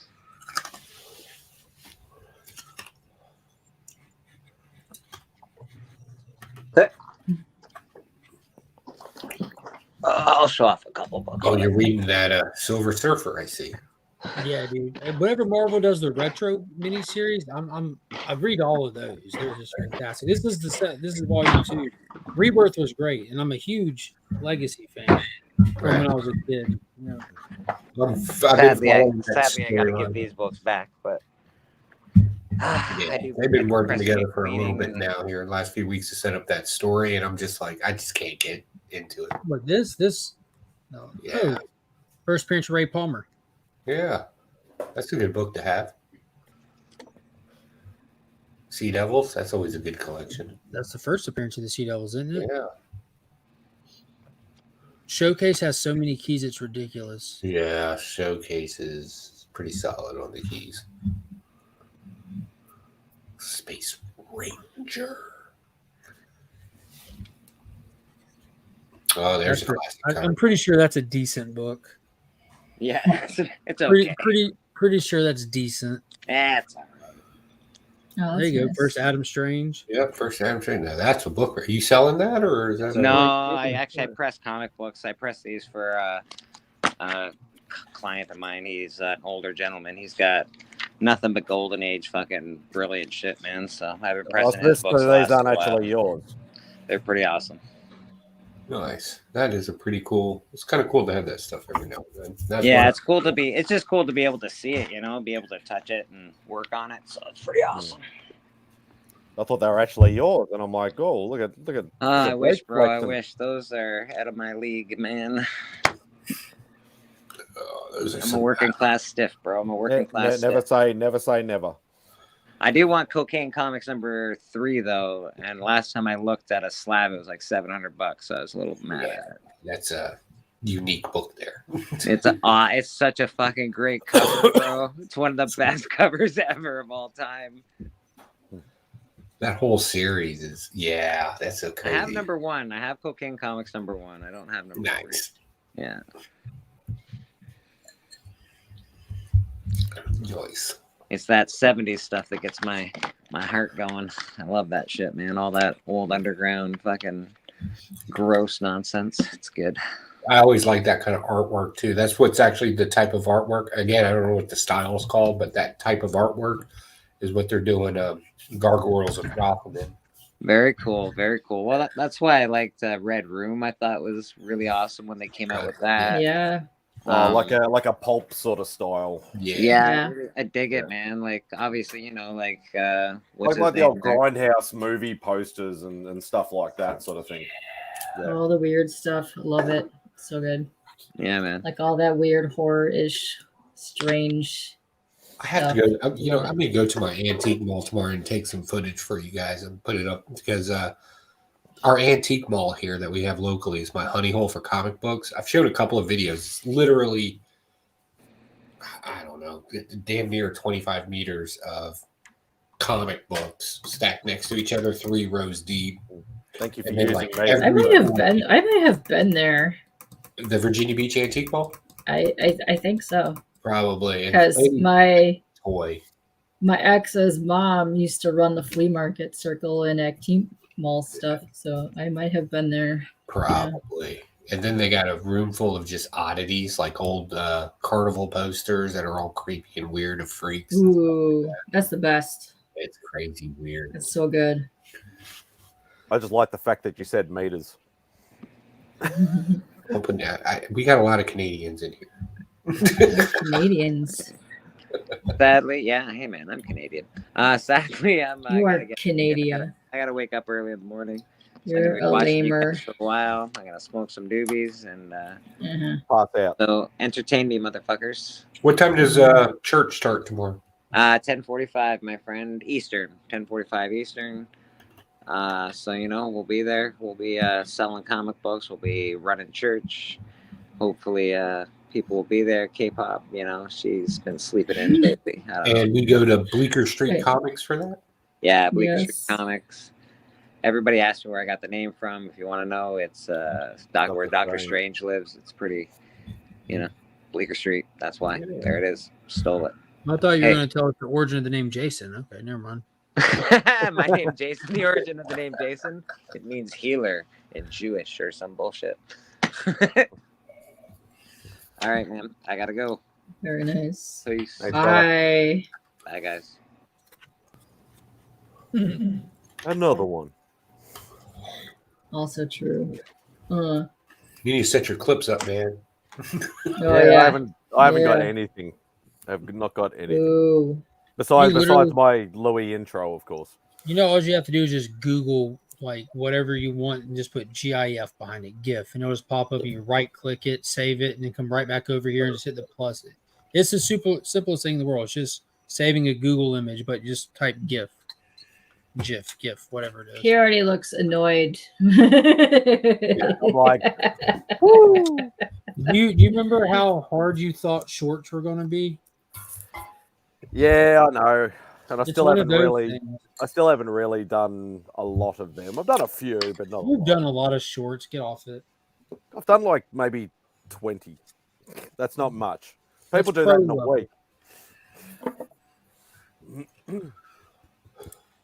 Oh, Pop says gets fired clips. I bet you do, Pop.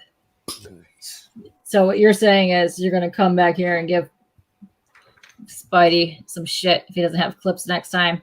Oh, do you have that sticker ready, available right now? If he says does not have clips. Sticker? Yeah. You have the sticker ready, available right now? If he sticker. does not, oh yes, show us the sticker if he does not have his clips next time. Wait. Oh, all right. Yeah, bam, right there. That sticker's only for CJ. Oh, apparently it's for you as well. Yeah, but I'm nice. CJ's an ass. This is. We know how much Papa loves revving CJ up. We do. I would almost say Yes. it's a hobby. So, Pops, how bad are you going to give CJ some shit about his crabs that he just picked up? A lot? So much, please? And he's been very quiet, so I hope he's doing all right there in the Baltimore. Who's all in Baltimore right now? Nam is there. He snuck there, even though he said he wasn't going to be there. There's been a few peeps. I'm surprised Yeah. you're not there, Joe. Aren't you a regular at Baltimore? I am. I had to pass on it this year. I took the time off, but I had too much other stuff going on. Yeah. It's actually making me sad that I'm not there. So Yeah, I missed out. Maybe next year. In New York Comic Con, and I fucked up and waited too long, and there's no tickets. There is a little tiny small con that is happening off of up in New York. Scott.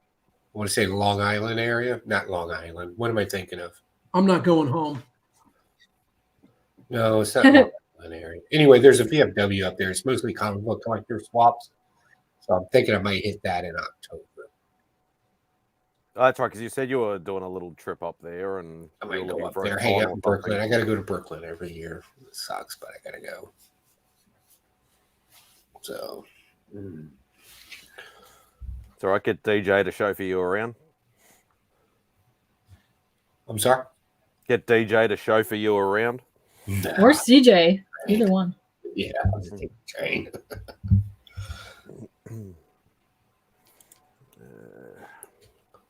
Hoarder's Hide. What's going on, brother? Yeah, hi. I thought it was oysters. The only reason why crabs are famous in Maryland area is because Old Bay's from there. The Old Bay seasonings. Yeah. Also, their state flag.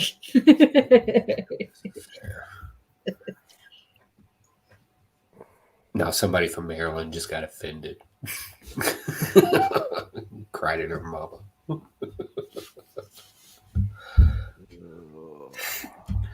Oh, Lord.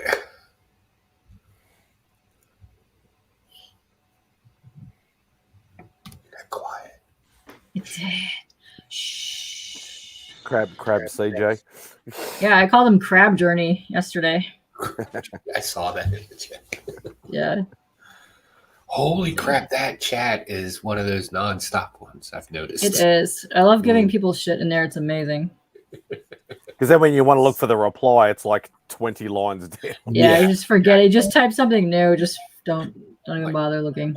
I read through it whenever I'm taking a break on something, and then by the time I'm like, oh, that's funny, and I keep scrolling, and then realize file before I get, I'm just like, oh, it's too late.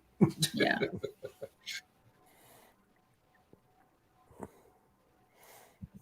These guys are just, they're not like chatting or texting each other. Like they're like legit having nonstop conversations in there.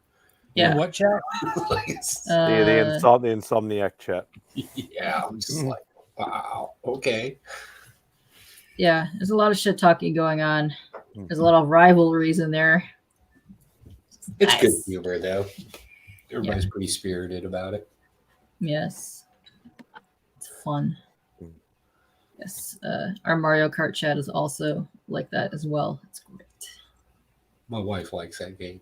She loves it. Yes. Oh, I just saw something. Oh, was on a reel or something like that.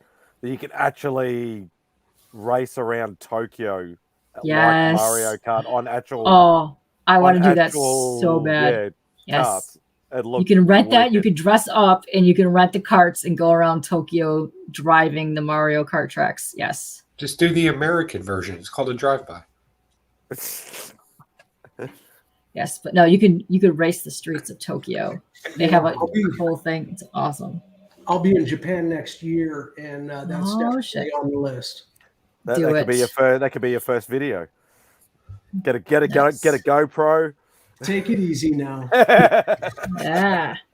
Something really spectacular is going to happen before for me to do a video. Oh, that's right. Yeah, when you win the that's right. Well, I'll tell you what. I got Comic Vet's vote tonight, so I'll take that all day. Okay. Tell you a secret. I think you know of a handful of other people that you got their vote too. Maybe one or two out there. I'll tell you what, man. I'm rooting for Roscoe. Yeah. I'm rooting for MadSpidey and Sector. Those are two that I'm like actively cheerleading for. Yes. MadSpidey's definitely going to win his unboxing category. I'll tell you what, Mark, between you and DJ, man, I was torn on a couple categories. I had to build out the spreadsheet and be like, okay, I'll vote for Mark here and Dan here, but I flipped. That was tough. In the grand scheme of things, if people are split, I hope that they just vote for the other person because it's very nice to be considered and nominated by people. But I actually don't give a shit. Like if I win, that's fantastic. But I see people doing these live votes and I see people in these chats. Some people really fucking care about this shit. Yeah. They really fucking care about a piece of plastic that I paid for one of them by sponsoring the category. You know what I'm saying? Like, yo, like it. That's fucking awesome. Like, I hope they win it if it means more to them. Like, it's super cool. Like, don't get me wrong. Like that people like enjoy the content. And it's really validating with what you do. But I do my content for the same reason I'm sitting here tonight is to fucking hang out and talk to you people. Yep, and that's exactly why you deserved my vote on a number of different categories, man. That didn't work. I just want to take Gem Mint down, and then if I ever if I ever do that, then I'll be done. Then I won't do live nominations, live voting, live nothing anymore. You know what's funny is like now they say vote with your people's like vote honestly, vote with what you watch. In all seriousness, when I listen to Jim, and I know a lot of people like him, he makes good stuff. He's a good guy, whatever. But when I listen to him sit there and call Martian Manhunter John Johns multiple times while explaining how it's one of his favorite characters, it just made me want to fucking peel my skin off because I'm just that big of a comic nerd that it drove me crazy. I'll be honest, Jim Mint got my vote for Omnibus reviews. I voted for John because I like that's just to like actually peek in on John. Like I don't give two shits about omnibuses. I think they're the dumbest thing that are ever made. Yeah, I don't either. But when I do watch omnibus content, Jim Mintz is what comes up. Yeah, that's super fair. I never watch omnibus content, but I watch John's comics with kids content because I love John. And if he's talking about omnibuses, I guess that's what I'm listening to that night. If he's talking about his kid's soccer practice, guess that's what we're doing that night. It's just a John thing for me. #Jomnibus 2023. Yeah. When John's sitting in the van in the parking lot reviewing books, I mean, there's nothing. While his kids are playing soccer and shit. Yeah. He's just such a good guy. I love him to death. Yeah. I was gonna say he's a cool dude. And that's what I said with voting with your heart or your head. Sometimes you go to a category and go, I don't know any of these people, or I only watch one of these people. Okay, I've watched him, maybe not for this category, like speculation. I don't watch speculation. Yeah, but if I go to a category and go, I know that guy, he has been friendly to me, or I've watched some of his content, I would just vote for him in that category.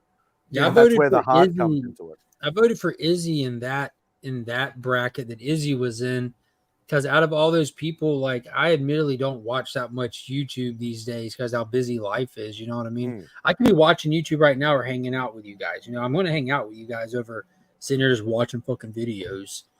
And Izzy, like on Mondays, that's like one of the biggest YouTube nights of the week now. And I never watch YouTube on Mondays. I'm I'm with my kids. I love my kids. They're so fun. Like I'd rather be kicking it with them. And at bedtime, they're a pain in the ass. So I'm going to be with them. You know what I'm saying? Like they need a lot of attention at bedtime. But I pop in on Izzy's to give him the thumbs up, and I know that he does speculation stuff or at least talking. So I'm like, yeah, he gets my vote because of that. Yeah, I think Unknown Channel and Comic Restoration, those were the two categories where I just didn't know. The Unknown Channel was easy as fuck for me. You know why? Because there was a channel called Miss Nobody for Unknown Channel. Well, obviously, I've never seen a video from any of these people, but you won on name recognition alone. It fit the category. And Restoration, I just go straight to Jerry. Yeah, because I've watched not a lot of Jerry's content, but I have watched Jerry's content. He's a super nice guy. You know, he'll even jump in, like on one of my videos or a chat every now and again and things like that, just to say hey and all that sort of stuff. And I'm like, it's an easy solve. Yeah, see, unfortunately, I'm embarrassed to say I'm just not familiar with any of those guys. It's not the kind of Jerry stuff. That's it. Listen, I think Chris made a good point. Like when he saw the category, he went and watched those people's content that did Restoration, and he ended up voting for a different one. Yeah. That's something that most of us aren't going to do when doing these awards. It's a popularity contest for the most part. Which I mean, that's what awards are in general. And that's why, like I said, like I'll vote with my heart for a category that I know most of them, or at least know one or two of them. But the head one will be the stuff that I do not watch any of these sort of types of videos. That's where the head will come into it. So yeah, it's like I'll still like not take it seriously, but I'll still do it properly. But yeah, some of them are going to be a lot harder than others. Like a lot of people are saying, oh yeah, it's like trying to choose between your kids sort of thing or your best mates. Because there is multiple categories that got you, Mark's got DJ, and Chris and Rob and stuff like that. I like the collaborative one because like the collaborative event was like my community hangout, DJ's in the mix, Rob's Only Slabs, or C3, which is the three of us. I'm like, yeah, obviously it's like 4 out of the 5 categories were me, Rob, and DJ. Yeah, I think there's one other person. I don't remember who it was, but thought that was funny. That was an easy one. Most of them are pretty easy. Like you said before, I was completely surprised to even be nominated, and that's good enough for me. I'll take that all day. Yeah, I don't know why you were surprised, to be honest with you. I'm surprised that you haven't won it every year at this point. This is this the first year. That makes sense then. That explains it.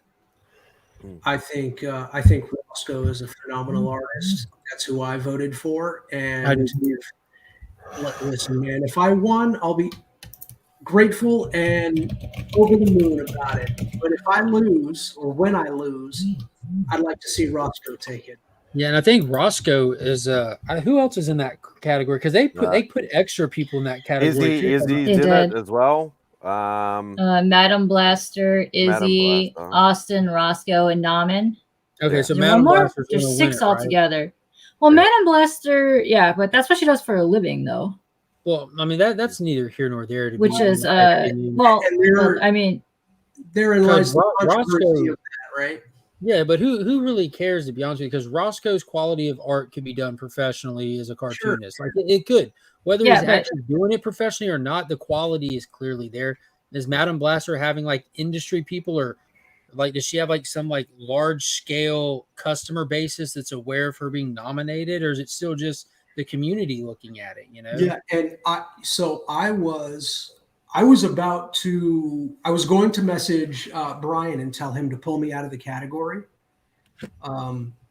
But then DJ made the point that I am a published artist, but I was published due to the support of the community itself. Yeah. So then I jumped right back in the race. Yeah. But there is also a conflict of interest with you having exclusive with half the people that are sponsors and are on the committee with people that are in there as well, though. But nobody who's put out a cover by him is on the committee. It's on the committee, And right? you know what sponsoring an event is? We give Brian $25 to help him cover the cost of a trophy, apparently. Because I didn't know that until like we were live one night and he was mentioning he had sponsor spots, and we asked him, and we just filled him out just to help cover costs for buying trophies for people with the little plastic light up thingies. So Katie didn't vote for me. That's okay. I haven't even voted yet, so she didn't vote for Madam Blaster either. So don't I worry. haven't voted for anybody yet. Let me send you some of my campaign materials. No, but I think that there were a lot of missed opportunities in that category. I don't know if they were actually nominated. You can go look on the list for sure. He put out like that. Dude, that was crazy to me. Was putting out that full list. I guess it's cool, but like there was like 500 and something initial nominations and 500 and something initial nominated people. Right, but it didn't say what categories they were in. I'd like to see. Yeah. I'd like to have seen Drac in that category.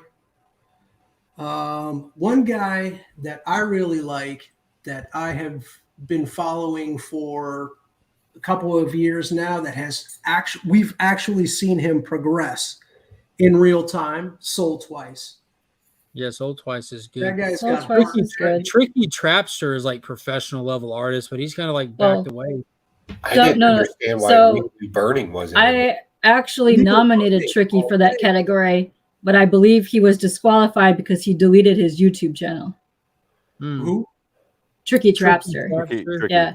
Like, he this actually dude- deleted this his dude- entire YouTube channel. He Yeah. could be doing beat covers for DC for a living. Like he's fucking phenomenal. He's really good. He's actually on Whatnot still doing art and selling it, but he changed his name about 3 times. He goes by Necrol Ultramon or something like that now. But yeah, he deleted his YouTube channel, which I think disqualified him because he doesn't have YouTube channel anymore. Let me hold something, Scott. Let me hold I something. want to put this out there. So it's a comic book community award. Yeah. You have to have a YouTube presence in order to qualify. Yes. Yes. Yeah, You it's do? a Yes. comic community of YouTube award. Yes, So because it's not like- before it used to be Facebook and Instagram, but then they got rid of that side because a bunch of people from Instagram wanted to be in it also. And then I think this year was the first year it was only YouTube people. it's a YouTube show about YouTube content Yes. creators and people in chats and stuff like that. Yes. So then Yeah. I should pull out of the race. No, you have a YouTube channel with over 100 and something subscribers. You're welcome. And you have a presence that history can show. All you have to do is go to Spidey's Outbacks, Remy's Place, Banter, any of that sort of stuff. Obviously, you So might not be that able to find counts. Banter. Yeah, but- it does count because if you listen to Brian and what he says about the Lifetime Achievement Award, you don't actually need a channel, but you have to have a presence on YouTube to qualify for Lifetime Achievement. So you can do like behind the scenes stuff to qualify. Yeah, like for example, in Tricky Trapster's case, he's not on YouTube anymore. Like he's kind of gone. Yeah, you got a presence on YouTube. He's known, but yeah, he's not on here anymore. He doesn't want to be on here anymore. So yeah. Oh, okay. All right. I just want to make sure everything is fair. Like I said, I'm absolutely honored to even be. Hey, Kyle. Hey, Yeah. Kyle. I haven't talked to this guy in forever, man. I need more Kyle in my life. Okay. Yeah, I think it was more the factor of like people nominated like David Finch and Jim Lee and stuff like that, and it's like that's just stupid. Like Never heard of those guys. Do they have a channel? apparently. David Finch, his channel is top notch, man. Yeah. I could watch him draw for hours and hours. I could listen to Rob Liefeld rant. Oh, it's amazing. Yeah. You know, that's just cocaine flashbacks right there.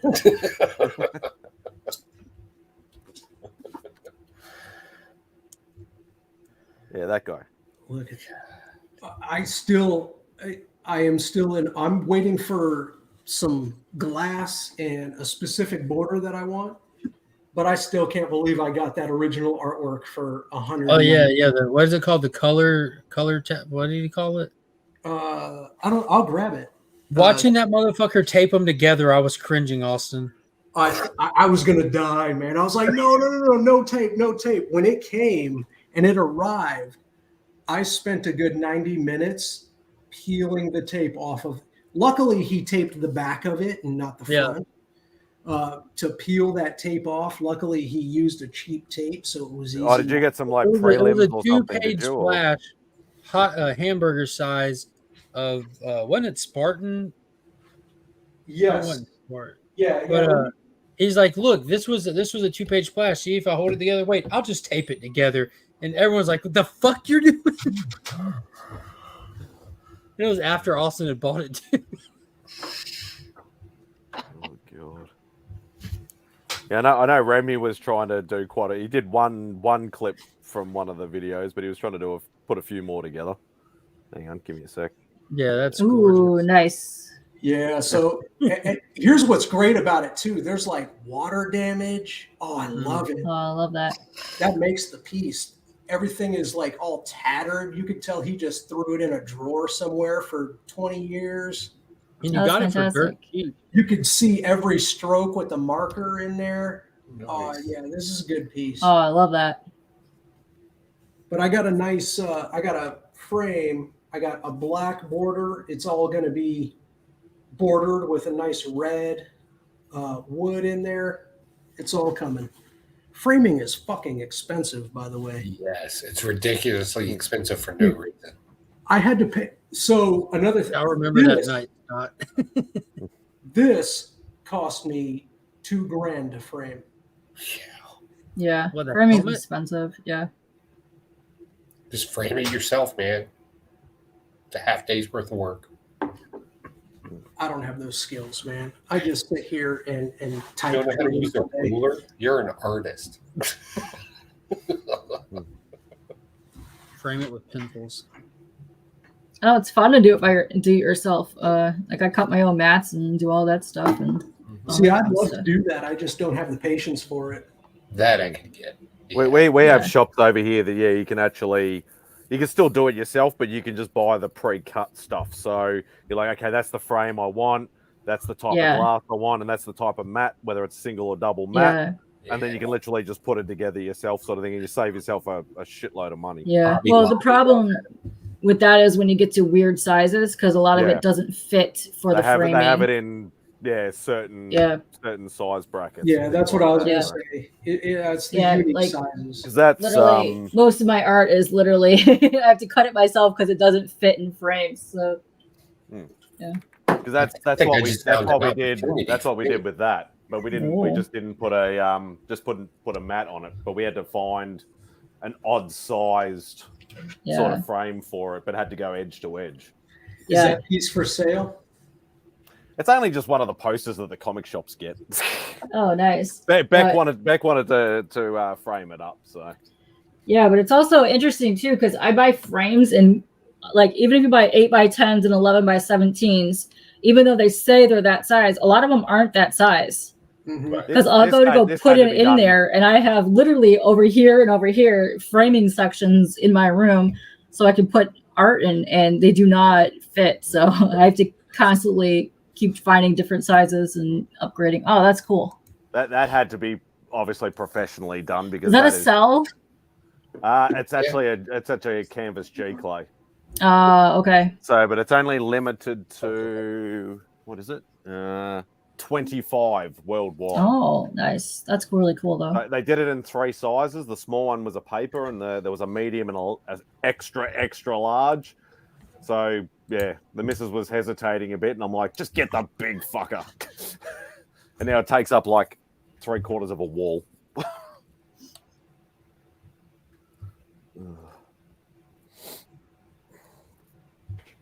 Yeah, if that were a cell, Toothless would have just been by itself. Yeah, unless you get the original master background, but cells are definitely not that big. Cells are only. Hang on. Yeah, and cells are only like that big. Yeah, and to Scott's point too, I'm glad Whatnot failed him that night. Yeah, you do not want to go up against a bidding war when it comes to original art and Scott for sure. No, especially Scott. If Scott wants, Scott gets. Yeah, Mm. I'm part of an original art chat on IG. We've all been on Comic Book NYC's channel. His original art hour. There's not a thing anymore, but Scott's constantly here's buying the thing. stuff all the time. I talk to Scott every once in a while, privately on IG, and what he's shown and what he has are two completely different worlds, man. He's got a serious collection. Yeah. He probably has more pieces of art than I have comics. And that's not an exaggeration either. Oh yeah, he's got portfolios, man. Books and books of like I have some original art, but he is just on a totally different level. Yeah. And when he shows a piece, you're like, man, I didn't even think about collecting that. Yeah. No, that's the way that I've been going. I've been going no new stuff, like especially monthlies. And I've been going Kickstarter stuff, and then I've been going strictly just original art pieces. So that's what I've been doing the last year. Yeah, original art, man. That's an expensive rabbit hole to get into, though. Oh yeah. Yeah, especially if you're chasing like pages and covers. Like pages, you can relatively get like. To be perfectly honest, if you love, say, Jim Lee's art, like everybody's going to be like, oh, a page from him is going to be like $100,000. Like you could pick up a non-key book, even a DC book, like a non-key page for like a few $100s. Mm-hmm. But as soon as it's got Batman in it or Superman in it or something, you'll see all the extra zeros be added to it. Yeah, I have a Michael Turner cover, and oh shit, nice. And when he passed away, and shout out to Comics Curing Cancer coming here pretty soon. When he passed, that was heartbreaking, man. He was a notch artist. He is literally my god lord when it comes to art. I love that man. Yes. Yeah, there's an artist friend, and I've sort of told a little bit of this story, sort of loosely here and there. But there is actually a good artist friend of mine who actually lives in the next state over. Her name's Connie Valentina, and she's done a lot of the art for the Cave Woman books that was done by Bud Root. And he's nice. She has got one of the most eclectic but like rarest original art collections that I've ever seen. Like she's got pieces from anybody and everybody. And it was quite a few years back or whatever, and she's got like extreme chronic fatigue, so she's literally house ridden. But like whenever I was over in the next state over, I'd always drop in and see her and things like that. And actually had an electrical fire, and she lost 75% of her collection. And we're talking like literally like full canvas Boris Vallejo paintings. Oh my god, and Michael Turner covers and all that. It was that's heartbreaking. I hope that was insured. So that was another story altogether with the insurance fight, but none of that stuff you could replace because it's all original one of one stuff. No, it's definitely not replaceable. But I mean, if you could be compensated for it, that would be nice. Yeah, that's also hard to put prices on some of that stuff too. Yeah, that's the other thing, because if she's got like an original Boris Vallejo painting that's not a published one, but like a giant size, like to us we know that's probably a $20,000-$30,000 piece. Right, but how do you prove it? Fucking bullshit insurance agent. Yeah, exactly. So yeah, that was and that's how I got my my Linsner piece. Was she actually was like, I need a bit of extra cash. I know you love Spidey stuff. I got this MJ Linsner here. Do you want to buy it? And I'm like, yeah. So, but yeah, no, that was it's very hard when it comes to original art to put a price, like especially on a resale value. And that's why a lot of original art collectors, if they collect commissions like I do, it's hard to put prices on things like pages and covers. You can sort of regulate the price a little bit depending on how the market's going, but yeah, one of one sort of, you know, non-published stuff is very, very hard. Yeah, typically when I spend high dollar, it's got to be published. Yeah, and that's the thing. Like, I only have probably maybe 3 pages. I have no covers, maybe 3 pages at the most. But I always got stuck into the commission game. So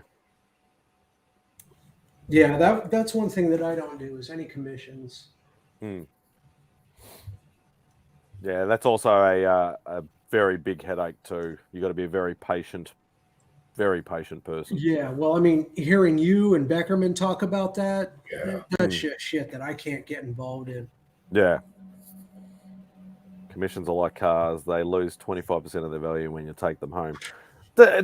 Depending on the artist, though, Scott. Sometimes things, like, put it this way, like my Art Adams commission. Like, he's not exactly the easiest guy to get an original commission done by.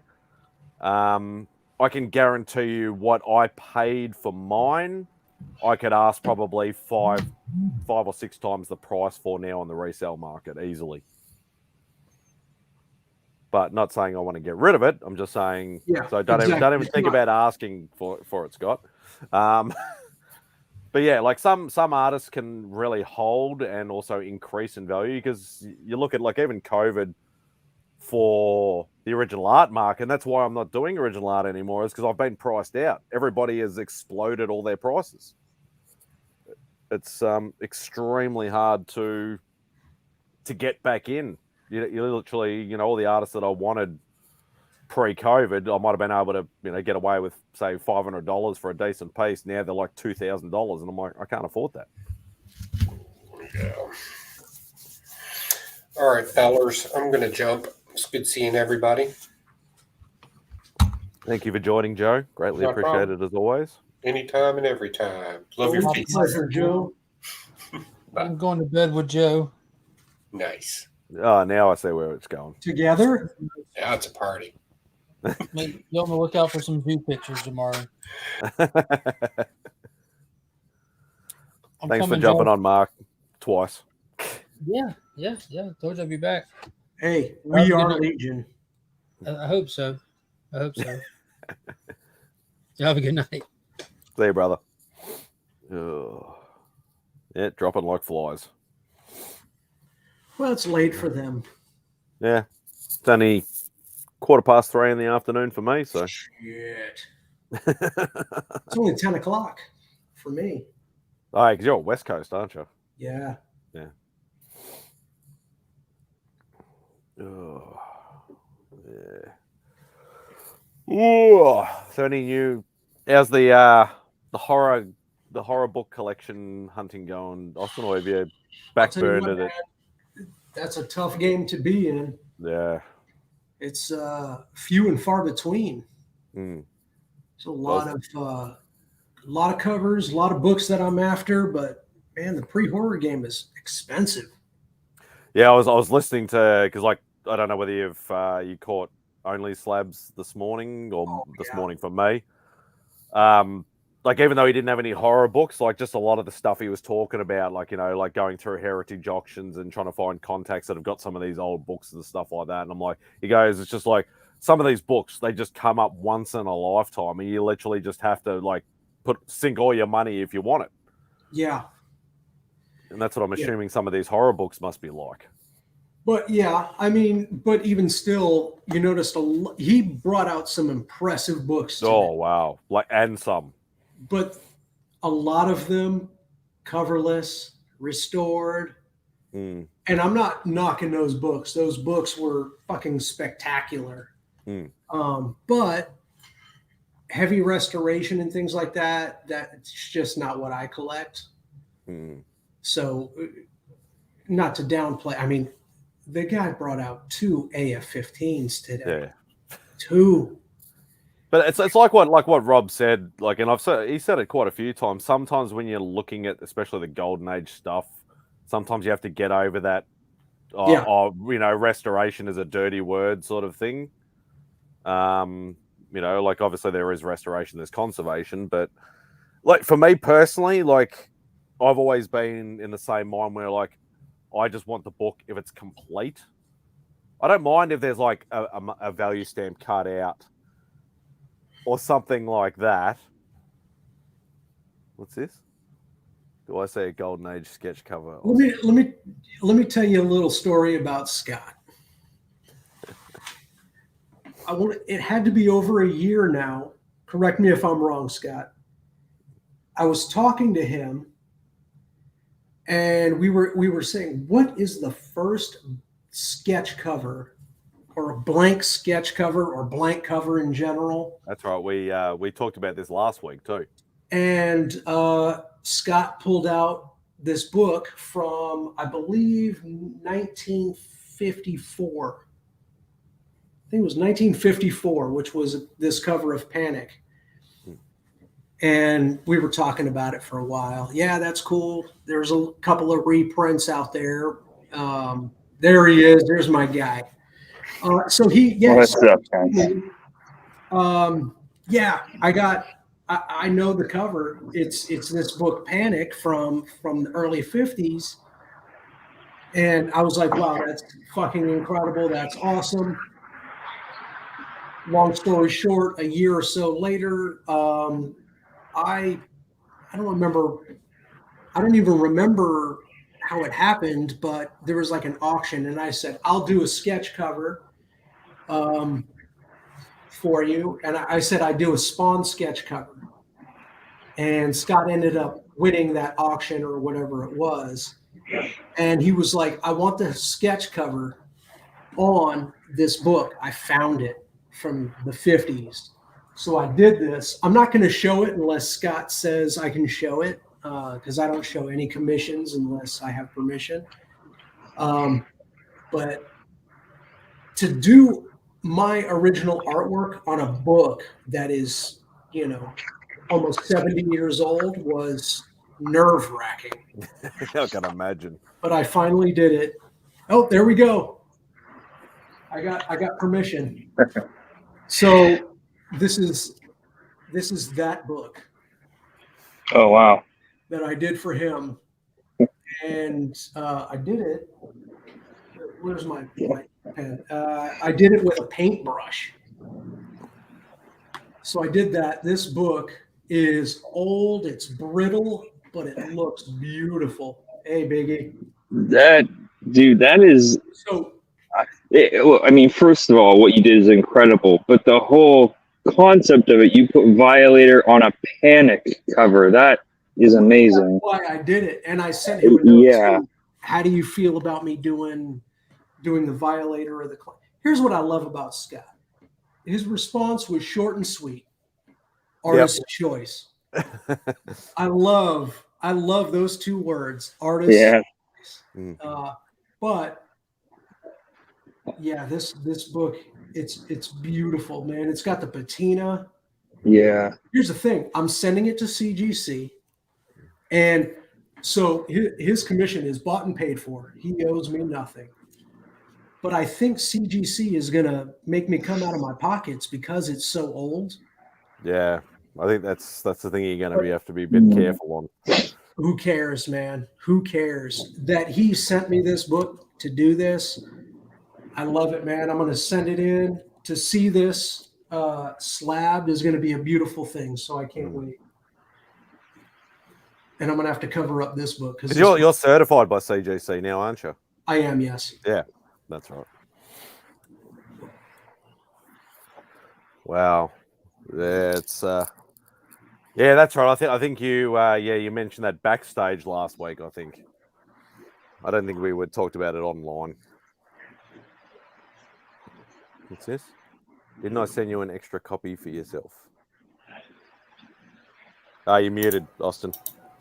Oh, no. I was going to say, yeah, Scott sent me another copy for myself, but I can't. I have to keep it clean.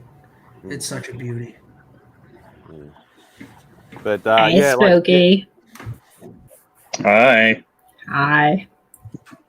Yeah, like as we were saying, like I don't care about how rough a book is as long as it's complete. If there's a value stamp missing or something like that, as long as it doesn't affect the story, I'm fine with it. Even if it's like a green label, purple label, whatever all these different colored labels are. Absolutely, but let me tell you the struggle with this book. So it was a blank cover, but it wasn't meant. You know, it wasn't a sketch cover like we have today. No, different cardstock altogether. It's not even cardstock. No, that's right. It's the paper, but it's gloss. So yeah, the ink hated it. The ink would smear. It was tough to draw on. So I literally had to paint on it. There was no take your pencil and do a rough sketch of what you want to do. It wouldn't work. Nothing would go on there. I couldn't press too hard with a pencil because it would indent in the paper. So I didn't want that to happen. So I literally had to outline what I wanted to do with the paintbrush, let it sit for, a day so that the ink would dry. And then I'd go back in and do another. So you almost had to freehand the whole thing pretty much in ink. Well, all my stuff is freehand, but I have the opportunity to at least, sketch it out in pencil and then ink over it. With that, that was freehand start to finish. But speaking of which, Mr. Drac, don't you owe me a cover? Oh, I do. Yes, that is. That will be getting to you very shortly. I'm actually. So I have the one I did. And the other one. How do you want to do that? I keep that one. So for those who don't know, here's what happened.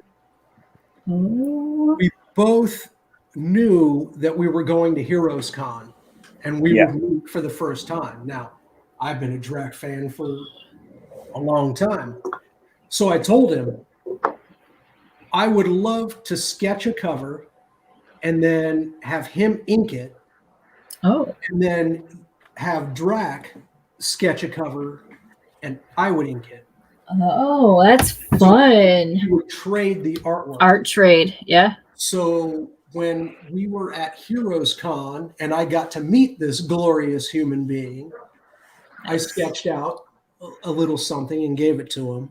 And Heroes Con was fucking hectic. Yeah. But it was hectic. But I got him the book. I was like, here, man, here's the book. So he is going to eventually, I guess, send me one of his sketches. And it's ready. I'm gonna mail it. I'm actually going to the post office on Monday. So Monday, I'll be sending it to you. Outstanding. Yeah. So here's the plan. I don't know how you want to do this. What I'm going to do is I am going to ink over your work. Yes. And I'm inking over yours. Right, Yeah. but I told you too to sign it. Yeah. Make sure you sign it. But I'm going to put, after I ink it, I'm going to put after Drac. Right. So everybody knows you're the penciler, you're the artist in that. I'm going to ink it. I'm sending that bad boy to CGC. Ooh. All right. We're going to get it going. That's exciting. Okay. So, because I'm also going to get certified with CGC as well. Yes. So now if I do that like right away, would we both get our names certified on that book? Yes, if you get it done, you're gonna get two things. One, you're gonna get a form that you need to fill out that's gonna have your number across the top. Yeah. But there's also going to be a short, like a PDF with what is it called? I have it. It's like an artist's agreement. Mm-hmm. Yeah. You just say, yes, I certify that on this date, I drew or signed this particular book, and then you put an example of your signature, and then your name in print. As long as you send that to me, As long as I get that to you before you send it off, right? Yeah, and I'll wait. Yeah, I'll wait till the end yeah. of time before I send it in, and I'll send mine to you as well. Yeah, yeah, You'll have perfect. to fill it out, and then you'll have to send it in with mine as well, and I'll have to do the same. And we'll send it in. Man, these are going to be the best pieces in the whole fucking community. Yeah, I for sale. No, and I will apologize in advance. I did not make your job easy. There's going to be some inking involved, that's for sure. Nice. I'm excited to see a traditional art piece from drag. Let's go. It's of course it's entirely up to your own interpretation. You can say, "Fuck all these lines he drew. I'm just gonna, do this." You but did a Frank Cho and just crosshatched the whole entire thing. Did you? That'd be amazing. There's lots of cross hatching, yeah. And so, well, I'm not going to show it now. We're going to wait till it's done, I think. So I don't know that I even took a picture of the one that I sent you, but I mean, I have it. I'm going to take a picture before I ink it, which I'll be doing. That's one of the next things I'm going to be working on. So I'll make sure I take a picture of the pencils. Absolutely. Yeah, hopefully by the time I get your book, I'll have my situation set up here because I'm all over the planet right now. But I'll actually do a live or I'll record a video of me inking it. Man, I can't. Man, if you can do it live, we could do it at the same time. Could that be the first video on my channel? Could that be that? I don't know. Maybe. I said I would only do it if it was worthy. Yeah. Or you could give somebody an exclusive, or something. Maybe, I don't know. Hint, hint, nudge, nudge, wink, wink. I just don't know anybody who I could do that with. But I'd be honored, man. I'm looking forward to it. That'd be a good time. Yeah. Same here. Well, right now I'm working on a couple things for C3, some sketch covers. Right on. I'm doing a Blade one right now. That's gonna look pretty good. Yeah. Right on. So you're telling me to save up then? Yeah, I mean, if you got anything left after that McFarlane auction, congrats on that again, by the way. That's thank you. I'm so glad that went to you. Well, I put out a few notes within the community and some live chats. I was like, "Oh, that's going home with me. I'll take that." Claim, add to cart, and whatnot. And no one took me seriously, but it was coming home with me regardless. Yeah. And there it is. Yeah, it's beautiful. Yeah, it is, man. I love it. But I'll tell you what, C3, I have a little bit of a reputation. I truly believe in comics curing cancer, so I always have that money put aside. I'm ready to rock and roll this year. Whereas I have not saved a cent. Save up, man, because I don't know if you've been paying attention to Comics Curing Cancer on Instagram. Oh, yeah. A lot of great artists, a lot of good people in the community have donated books. Scotty Young's got some awesome pieces he put in. A lot of great people around the community have donated a lot of books. I think we're going to knock 25 grand out of the water this year. Yeah, I think so too. I mean, yeah, if last year was any indication, but that was the thing. I mean, it's just everything there was just so tempting, I wanted to just I came this close to grabbing a book Loowee put up for auction. It was a Stan Lee signed book, and I think it got up to like, I don't know, I want to say 400, but Rob was not letting me have that. Rob Fat Stacks was not losing that bid. Yeah. There are a couple of things that you don't do. Yeah. Don't go against Rob on an ASF book. Yeah. Right. You don't go against me on a Spawn piece. Or Scott on original art. Or Scott on original art. Yeah. Absolutely. I think those are the three rules. I think there was it last year or the year before where, oh, you know what? It was between me and Pocan Joe. That was last year. And Iggy said, that was the do an Iggy original commission. piece. The Iggy commission. Yeah, an Iggy commission. And me and Joe were just going back and forth, boom, boom, boom. So you don't go against me, don't go against Joe. And you know who was a heavy hitter too? Chip. Chip, yeah. If Chip wants, Chip gets. Yeah. I did get something nice last year, though. Yeah. Last year I grabbed Neil Adams' original sketch from Beckerman.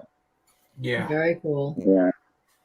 Yeah, because the auction day falls on my Monday, so I'm at work. But I have actually got it off. I've already put it in, so I don't have to work on that Saturday, and I don't have to work on the Monday, so I'll be in attendance. But I'll be mainly donating time like I did last year. Yeah, that's probably going to be my main thing. Papa, All right, Willie, Papa. always a pleasure, brother. Have a good night, man. Thanks for jumping in, mate. Greatly appreciate Night, it. Pops. You got any auctions going on, or just you'll see? Nothing. Not Sands. Nothing. All right.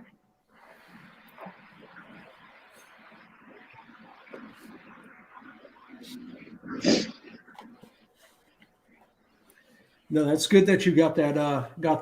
It's a good cause. You know, a number of us. Sounds good, brother. We'll talk to you. Yeah, it's a good cause, man. And you know, you'd be surprised or not surprised that Like and that's the thing. Like I had very like I don't have I don't have a big bankroll. Like I know a lot of people don't, but I just say like I donated probably, no word of a lie, probably close to 30 or 40 hours of either on live streams or in the back end behind last year. And I blew what little money I had literally like in the first 12 hours buying that bloody Spawn thing that I AOK'd to you and buying a mystery box from Mark and a few like smaller donations and stuff, man, and I was done. Listen, man, I don't care if you donate 99 cents to the cause, you know. It all helps. We've all been hit in some way, shape, or form with this fucking cancer nonsense. So like myself, I lost my father. So even before Comics Curing Cancer, that's the big charity that I donate to every year. And I'm just glad that now I get to donate that money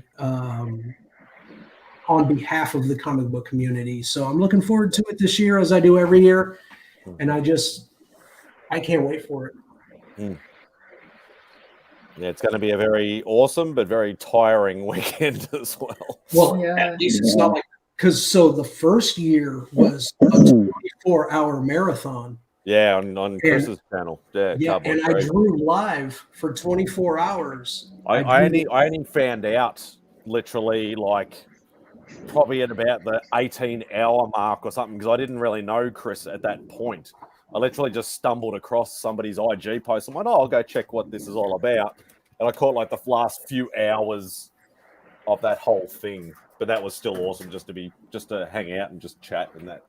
Yeah, I think between 3 and 6 a.m. during that, I actually got a couple of hours of sleep, and then I jumped back on and finished the drawing. But that was brutal.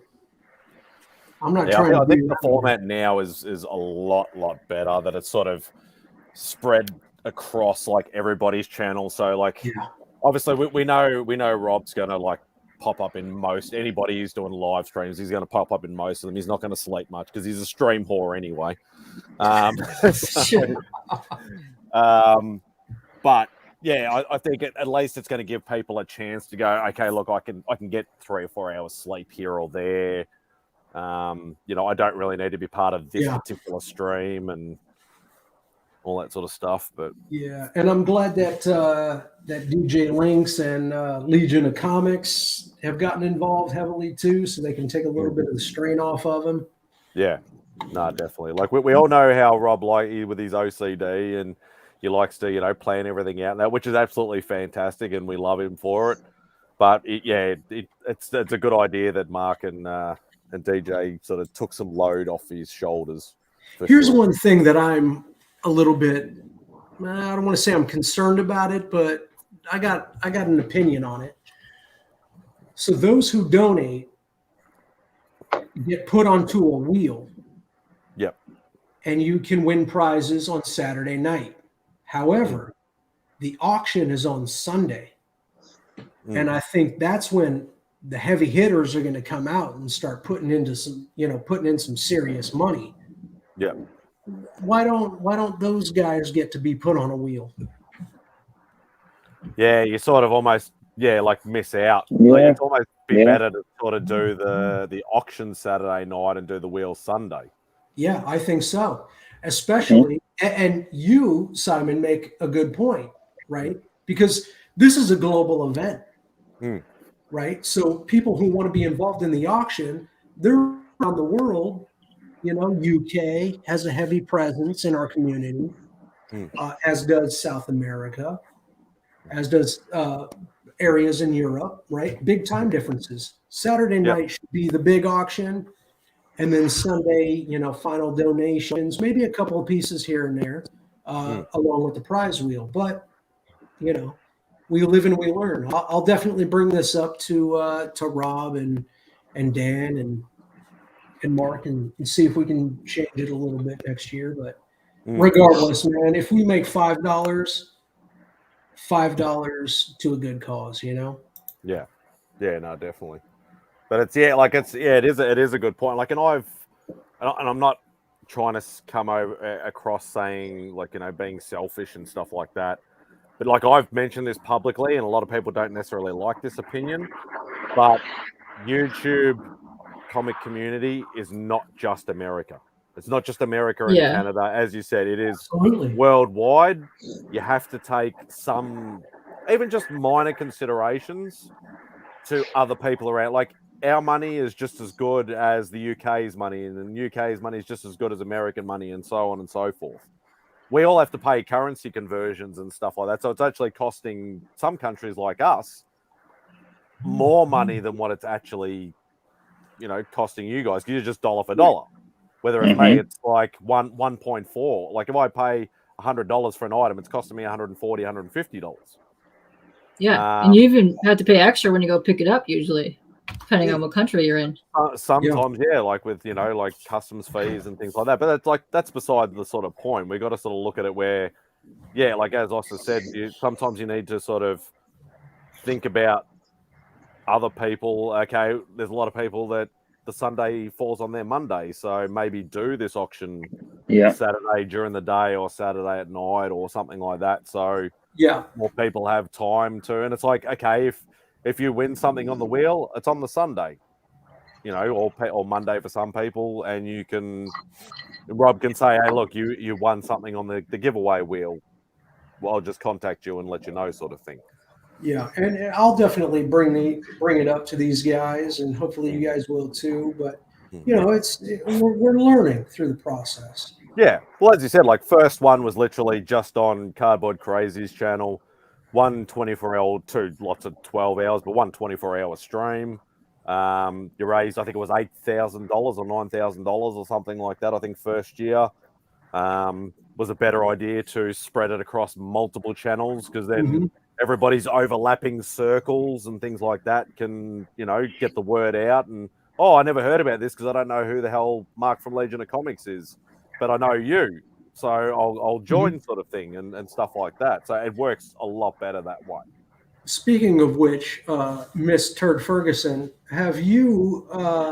Has anybody reached out to you because you have a wide reach into independent artists, which I absolutely love, and it's those guys that we need to get more involved too, because their artwork would be huge in a lot of these auctions. Yeah, no one has reached out to me at all. That's a shame. I also last year said that I'd be willing to do my own art for this, and no one has contacted me either for that as well. So, Well, I officially declare bullshit. And yeah, we definitely need to get you involved. I think that, I mean, if you're open to it, reach out to Rob or DJ or Mark. I think you can definitely get some yourself along with some awesome artists involved. You know, it's a good cause. It's a big event, and I think that it's only going to grow from here. Oh, for sure. Yeah. Oh, I was in the chat for pretty much the entire time last year, and I had some stuff going on last year, so I didn't participate. But I did say that I would like to be involved this year. Whether it's just drawn or as they say, many hands make light work. yeah. Yeah. Love to see you get some of your artwork in there. That'd be awesome. And it's not too late to donate. Yeah. I mean, there's a lot of great pieces behind you right now that I'd like to see up on the auction block. My stuff that's on my wall. That's my personal stuff. I mean, come on. I mean, you got the Wife of Frankenstein back there. Oh, those are stills from the movie, and that's a Van Gogh piece. But those are, well, actually, I could probably get this guy, her, and him, because they are local artists involved, and they have been on my show. So, like I said, not too late to donate. I'd love to see them on the auction block. But yeah, even your own personal work, you know, it'd be great. I just want to see this thing grow. Smash it from year to year. For sure. And realistically, like we haven't we've set ourselves a hefty target, but compared to last year, it's not that much of a great increase, because what did we hit over 22? I don't know. Did we hit 23? I think it was between just 22 and 23. 24, right? 24? I didn't even know, because I could have sworn, we hit like 23, 24, and then Rob kept saying something about, we did like over 22,000, and I'm like, well, a bit more than that. So, yeah, it was more. I think that all year long, everything that Rob generates through his YouTube channel automatically goes to the cause. And I don't know if he's taking that number and starting with it. So maybe he might have gone. Yeah, he might have added his, although he wasn't monetized last year. I don't think it was monetized last year. So yeah, I don't think so.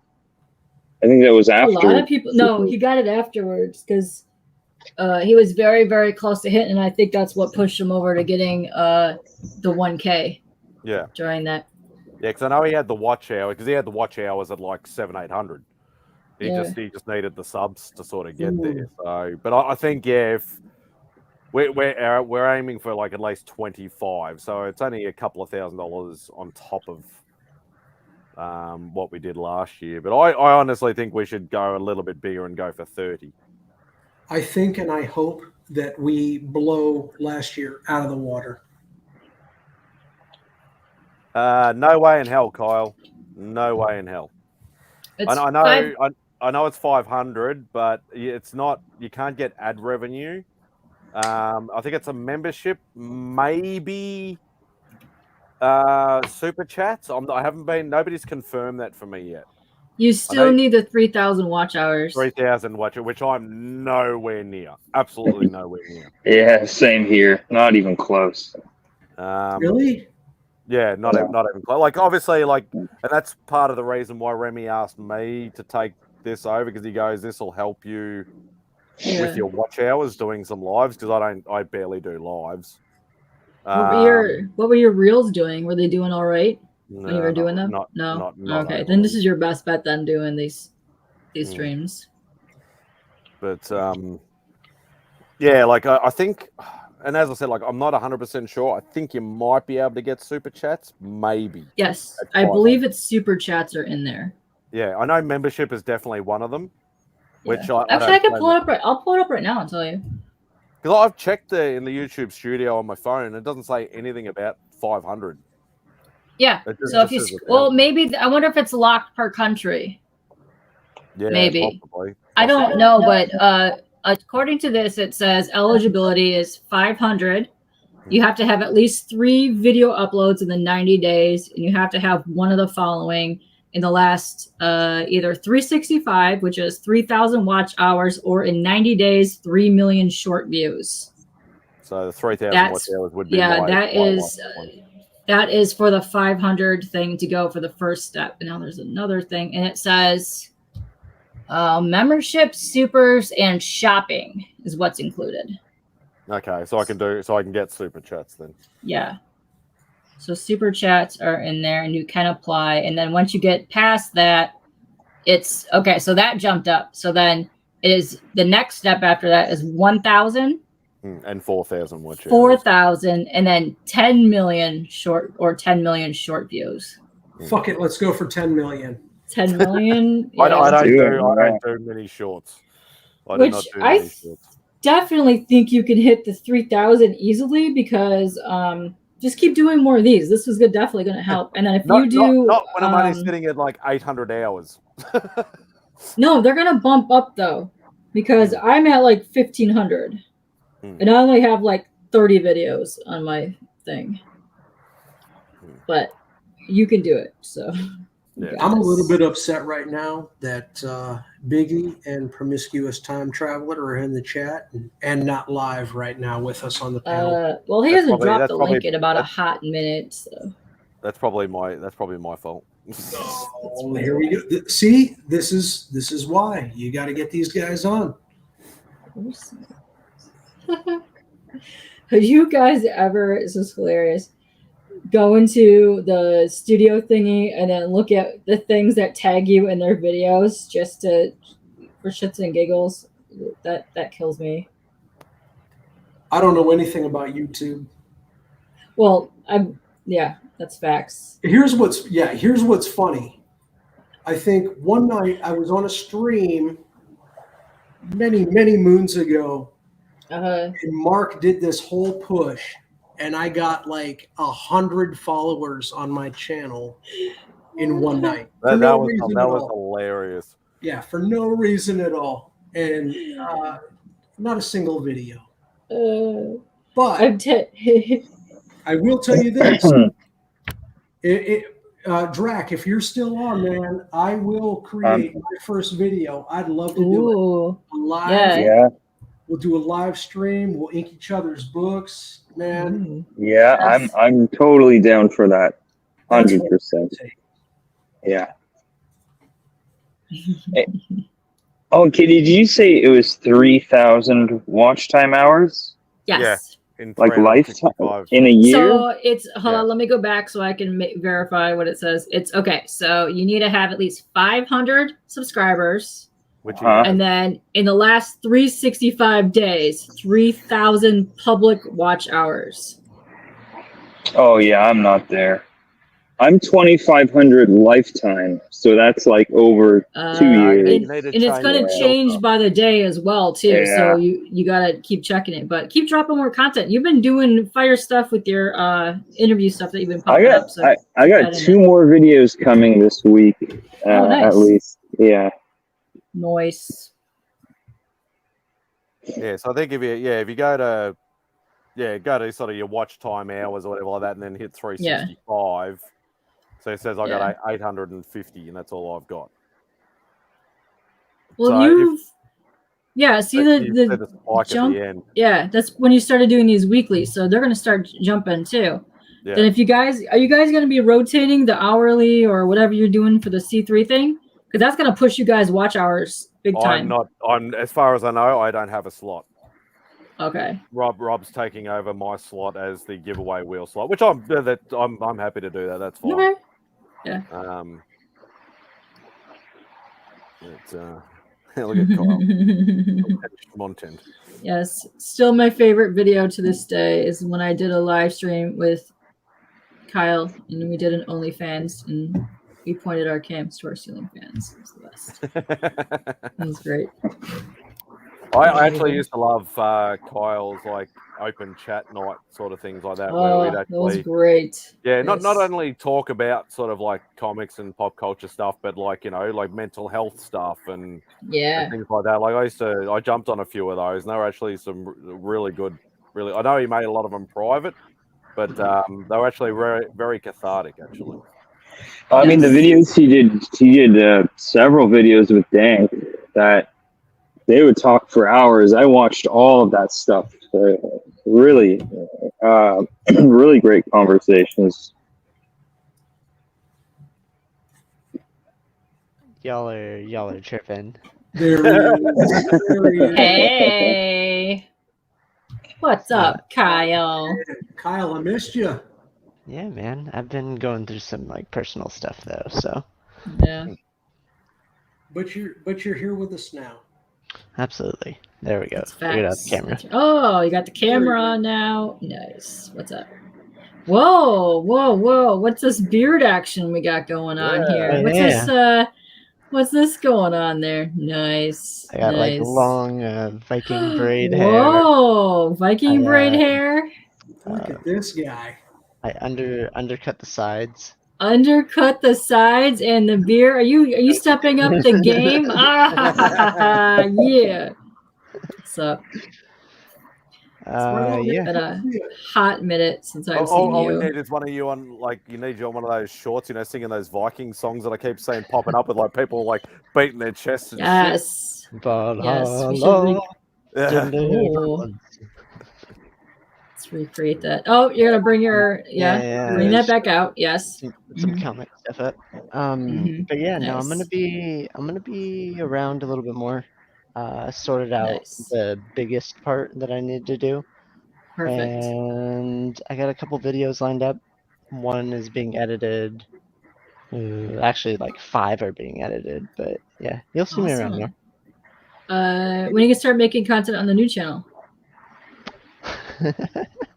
I have 2 videos that. No, I'm kidding. It's a joke. Okay. Oh, you mean the new channel? I thought you were talking about my OnlyFans. No, that's a different one, you punk. Yeah, we're doing Promiscuous Nerds, me and my friend podcast, and we already filmed the first episode. Not filmed, that friend over there.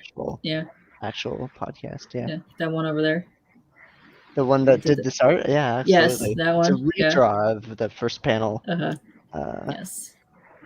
Very lovely artiste, by the way. Yes.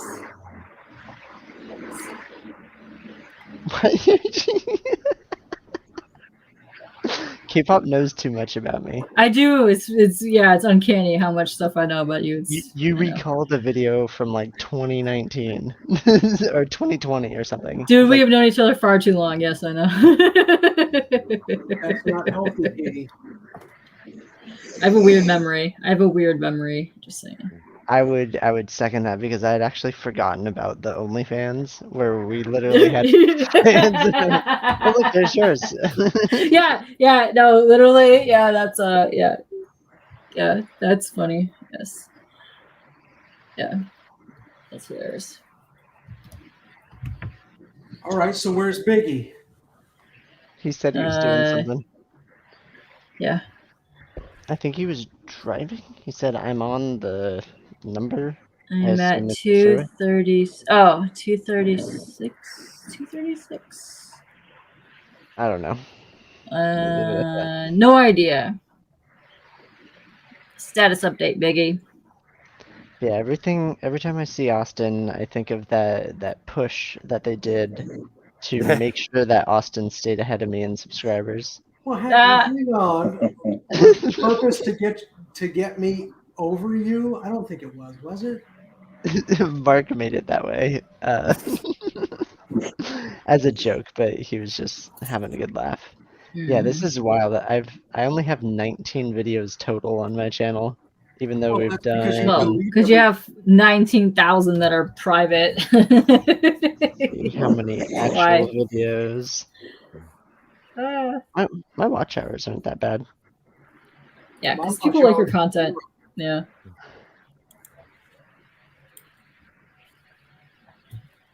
All right. And Oh, hey, Glenn. oh, damn, Glenn. Yes, go to sleep, Glenn. Go to Glenn. Just And I have sleep there. 22 deleted videos. So more of my content has been Yeah, deleted. you could have had twice as many videos. Yeah. This is true. This is also true. Yes. I feel like the whole point of it would be thrown out the window though, because like nobody's gonna like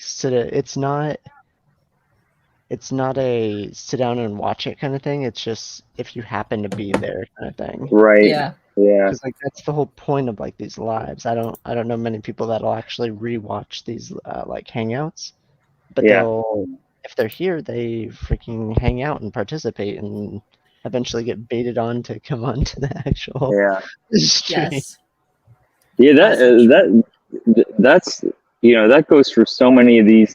Maybe someone will watch them the next day or the day after, but is anyone watching this 3 months from now? Highly unlikely. Yeah, because there's possible, but you have no idea. Yeah. Well, let's say if you had a out there. yeah, and well, there's some people that have very boring jobs and have the ability to play stuff in the background. Yeah. Yeah, that's true. And this is rather amusing in its own kind of charming way. Yeah. I just can't wait to see when I go live for the first time, how many people actually have that notification bell on my channel. Are you going to promote? Yeah. Don't. Are you going to promote, or is it just No. gonna just happen? No, absolutely not. Promotion would defeat the purpose. I think what needs to happen is I need to go live at some weird time during the day for everybody. For the day, okay, nice. And if So it might work out for me then.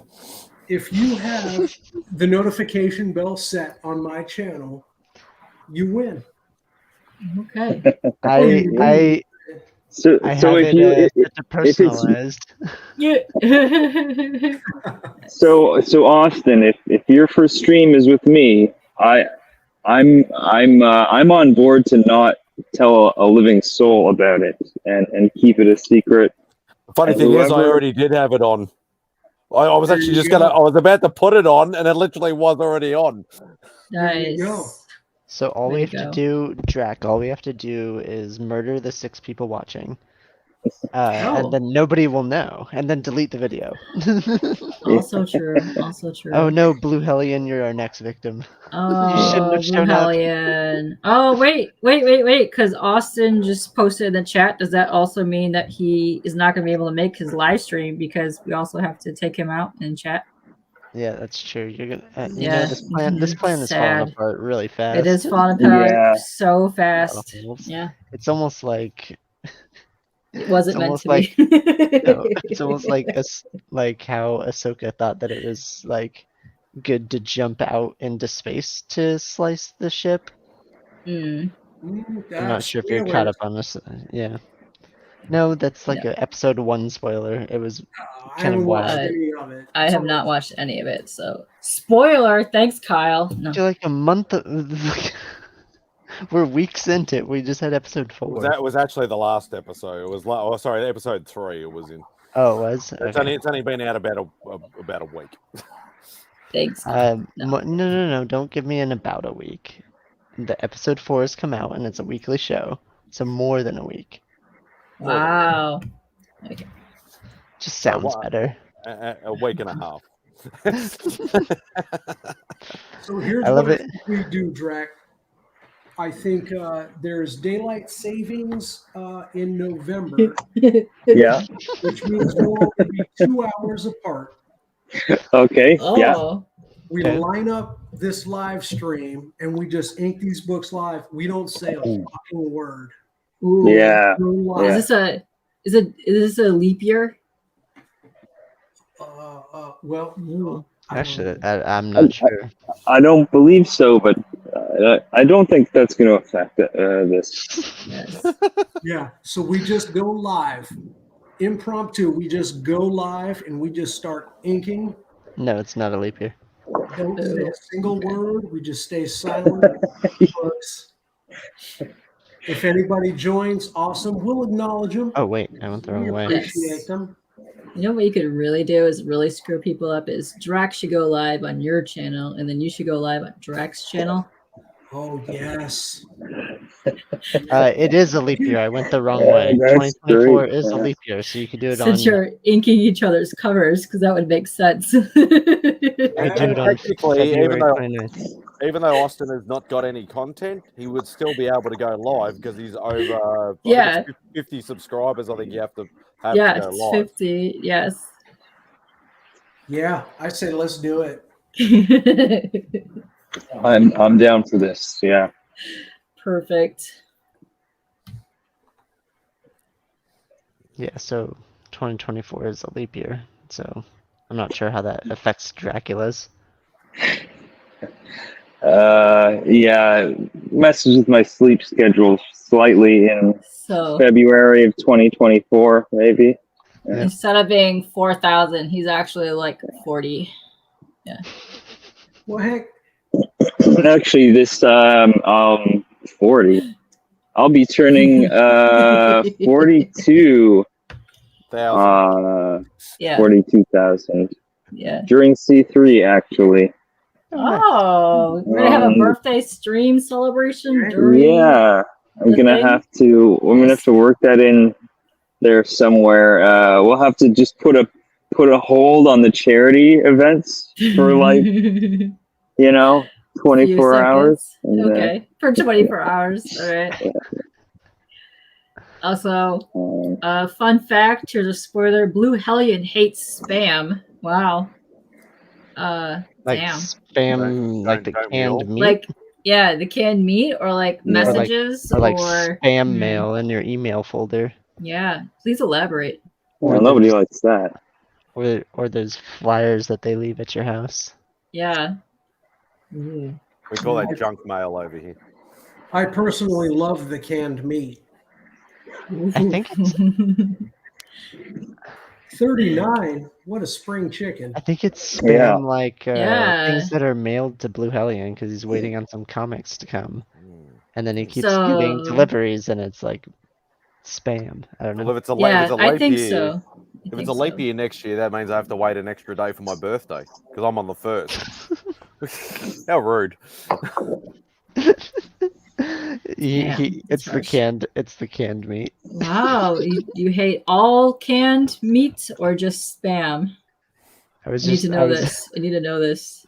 I was trying really hard to like make it go in the other direction based off context clues, and it wasn't working. Hey, what's up? Hey, I'm here. I didn't think y'all saw me. I was getting ready to sorry, talk in the chat.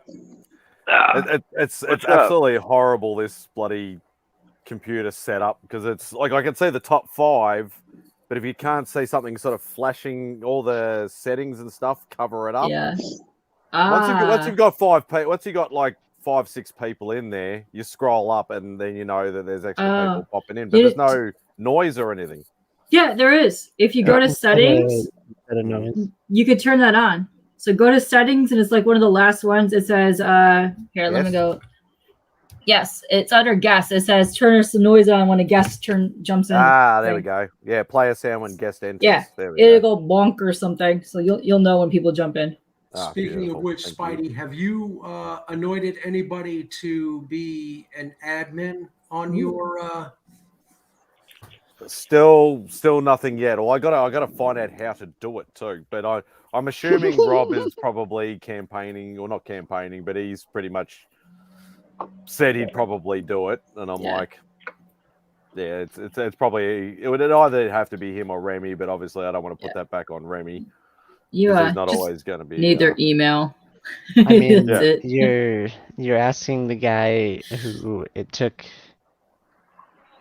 I don't know how long did it take us to teach you how to give blue wrenches to people? Interesting. Oh yeah, I think I only handed out my first blue wrench like a few months ago, and it was to Comic Journey. I don't know why I decided Wise that. choice. It's definitely a choice. It was a choice. Yeah. I have a few blue. I think I have a small handful of blue wrenches. I think, but yeah, obviously I haven't handed out many because I didn't before this. I didn't do fuck all lives. So I got over 500. 500 what? Blue wrenches. 500 wrenches. Yeah. Oh shit. If everyone has the power, no one has the power. There's a couple that don't have it. That didn't want it. It's a statement to just have like two people Have with everybody not but highlighted blue. two people. Hey, Yeah. man, I'm not stingy, dude. If they're free, everybody can have one. I got some books though. I was hoping I'd show them. I gotta get back to doing the real deal shit at home. So thanks for having me on, Big Mad Spidey. I got like a fucking flashlight, one of them dollar flashlights on me. It's pretty cool. This is Marvel Secret Wars number 11. Like Dr. Doom has this whole thing about his face, right? So that's kind of cool.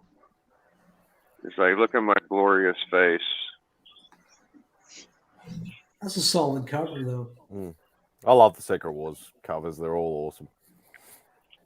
This is a interesting book. So I've been saying that's a Kirby cover, and I was told that's not Kirby. And everybody, it's always at Bleeker's goddamn shit. Bleeker and some other motherfucker. I always say, "Oh, you didn't get that right" or something. But so I was looking at it, and I'm not that smart, guys. I'll tell you. But on the back of it, it does say penciled by Kirby and painted by the other guy. So once again, don't let people fool you into thinking you're wrong when you're right. When you're fucking right, you know you're right, and people tell you you're wrong. Just don't even acknowledge the shit. So Bleeker and who else was it? I think it was Journey and Nornrad and all them motherfuckers. You're all wrong. I'm right again. I love that cover. That's a gorgeous cover. And Journey is wrong by default. Yeah. He's also angry by default. This is Gil Kane, first team up, Adam and Hawkman. Pretty sweet. This is a John Romita. That flashlight's working magic. John Romita Heartthrob. That's pretty cool. This might beat up Bizarre 10. I actually picked that book up last year. I love that cover. Did you? That's dope. Second Dark Side. I love this cover. I don't know if everybody likes as much as I do. It's just as cool as number 1, I think. And here's my Hulk Hogan. The immortal Hulk Hogan. Nice. Yeah, that's one of my favorites.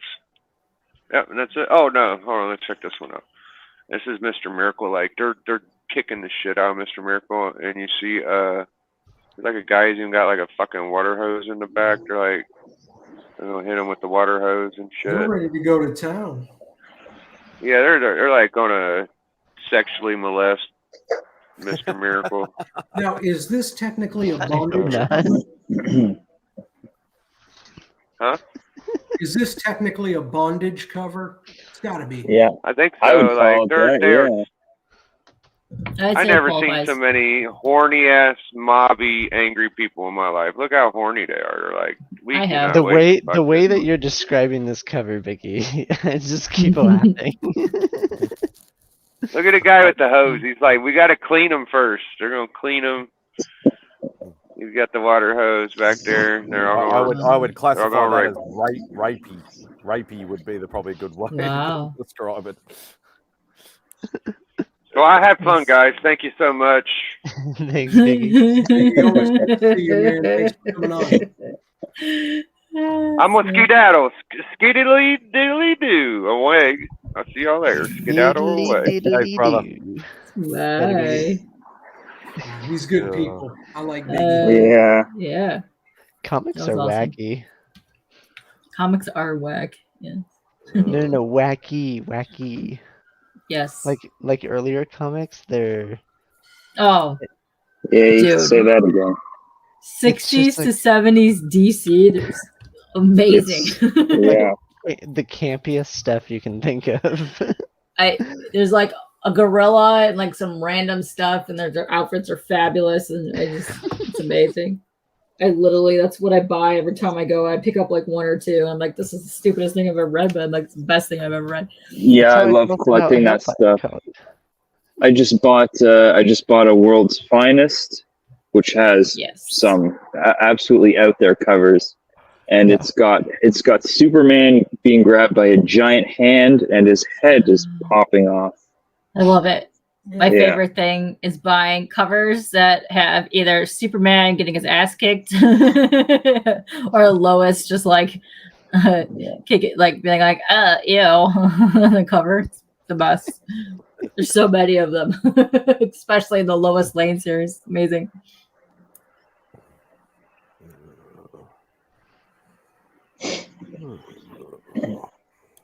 Oh, here, I got this. Let me show this to Oh, you. I've yes, shown this show before, us. but I wanted to show you. Oh, wait. Show us more. Oh, what we got here? Michael Turner cover. Yes. Oh yeah. Gorgeous. I don't recognize that book at all. You shouldn't. It was. You should, yeah. Well, here's the thing. Here's the thing with Michael Turner, and it's Killian. actually quite sad. When he found out he was sick, he started drawing nonstop, and that's all he did. There's a lot of great Michael Turner artwork out there. And if you have the opportunity to get your hands on it, get it. I've been trying. I do have like half my wall over there is Michael Turner Silvestri.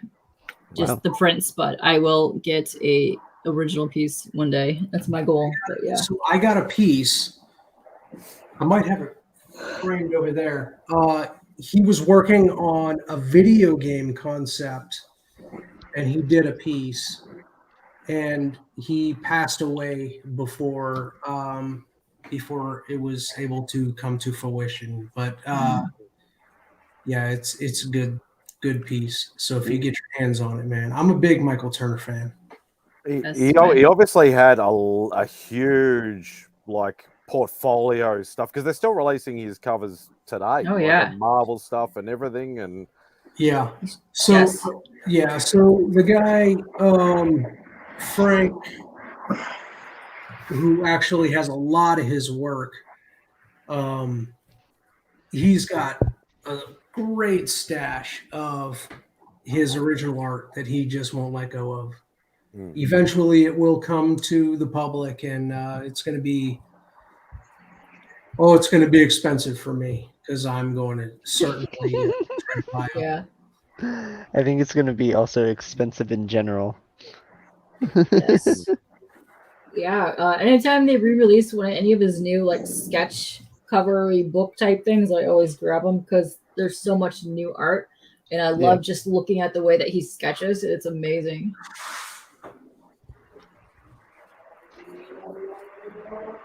yeah, well, I know like the story that I said earlier about my artist friend, the place burning down. She had, from what I remember, it was a couple of Fathom covers. Nice. Oh, hang on. You know, little Aw, there's his signature. Yeah. So that's a good piece. Yes, he did wings, especially like dragonfly type wings, especially when you read like the Soulfire type series. He did those exceptionally well. Well, and not to be too Michael Turner? He did Huh. women very well. if you're not really familiar with a lot of the stuff he did a lot of stuff like that was just gorgeous that had to do with like nature and like the water and the systems, like his eco, whatever you want to call it. Just A lot phenomenal. of stuff for Aspen, wasn't it? He did a lot of stuff for them. Yes, and Peter Steigerwald has done doing a lot of good things with that company since he's I have been like gone. But a whole fantastic. box of Aspen comics in the other room. Ooh, yes. They're He always also did really quite a bit wacky. of Supergirl stuff too, I think. Like what? He did a lot of Supergirl stuff, or was that He posthumous? did. He did part of the Superman Supergirl run. He did that.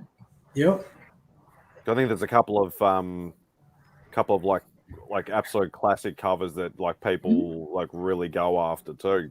That I Yes. vaguely remember. It's so it's beautiful. Yeah. He was a marine biologist. Yeah.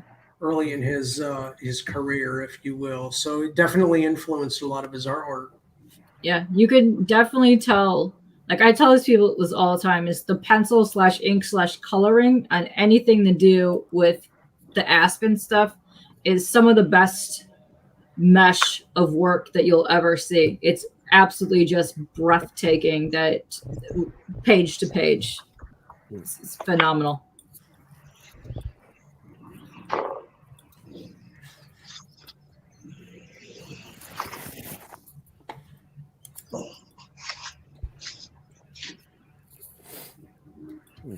So, Drac, are you going out to New York Comic Con? No, I'm not. Yeah, I don't know. I think I would like to go there eventually, but not this year. Yeah, I was saying earlier I missed out on the tickets, but it sounds like a lot of people aren't going. Yeah. Yeah. That'd be a very expensive convention, that's for sure. Well, what's it called? The writer's strike really hurt San Diego Comic-Con. Oh, I think the writer's strike made San Diego Comic Con great again. I mean, all the big companies pulled out of like all their Hall H stuff and things like that, and yeah, I think that it's more of that people who are going had an expectation, and then a lot of things got canceled, I think is my main thing that was kind of sad about it. But as for comics specifically, it was like a kind of like back to the roots. Yeah, and that's what I love about it. Because like Comic-Con, or San Diego at least, hasn't been comics like really at all. It's been more of like pop culture con, and that's kind of what New York is. It's pop culture con with like a pretty good serving of anime as well. Yeah, and having the privilege of going to Heroes Con this year and seeing the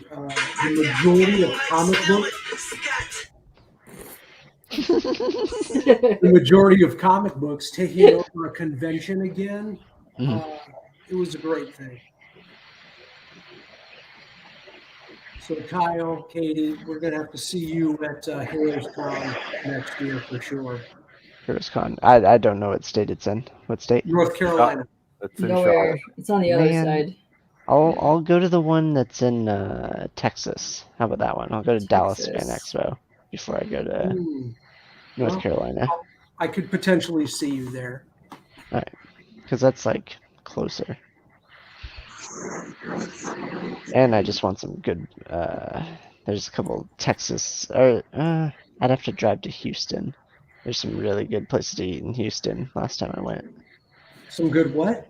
Good places to eat. Oh, places to eat. Of course, Yeah. what you said. The food in Texas is very high protein, high calorie. I don't know how to say it. Calorific.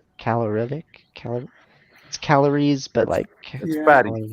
Yeah, high calories. Clog your arteries. Yeah, I wouldn't want to like live there because I'd be surrounded by like delicious food, and I'd also weigh like a lot more and probably have high cholesterol. Yeah, I wouldn't mind the food scene, but I'm kind of spoiled here in Arizona because we have a very similar food culture here. Okay, cool. Being where I'm from, we have every cuisine basically, and they are usually exceptional. Oh yeah, in SoCal. Oh, for sure. Yeah, like San Diego and LA is usually where I'm at, and just great food. So But, like, Spidey, let's say you get the opportunity to come to the U.S. for a con. What con is it going to be? Ooh, good question. That's actually a rhetorical question because he already knows the answer. Do I? Mm-hmm. Well, any answer other than Heroes Con is the wrong answer. What's the one that's in the casino? The original. Oh, Terrificon's in the casino. That's a good one too. Yeah. Yeah. The original plan was years and years and years ago that we wanted to get to San Diego, and we knew how hard that was going to be. And then we're like, I got into the original art game, and I went, no, New York. So they've got a whole, basically wing, for Artist Alley and things like that. And then it's like, no, everybody inflates their prices, and it's very expensive to get there, and yeah, blah blah blah. And then it's like, oh, what else should we do? So I'm actually asking mates over here that have been to cons in the States, and like some people said, Fan Expo Toronto is actually a great con to get to, especially if you got the VIP pass. That's not the States though. No, but it's everything is the States from over here. Put it this way. Harsh. I like it. We're in North America. Take that, Canada. Canada could suck it. Oh. But yeah, it was like that, and Baltimore was mentioned, Boston was mentioned, and a few others. But actually, a couple of mates said that actually they'd been to Heroes about a decade ago, and they absolutely loved it as well. And then everybody started talking about it, that it's like best place to buy cheap books, and that all it is comics and artists, and that's pretty much all it is. So my heart sets on Heroes, but yeah, whether I can actually afford to go is another question. Well, that's all I wanted to hear. Heroes Con is it, man. That's the answer, Spidey. I heard like a bunch of different cons. Heroes. Yeah, would be your... Heroes. Gotcha. Yeah. So don't get me wrong, I love my other pop culture stuff, but I need to go there to buy books because it's too hard and too expensive over here. Don't do that at San Diego. Oh, hell no. No, it'd be spectacle. The spectacle would be San Diego, not books or art. There's some really hardcore like comics only cons out here, but it's more of now comics and cards. So there's like a lot of overlap in those two collector hobbies. I don't know. So yeah, to Dan's comment, I would love to check out SpawnCon this year because Colorado's not far from me. I could be there in an hour and a half or so. What was it again? SpawnCon. SpawnCon. I heard BongCon, and I was like, "You're going to like a weed convention?" No, we could talk about that in the private chat. Okay, got it. So because I consider myself the biggest Spawn collector. Oh, speaking of which, I got another Spawn book I got to show you. Oh, yeah. It's the one that is not supposed to be sold though. Oh, the 306. Yeah, thank you. I have a 306 already. Oh, you do? All right, I have this silver foil, whatever. Oh wait, hang on now. In the silver foil? Yeah. Yeah, show me. You have every book. Shut up. This But was you're the supposed to next be one that I was finding supposed to these- show to you, though. So You're supposed to be Yeah, finding let's these see. rare versions for Beck, not for yourself. You've got them all. yeah. Ooh. Well, I have a bunch of spawn collectors that I sell to, and there's actually a pecking order, in Austin's first. Yeah, I And gotta be towards the top. And then Helvetica is second. He is Yeah. a huge spawn collector. Good dude. And then Good there's dude. I forgot the third place, but I'll be honest, they don't usually make it to third place because of the rarity of the spawn books. Yeah, I'm a big buyer on the spawn stuff, man. So you let me know what you got. Dude, that one, remember that super rare one, the yellow, it was one of the more pricier Oh, ones. that was it 222 or something like that? Yeah, the person who bought it from me got it graded, came back 9.8. Oh, nice. He's a huge, but like, don't get me wrong, he's a huge spawn collector fan. It went to a great home. And he wasn't interested in reselling it. He's like, no, this is PC. I'm keeping this. Yeah, I got some pretty rare spawn stuff. I just want to track down that bloody Singapore Comic Con bloody one for Beck. This one. Yeah, the limited to 300 copies. And yeah, the Kale New. Yeah, that's the one. Yeah. That's a hard book to find. Yeah. I told you the story behind this. I was Yeah. lucky on it. Mm.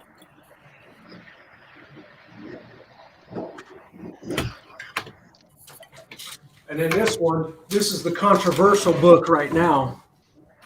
Well, that's that NetherRealm or whatever it is. The one that was supposedly limited to 50 copies. Now, I took a beating on this book, but I don't care. oh yeah, and then they're like, oh no, there's more.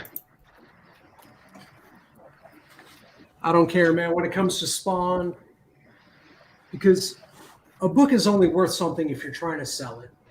And I don't sell any of my Spawn books.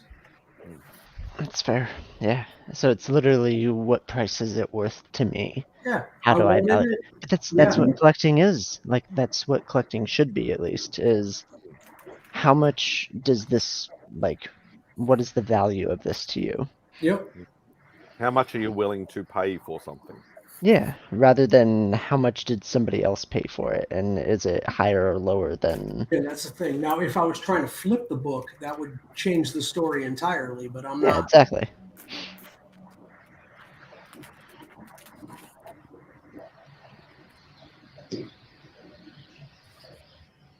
You got me on the edge of my seat, man. Show me the fucking book. But I have two of them. Sorry, I'm just replying to something. I'm not a good multitasker. Just focus on me. Focus on me. Hello. Priorities. Alright, Priorities. Here, I'll show this one first. This is the thank you. I have them all in top loaders. From 2017. This is the silver foil. Is that THX book? Yeah. Yeah. Claim. It's not supposed to be sold. Oh yeah, Spidey, you were the number 3 on the list. And they don't make it to you. It's actually Beck, not me. Oh, but perfect. yeah. Okay, cool. And then I have this one, Savage Spawn from 2011. Yep, I have that one raw too. I'm Okay, not cool. sure about that one though. This one's very hard to find. My camera's like focusing on Wolverine more than the... Actually, that's the sketch. Savage. This is the 1 in 25 from 2012. Well, what are you asking for that? We could talk, man. We need to. I have a price on the back, but I don't think it's going to be that price. The 3 rarest ones that we're having trouble getting is that THX one, the black and white number 1, and that Singapore Comic Con exclusive limited. Oh, well, the Singapore one is, yeah. The THX is the one that isn't supposed to be sold. that one. Okay, there you go. I almost, and of course he's got his sign, of course. Yeah, I almost got a copy, but they wanted like $1,000 for it, and I was like, I don't have that kind of money. It's nuts. And it was raw too. It wasn't slabbed. So this Way to this care is how this book is how I met Pandawesome 316. No way. So I got into getting those what are they called? The Spider-Man booth. Oh yeah. Boxes, That's yeah. the street And level heroes. so what happened was I was buying the boxes trying to get this book. And Pandawesome was buying the boxes to get the Ninja Turtles book. 99 gold special edition. So I ended up winning. I have the TMN, the Ninja Turtles 9.9. I've got that in my collection. I won it. He won the black and white Spawn. And he posted something. And I was like, I need that book. What is it going to take to get that book off of you? So I made him a trade and I got this book. And I still have the Teenage Mutant Ninja Turtles. But yeah, me and Pandawesome have been good friends ever since. Hey, Comic Awesome. Very cool.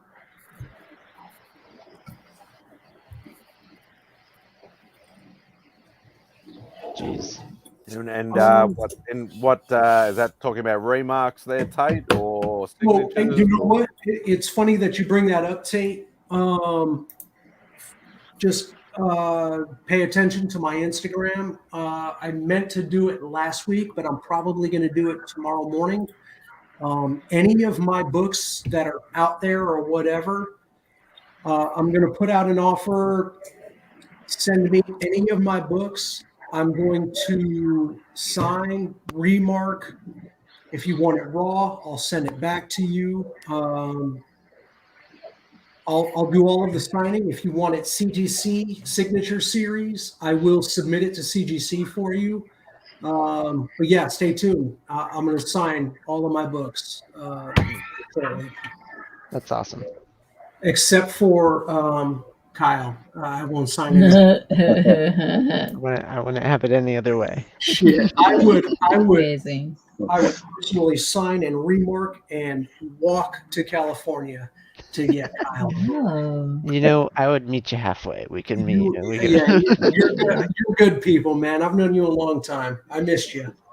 Maybe you guys can meet up at BongCon. BongCon. I think that's where. Yeah. Easy, Drac. We said that was going to be offline.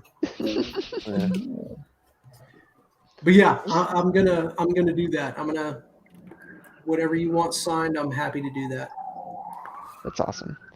I just got my books together. I'm not gonna show it though, but I got a little giveaway for C3. DJ kind of talked me into it. Right on. So yeah, I don't know. I'm a sucker. I'm a sucker when it comes to. No, it's not. I'm a sucker when it comes to. Oh shoot, I have some more Spawn books to show you actually too. Let's talk because I'm ready to go. If you got some books that I need to get my hands on, I'm happy. Yeah, I got some nice, and this Spawn Kyle, is in great shape. Promise me one thing. Yeah. You're gonna send it to the right address this time. I still. You're the only Kyle. person. He's the only person that I fully messed up on. I sent it to his neighbor.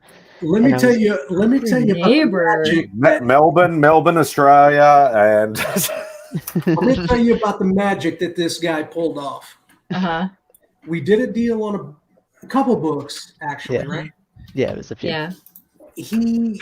I don't remember if it was just 1 or 2 numbers off from my address or something like that. Okay. He sent it out. He's like, "Hey, did you get the books?" I'm like, "No, I didn't get the books." We figured out he accidentally sent it like 2 houses down from me. It was just a couple numbers off. This guy found my neighbor's information online, phone number. He calls them up. Hey, a package was sent to you. It doesn't belong to you. You got to get it to this guy. My neighbor gets the phone call, walks the package over to my house and says, "Oh, I accidentally received this." Outstanding work, man. Nobody has ever done that.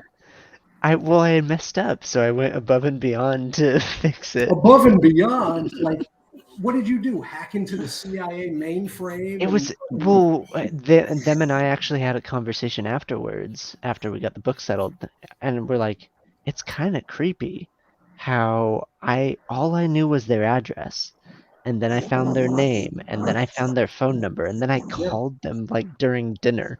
It's just like you got to be careful. Basically, is what I have It to was say about that. outstanding work, man.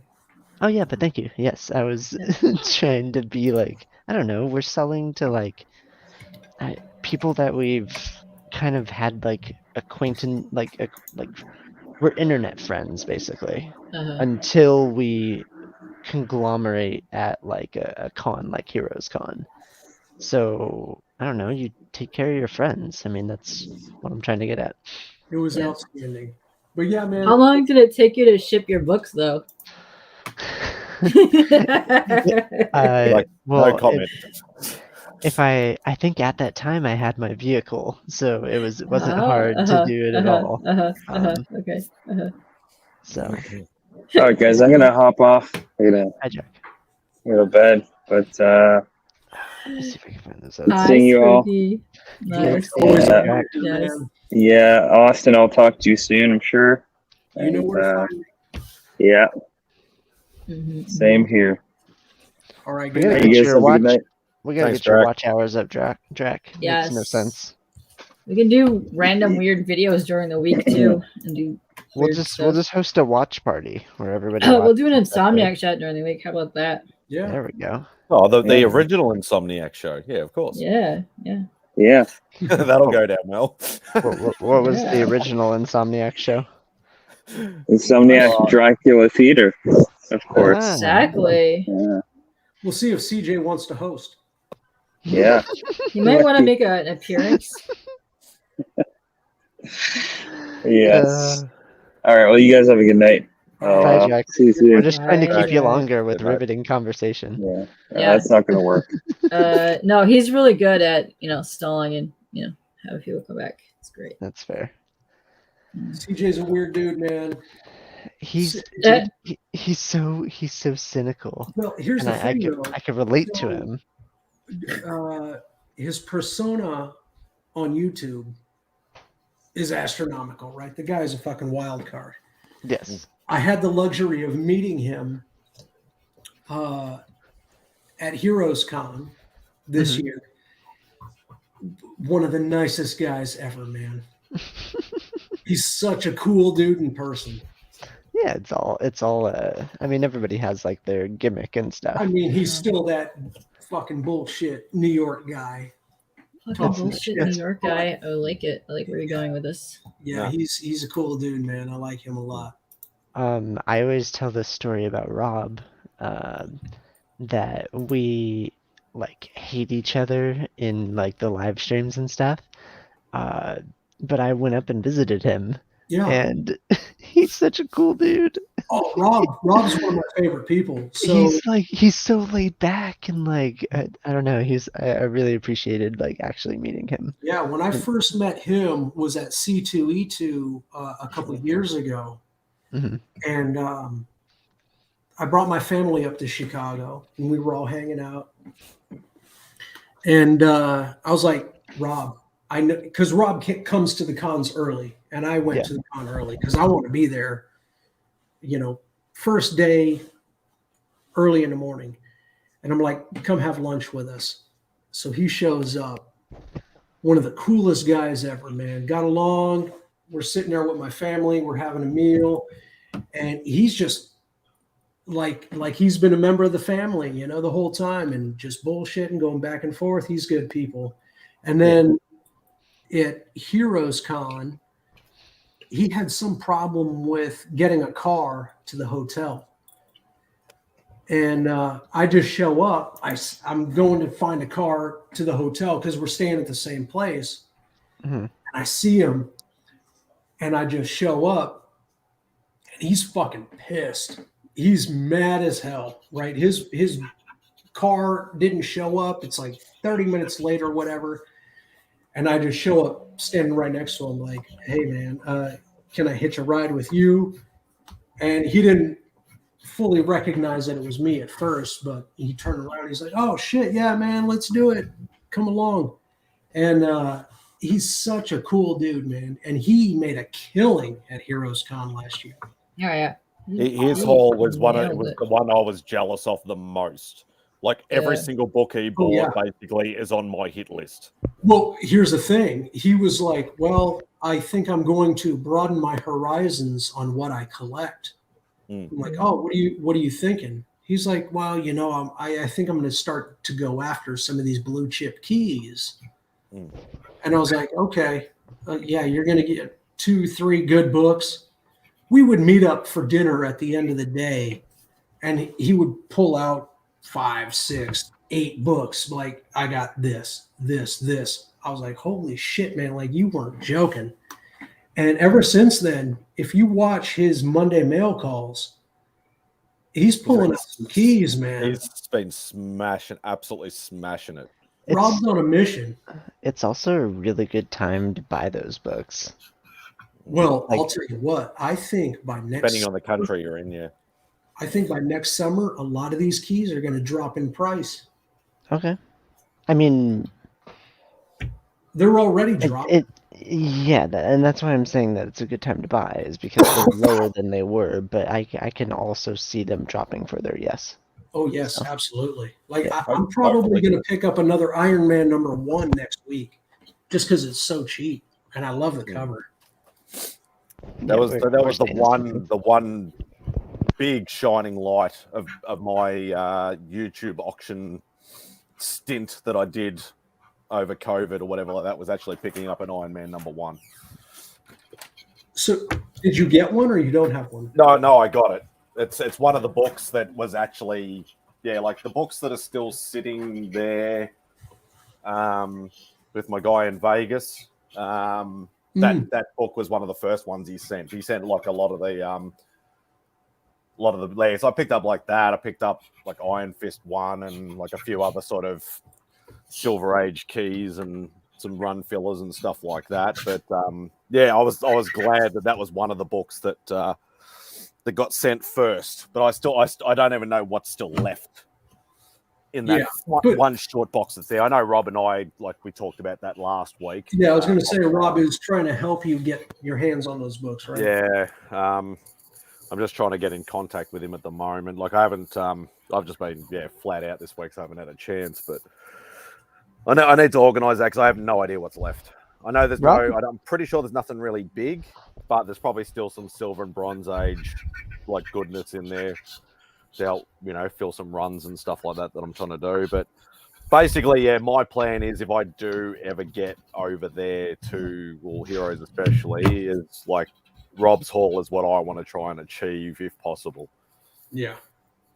You got to bring lots of money. Yeah. But in saying that, like, for what Rob got, even in say like the ASM 129, I don't need that, but we'll include that because that's what I remember. I remember he bought that. He bought GSX 1. He bought Avengers 1. I can't remember some of the other books or 129. whatever. Yeah. There was a couple others that I remember were on my hit list, and like to buy those over here would cost like just say that GSX 1, like that one book would probably be the same price as all those books over here. It's just, it's just exorbitantly ridiculous over here. And if I can save the money, that's the way I want to do it. I want to go big or go home sort of thing.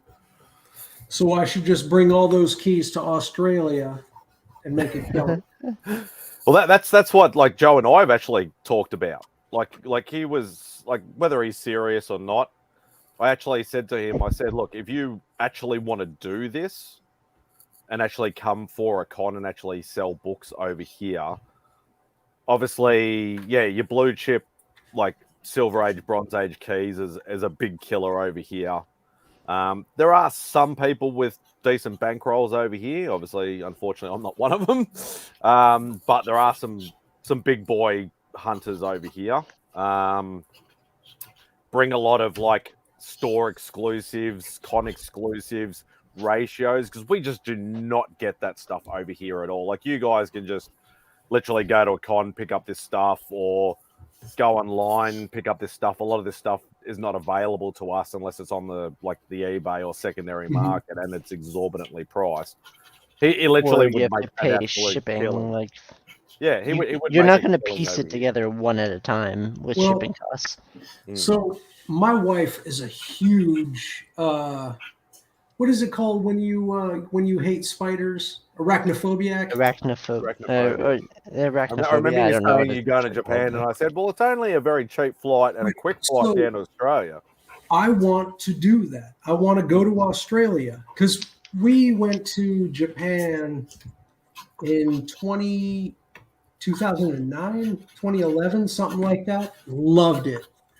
So much, in fact, that we talked about what would it take for us to move there. So our 25th wedding anniversary is next year. Oh, wow. And Congrats. we're going back to Japan. So we're going to do that. I'm trying to get her to go to Australia, but yeah, she's got this fear of spiders and critters and all kinds of shit. Well, but like, and I'll say this totally honestly. Realistically, going to major cities, which is where you would most likely end up, you're not obviously going to go, I'm going to go straight into the outback or anything like that. 'Cause not even us who live in, like metropolitan main cities do that. Right. And you got to travel for hours and hours and hours to get to sort of regional sort of areas. And even like the actual outback is like right in the middle of the country, like where there's no major cities at all. So you don't even really bother.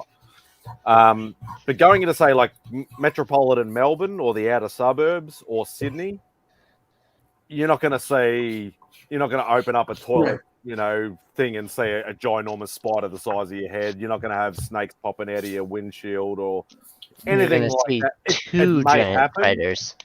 It may happen, but it's not something that happens every single day. It's like a 1 in 1,000 chance sort of thing. So how far are you from Sydney? Flight, and this is the thing that's going to trip you out. If I was to drive from Melbourne to Sydney, it would take me about 9 hours. But if I was to catch a flight, it's about a 40-minute flight. That's how much difference there is with like all the major cities are basically on the East Coast. So you can meet me in Sydney in an hour. Yeah, literally. Or a couple of hours, because it actually, for us to drive to the actual airport would take an hour. Okay. Because it's one of those things where, like, the actual airport, the international airport, is like right on the outskirts in the western suburbs, and we're in the eastern suburbs. So, but it's oh crap, my phone's ringing. Hang on, I'll be back in a sec. Who the fuck would call MadSpidey during this live stream? Right? How dare they? Unbelievable. Watch, it's Simon or Lee. Fair. So I have 274, 75, 276. All the ratios for that. Cool. Sorry, no, that was Mum actually ringing. So of course I'm going to take that. Nice. All right. Well, yeah, that counts. Yeah. Hey, Dan. Gotta answer that. Good night, man. Yeah. So like, yeah, as I said, like most of the major cities are on the east coast. So you got sort of Melbourne down the bottom, Sydney, and then Brisbane. Obviously Brisbane is further up sort of north. That's where Lee is.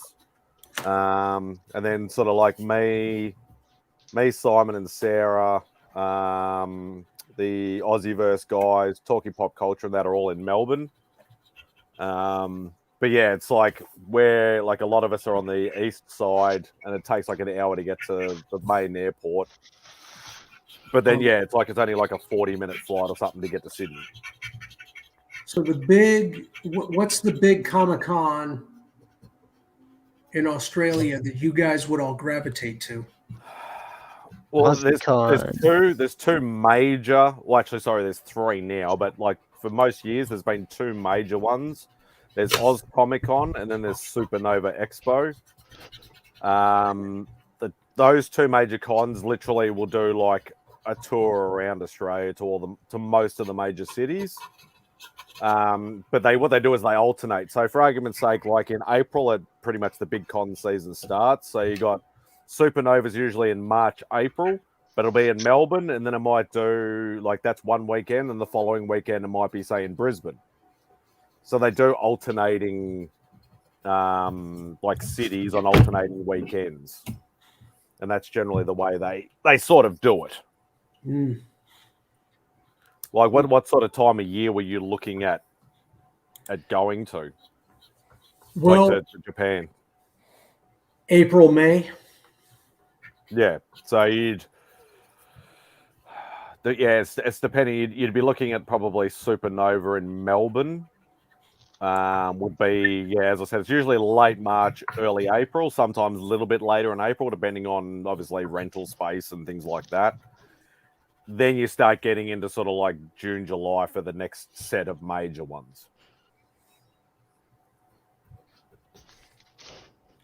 All right, I got some homework to do.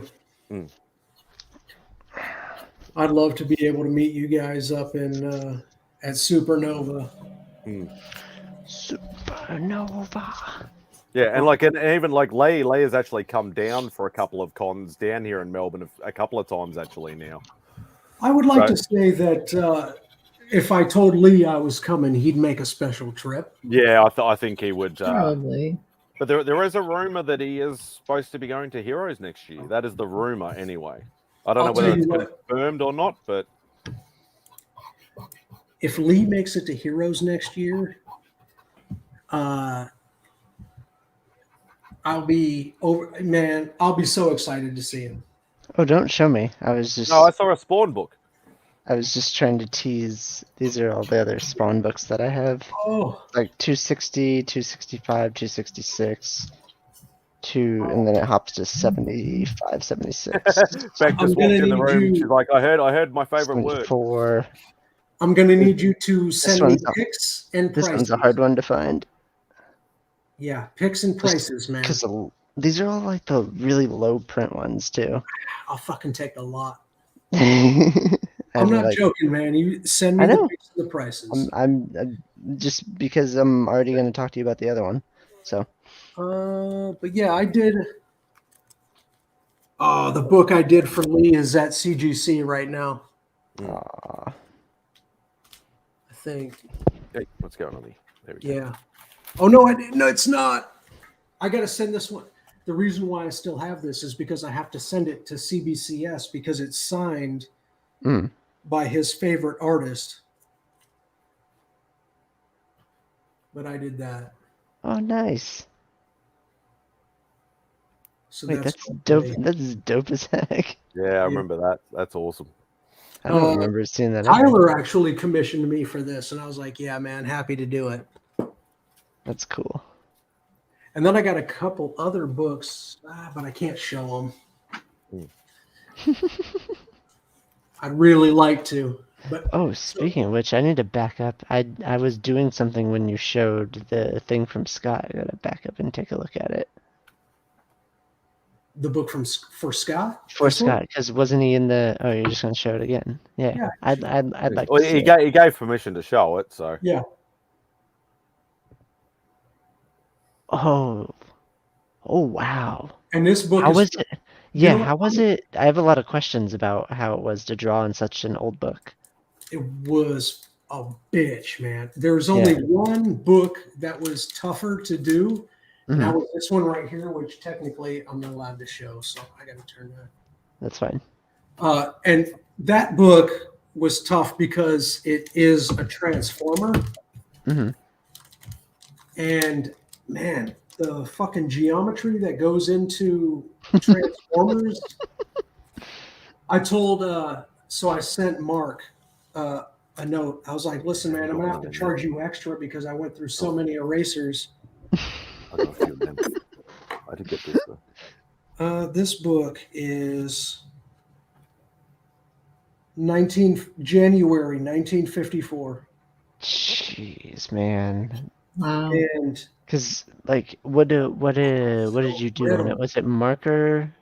it's so brittle. No, Oh, it's just ink. I had to paint it. So Holy crap! this is all done with this. Oh, okay. These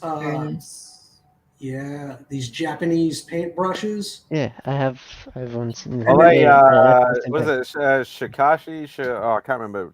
What is it? And you just can't remember how to pronounce it. refill them with black ink. Yeah. I love this. I actually did the first time I got this in the mail, and I did an Optimus Prime, which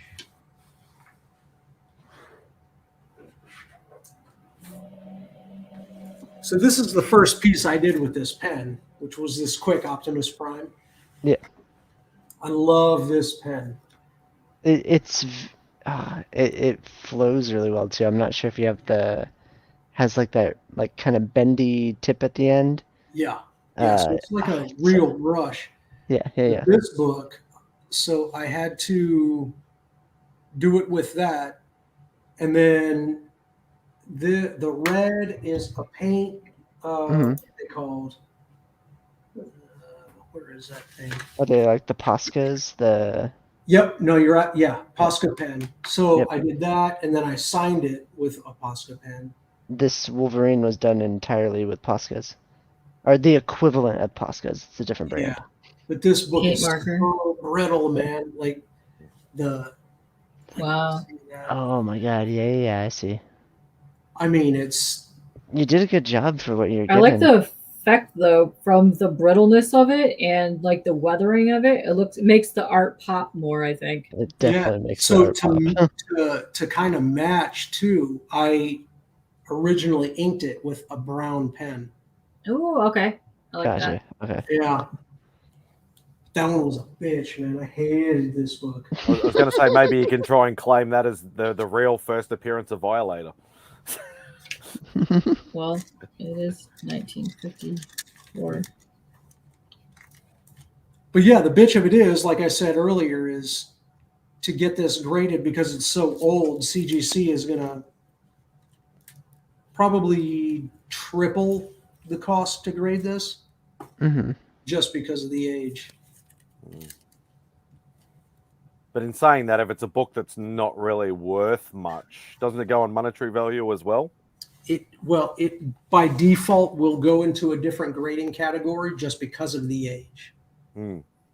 But that then isn't it? Yeah, it goes by age, and then they look at sort of like GPA sort of levels to try and give you a sort of rough estimate. If it's something that doesn't even register on their scale, it may not be as bad as you think it might be.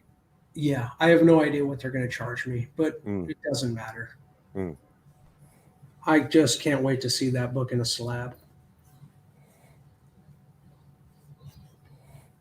Speaking of which, the salve cover I have, because they're all numbered. It was limited to 100 copies. Mr. DJ Lynx honored me by sending me numbers 1 through 10. And those are all going to CGC, and those will be available soon. This will be for the top 2 people. So with alcohol markers, I would recommend.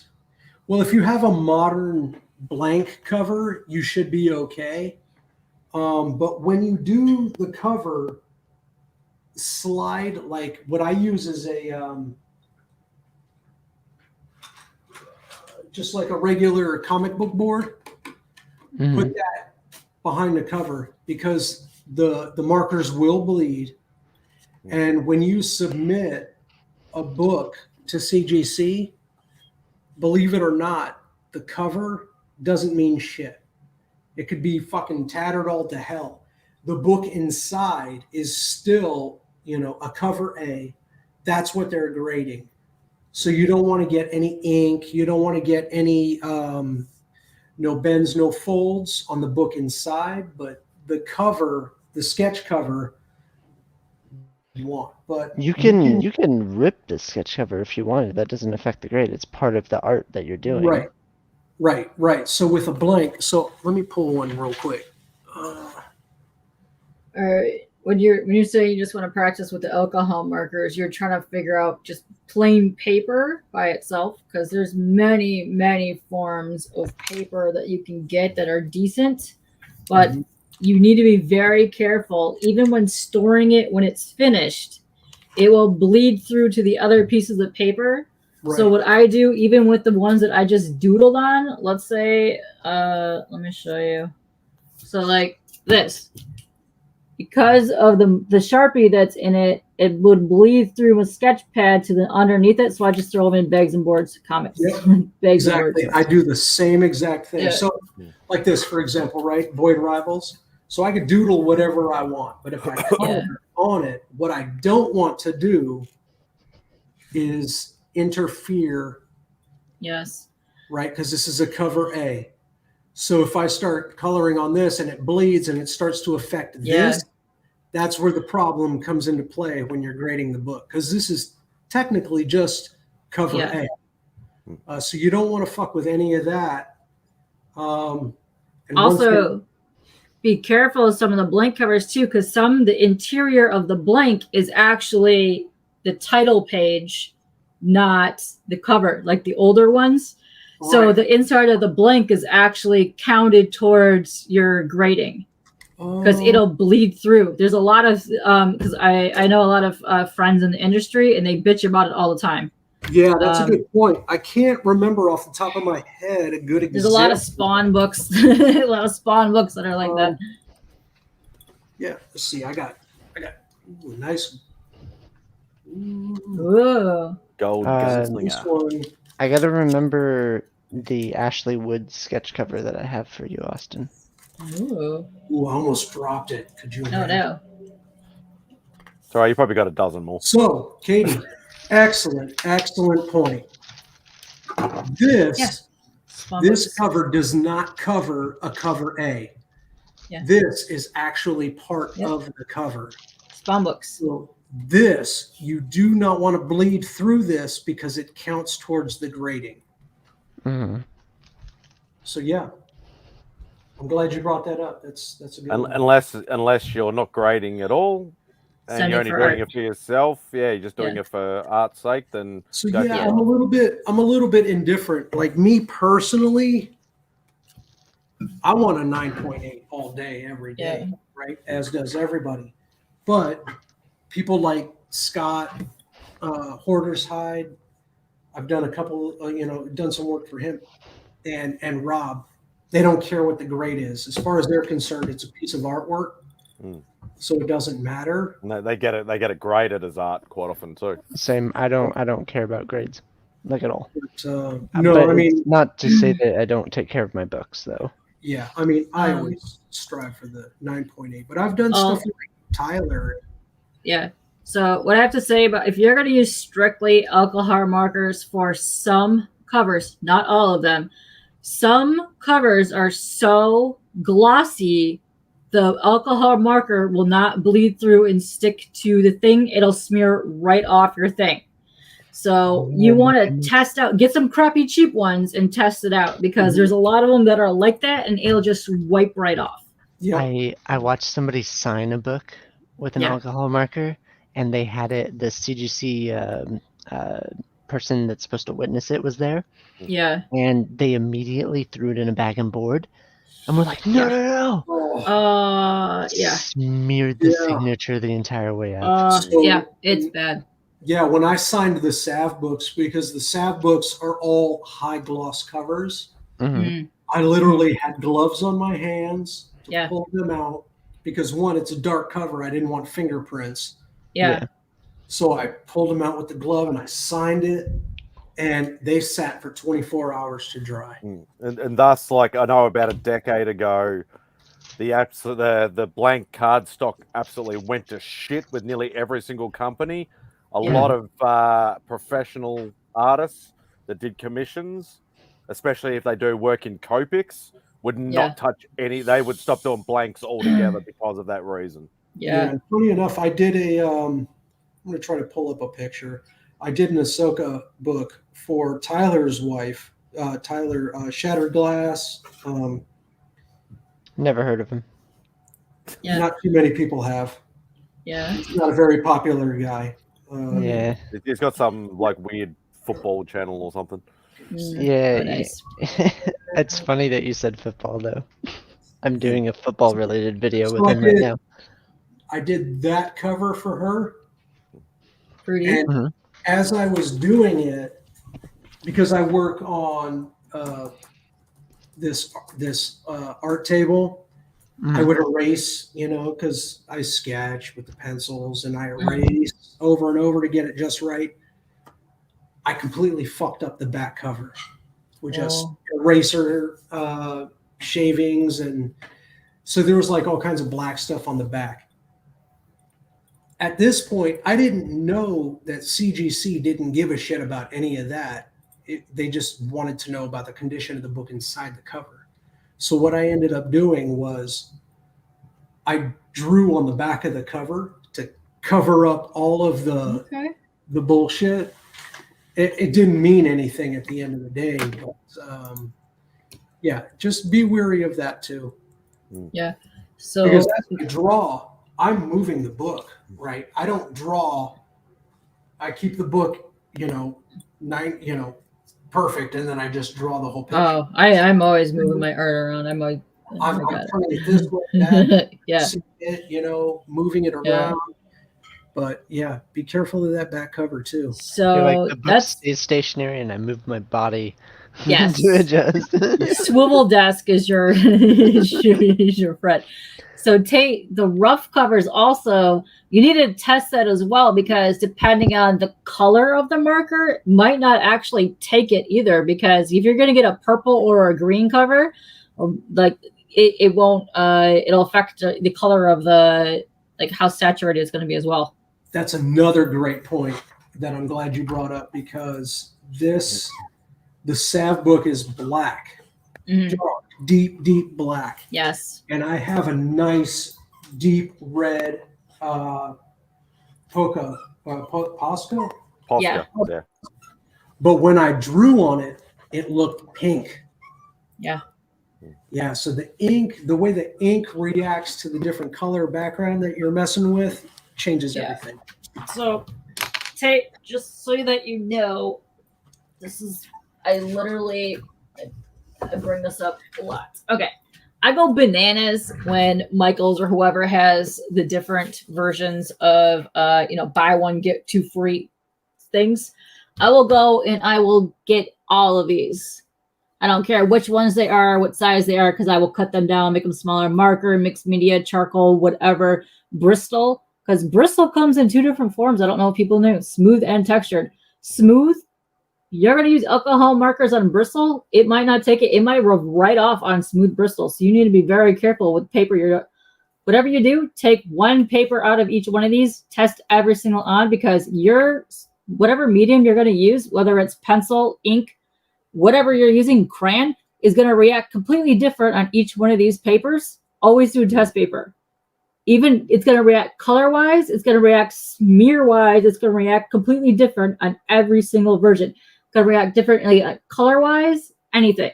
Completely different. So whatever you're doing, test it out completely, always. Yeah, and believe it or not, even when you do pencils, if you do pencils on a certain type of paper and you plan to ink over it, the ink will not take to the paper equally over pencils. Yeah, so it can act as a barrier too, because if you're going to go put pencils down, depending on the form of like your lead in the pencil, it'll go right over it and it'll remove the ink over it. Yes. Also, you need to be careful. Like if you're going to do some inks are water soluble. So if you use an ink, let's say you think it's like a micron, microns and specific inks will not react to being wet other inks, let's say if you put a base ink down and you're using like a random other ink and you put an alcohol marker on top of it, you are gonna fuck up your art because it's gonna completely wipe and smear and make a black smudge all over your art because you now have wet your line art. Yep. And that's a tough lesson to learn, especially when it's a commission. Yeah. You really need to test out your stuff. So you really need to do completely different test panels and stuff. Like here, let me show you. Like I literally just did a test. Where'd it go? Where the hell did it go? I just had it. Oh, there it is. Do you have any recommendations on what form of marker to use for like glossy covers? So that's one of the big, so I've got one of those too, Katie. I've got I have these everywhere. Test papers where I've got just scribbles all over it. Yeah. I literally keep one sheet of every one because I'll go back and reuse the papers that I find that I really like. But I will have like little doodles at each corner of each set of markers. But I find in advance certain markers that I like. Like if I want to do the water smear technique, I know which brands to use that will react to, like, let's say if I want to put the water, like the ones that you just showed, like if I put water in this just to go and highlight to make a cool like grayish tone effect in these alone, I could go and do that with just certain inks alone and it'll smear. Actually, I could show you an example. I have art everywhere. I'd love to use watercolors on a sketch. Watercolors are fabulous. Yeah. Also, here, this is an example of my art. That is Bleaker as the Crow. So that's kind of looks like Bleaker I did. too. Yeah, it is. It's Bleaker as the Crow. I drew that with Nom and not everybody can pull off watercolors either. Like I've seen Esad Ribic do like a commission live, and he is just an absolute like we call him mad scientist. Like he's an absolute genius the way he puts it all together.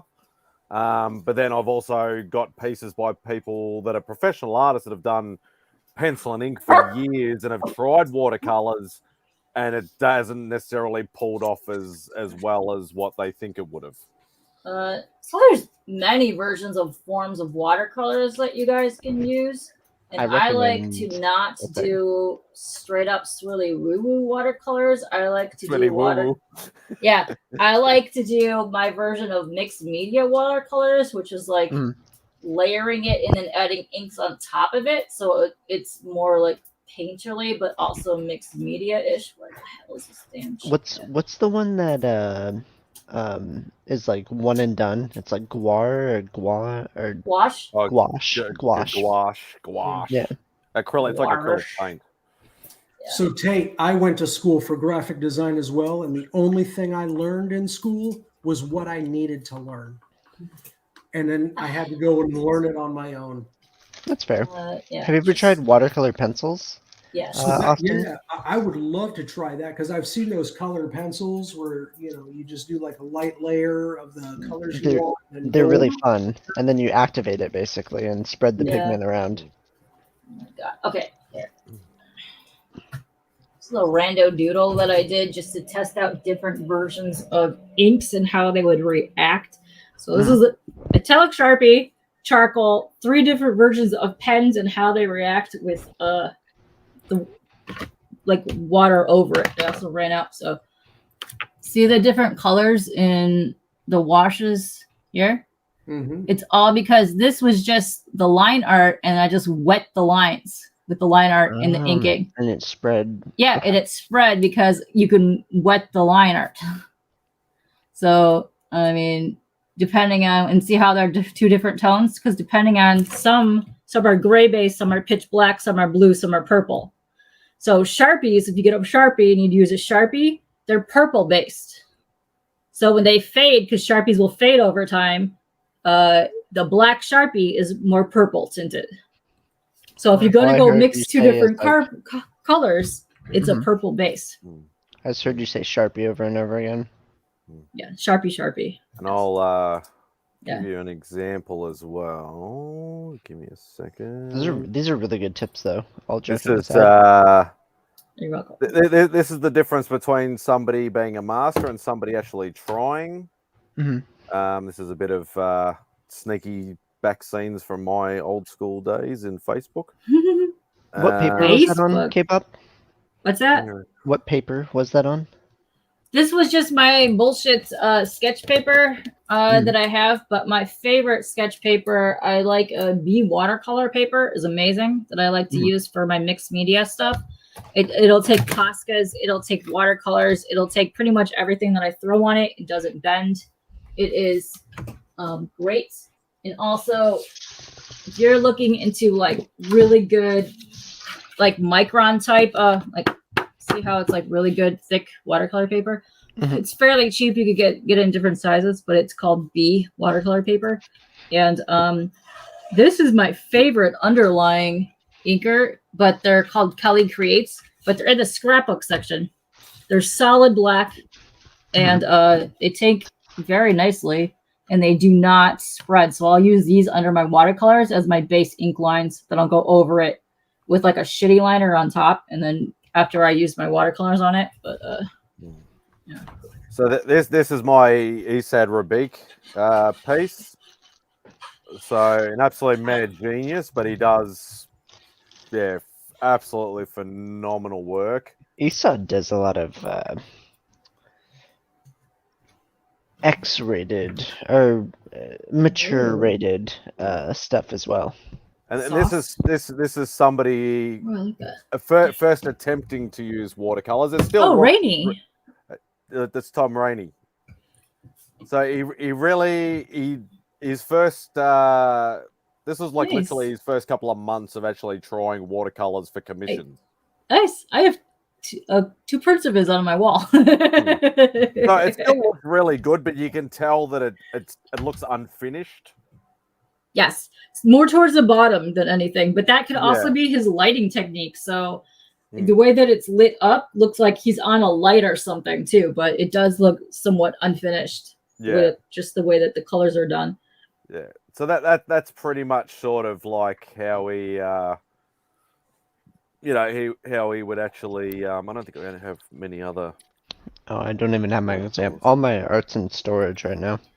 All your art is in storage. Also, here, so this is the guy I had on Friday, and these are Copics and liners, and then like Higgins inks on top. So look, this is just different ways to do sketch covers. But if you look here, see how he did like pastels, but these are Copics. So the colors are Copics, but he did it very light. And then he went in with the water and then like the sketchy tones. But I like that he left like the pencils on there. And then like the blobby stuff, and then I like all this stuff here. Yeah, he's just gone for a small shading sort of style. This was literally the only one that I didn't tune into. This is Bill Embill. He's a local guy, so Bill Embill. Here.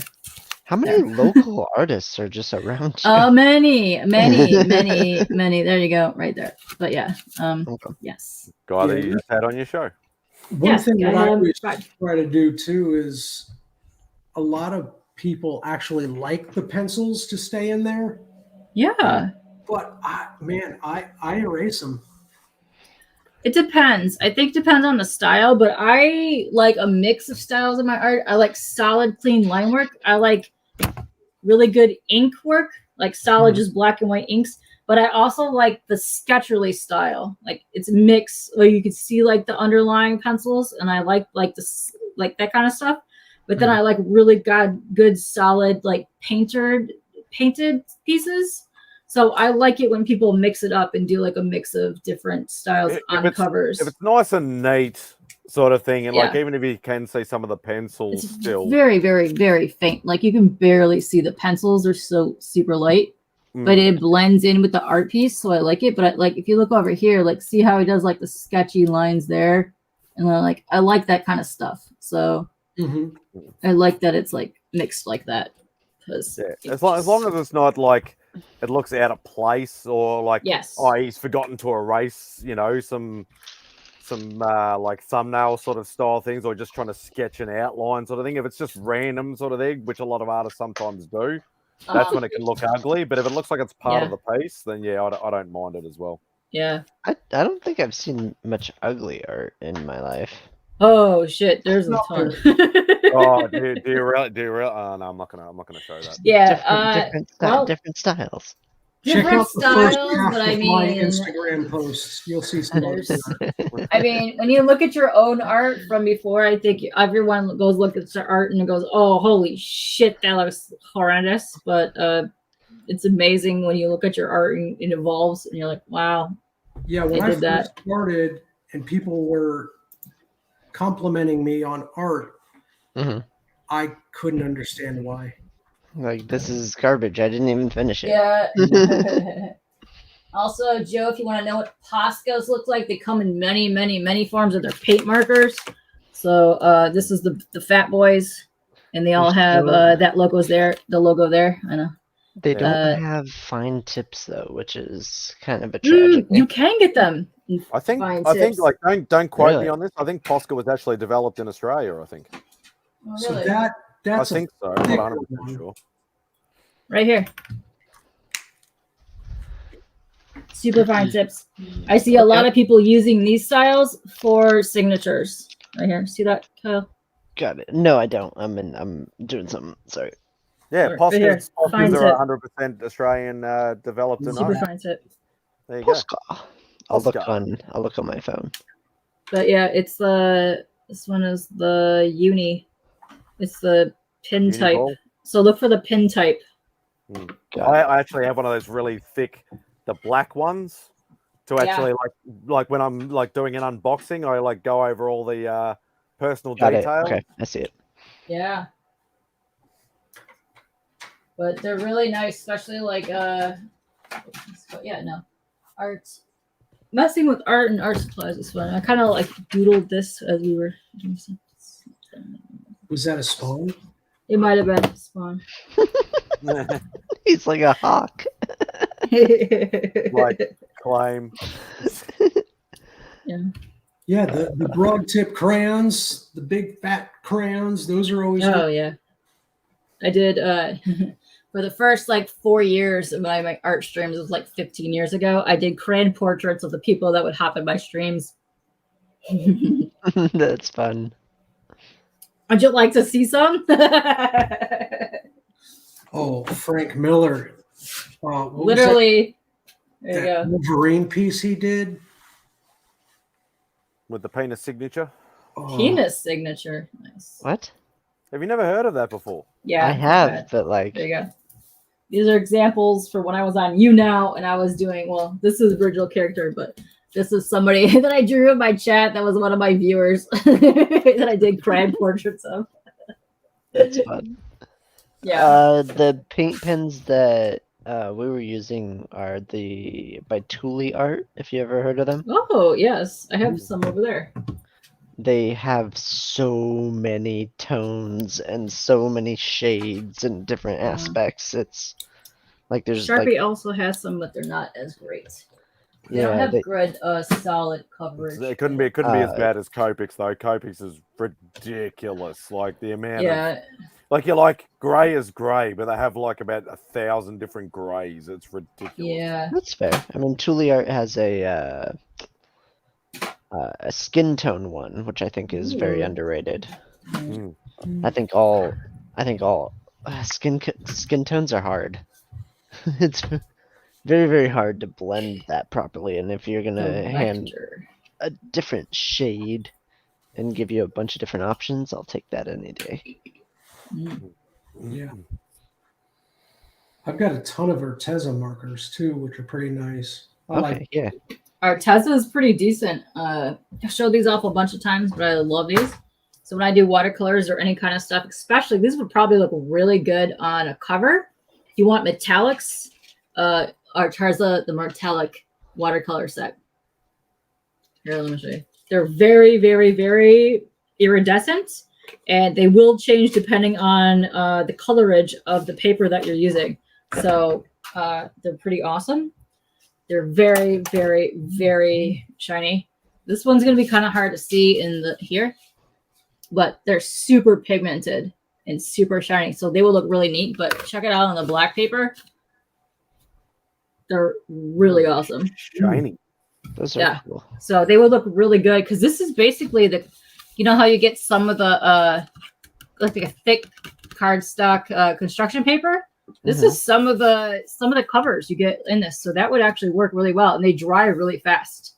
And it's a very thin, so you don't need so much on it. But these would actually look really good on a cover.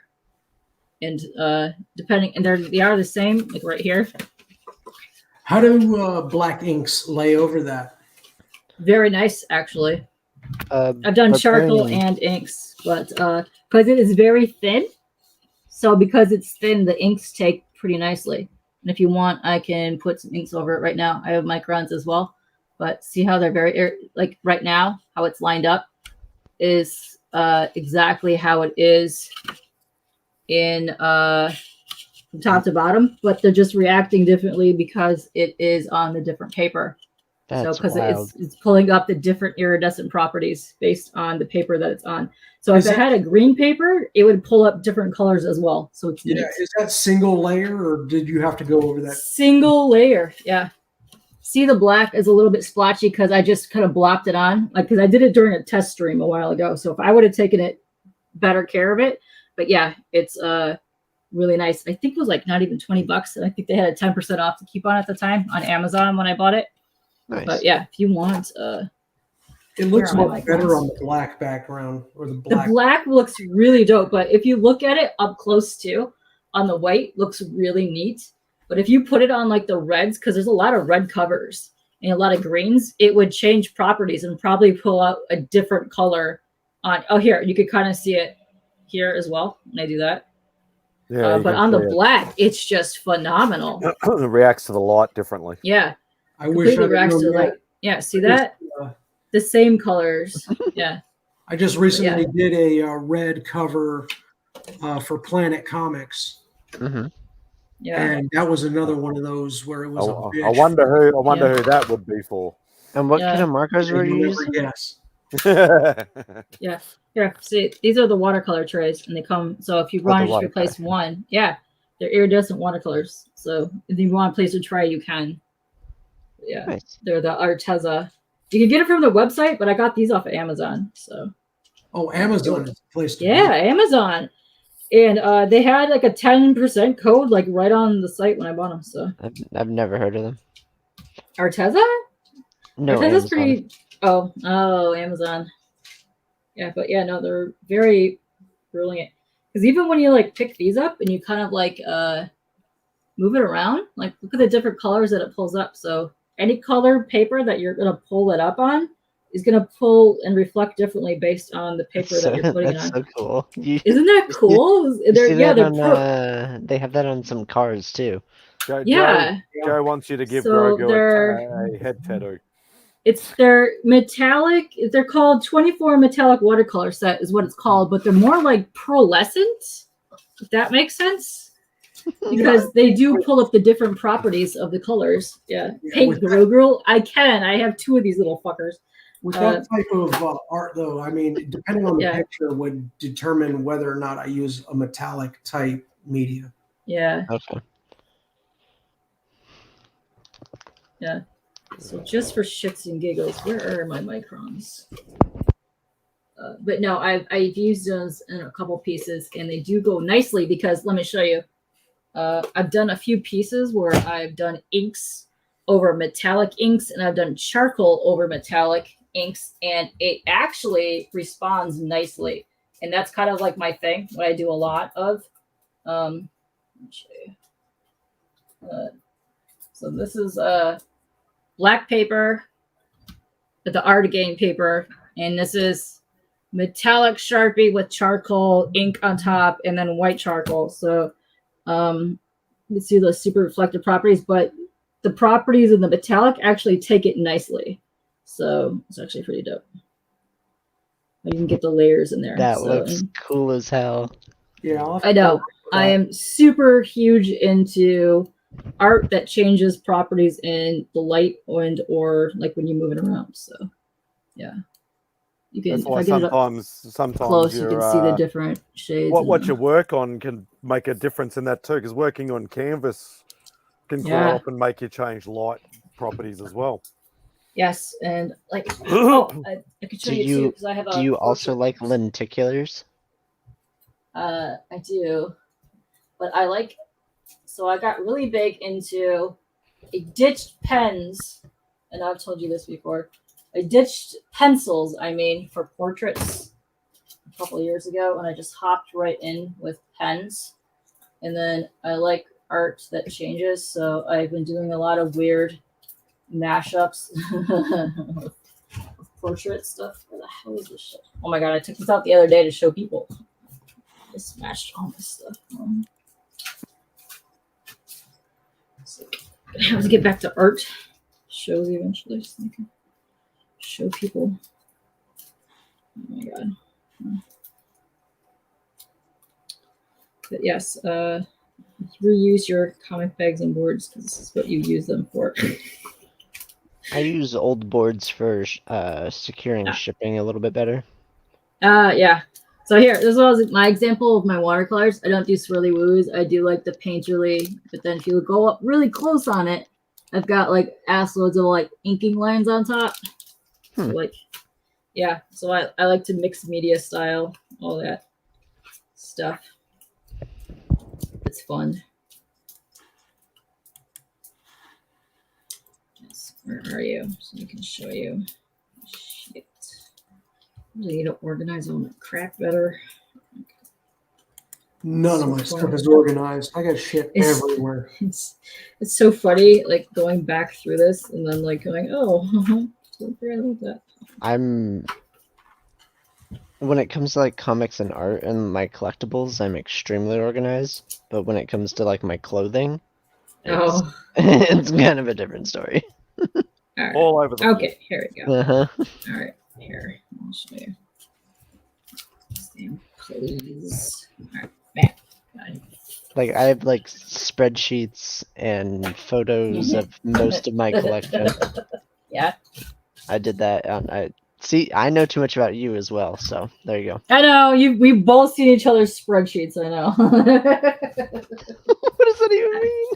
I don't know, but you've seen my dumbass Pokemon spreadsheets. I know. It's impressive the level of organization and I don't know. Yes, I know. I know. Okay, so OCD people rejoice everywhere. Oh my god, yeah. It's all right. So these I'm insanely what the fuck is that? Insanely extremely proud of. So I was experimenting with art the last couple years, and I went strictly straight into nothing but pen only. Okay, not a single one, not a single pencil has touched this. Nothing has been erased on any of this shit. Pen only. Did you hear this? Every single piece on here is pen, gel pen, nail polish. Boom, bitches. Okay, so this is we the kind got of stuff that you put in like sketchbooks. well, I had it in sketchbooks, but I had to take it out because it was bleeding onto the art underneath it, and then I had to put comic bags in it. So yeah, every single thing in here is pen, Sharpie, nail polish, metallic shit, and random mess of stuff. So yeah, I got really colorful with stuff, but this is my favorite. A lot of nail polishes on here. The sketchbook literally smelled horrific by the time I was done with it. But yeah, if you see the eyes, it's white nail polish layered on top of Sharpie, and like ways that I figured out how to actually make it into enamel. So, yeah, I save all my nail polish for my toes. So here, basic white dollar store nail polish. That's what I did with that. This is what I was trying to show you because I do like the reflective. So if you see that, see how it's white there, and then if I remember that piece. Yeah, it's that's blue. awesome. Yeah, and it changes. But yeah, every single thing here, not a single pencil, not any erase slide, nothing. Also Straight up kind of looks pens. like Bleaker. No, it's a rock guy. It's not Lear. And this is this literally took me like 6 months to do, and I ran up like 18,000 pens. Sexy Michael Myers, but this is a totally different art style that I do, and it's nothing but a billion trillion dash lines. Literally just going like this with the pen dash. It's almost like pointillism right there. Yeah, but it's literally just scritching going like this. the whole fucking thing. So if you look up here how it's dark, I literally ran out of so many pens, and then down here it looks feathered because of how much I ran out of the pen. But yes, can you see the line? Yeah, you can see the scratch lines. It's literally not even hatching. It's just scratch lines like back and forth over and over and over. Billions of them. No, this is sexy Michael Myers, and he will be on my wall. Yeah, no. Sexy Michael Myers. He's sexy Michael Myers, and he will be put on my wall. And I drew that during Tricky's when we did our late night streams back in the days. Yeah, those would run till like 2 a.m. I mean, we're doing pretty good right now. We started at 2 a.m. when we did those. Yeah, but yes. Well, it's probably 2 a.m. on the East Coast. It's 3 a.m. It's almost noon 30 on the West Coast. Yes. Pearl necklace there, Barb. Yeah. Fun fact, Joe, I was doing this most of the day, and he has all kinds of weird kiss marks from my lipstick on the back of his head. So yeah, I pretty much did paint him today. Yeah, he's got a tattoo. He's got a head tattoo. He does. Yeah. Poor little guy. I know. I was rewatching the D&D movie today. The new one or the old one? The new one with Chris Pine. I gotta watch that one. It looks pretty fun. I haven't seen it either. No, I haven't seen it. It's worth a watch if you like. You have to be kind of knowledgeable of D&D. Oh, okay. Like other people said that they like. It's not necessary, but there's so many Easter eggs that I found myself just chuckling just over and over. It looks like it'd just be like a turn your brain off, just have some fun sort of watch movie. Well, yeah, and one of the main characters is an NPC. And it's just funny because they act like an NPC, and That's one of my favorite mangas. My Life as an NPC, and it's a guy that wakes up and becomes an NPC, and everybody around him is like in the game. And then yes, it's awesome. And then he's actually glitched. They don't know that he can't, like, he can make it out of the NPC mode, but he tries to act like he's still the NPC, but he's really an overpowered badass. It's amazing. That's fun. Yeah. Okay, that's right up my alley and kind of like weird. You'll like it. It's great. Yeah. Right now I'm reading. Never mind. No. Tell us the weird shit you're reading. It's a cat in a girl's dorm room. Okay. And it's all about this cat. Okay. Being in a girl's dorm room, and then there's this other one called Witches Adamus. Yes. Okay. Where this guy, when he comes to completion, diamonds come out. That sounds familiar. And people are using him for diamonds, but he also loses like a year off his life when it happens. Okay. And everybody's trying to thirst trap him. and he's just saying no because he doesn't want to like be used. Nice. And it's just him running away from all these different thirst trap situations. Okay. All right. I can get behind that. And then my favorite one is still Dick Fight Island. Good one. It's so good. It knows what it is. Yes. And they lean into it. There's a lot of interesting mangas for sure. I mean, like some of the ones that I've sport seen Beck mangas. read, it's like some of the it seems like the titles are getting longer and longer and longer too. Like there's not like the old school days. It's like it's just Naruto, it's just Bleach or One Piece or whatever. Now it's like how to fall in love in a dungeon while drinking slime, picking up girls and finding blah. something. Yeah, ridiculous. Absolutely ridiculous. The manga titles are hilarious. They're great.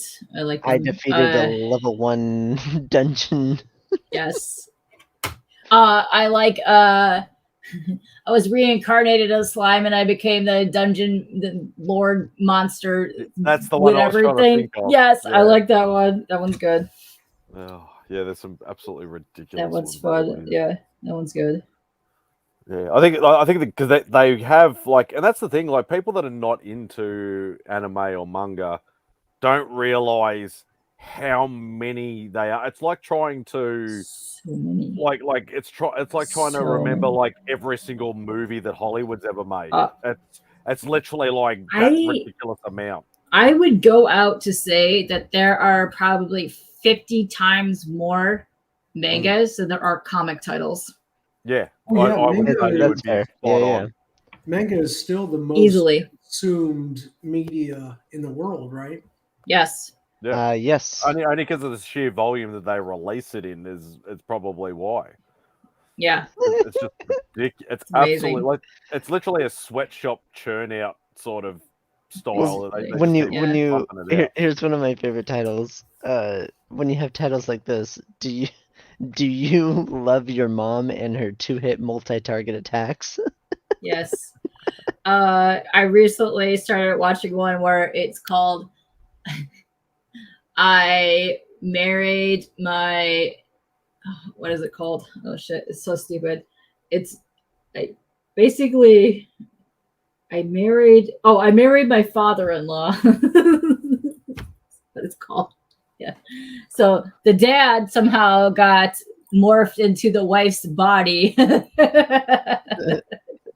So wacky. Okay, so I was saying that comics are wacky. Manga is definitely more wacky. It's more wacky. It's wackadoodle. It's amazing. Yeah.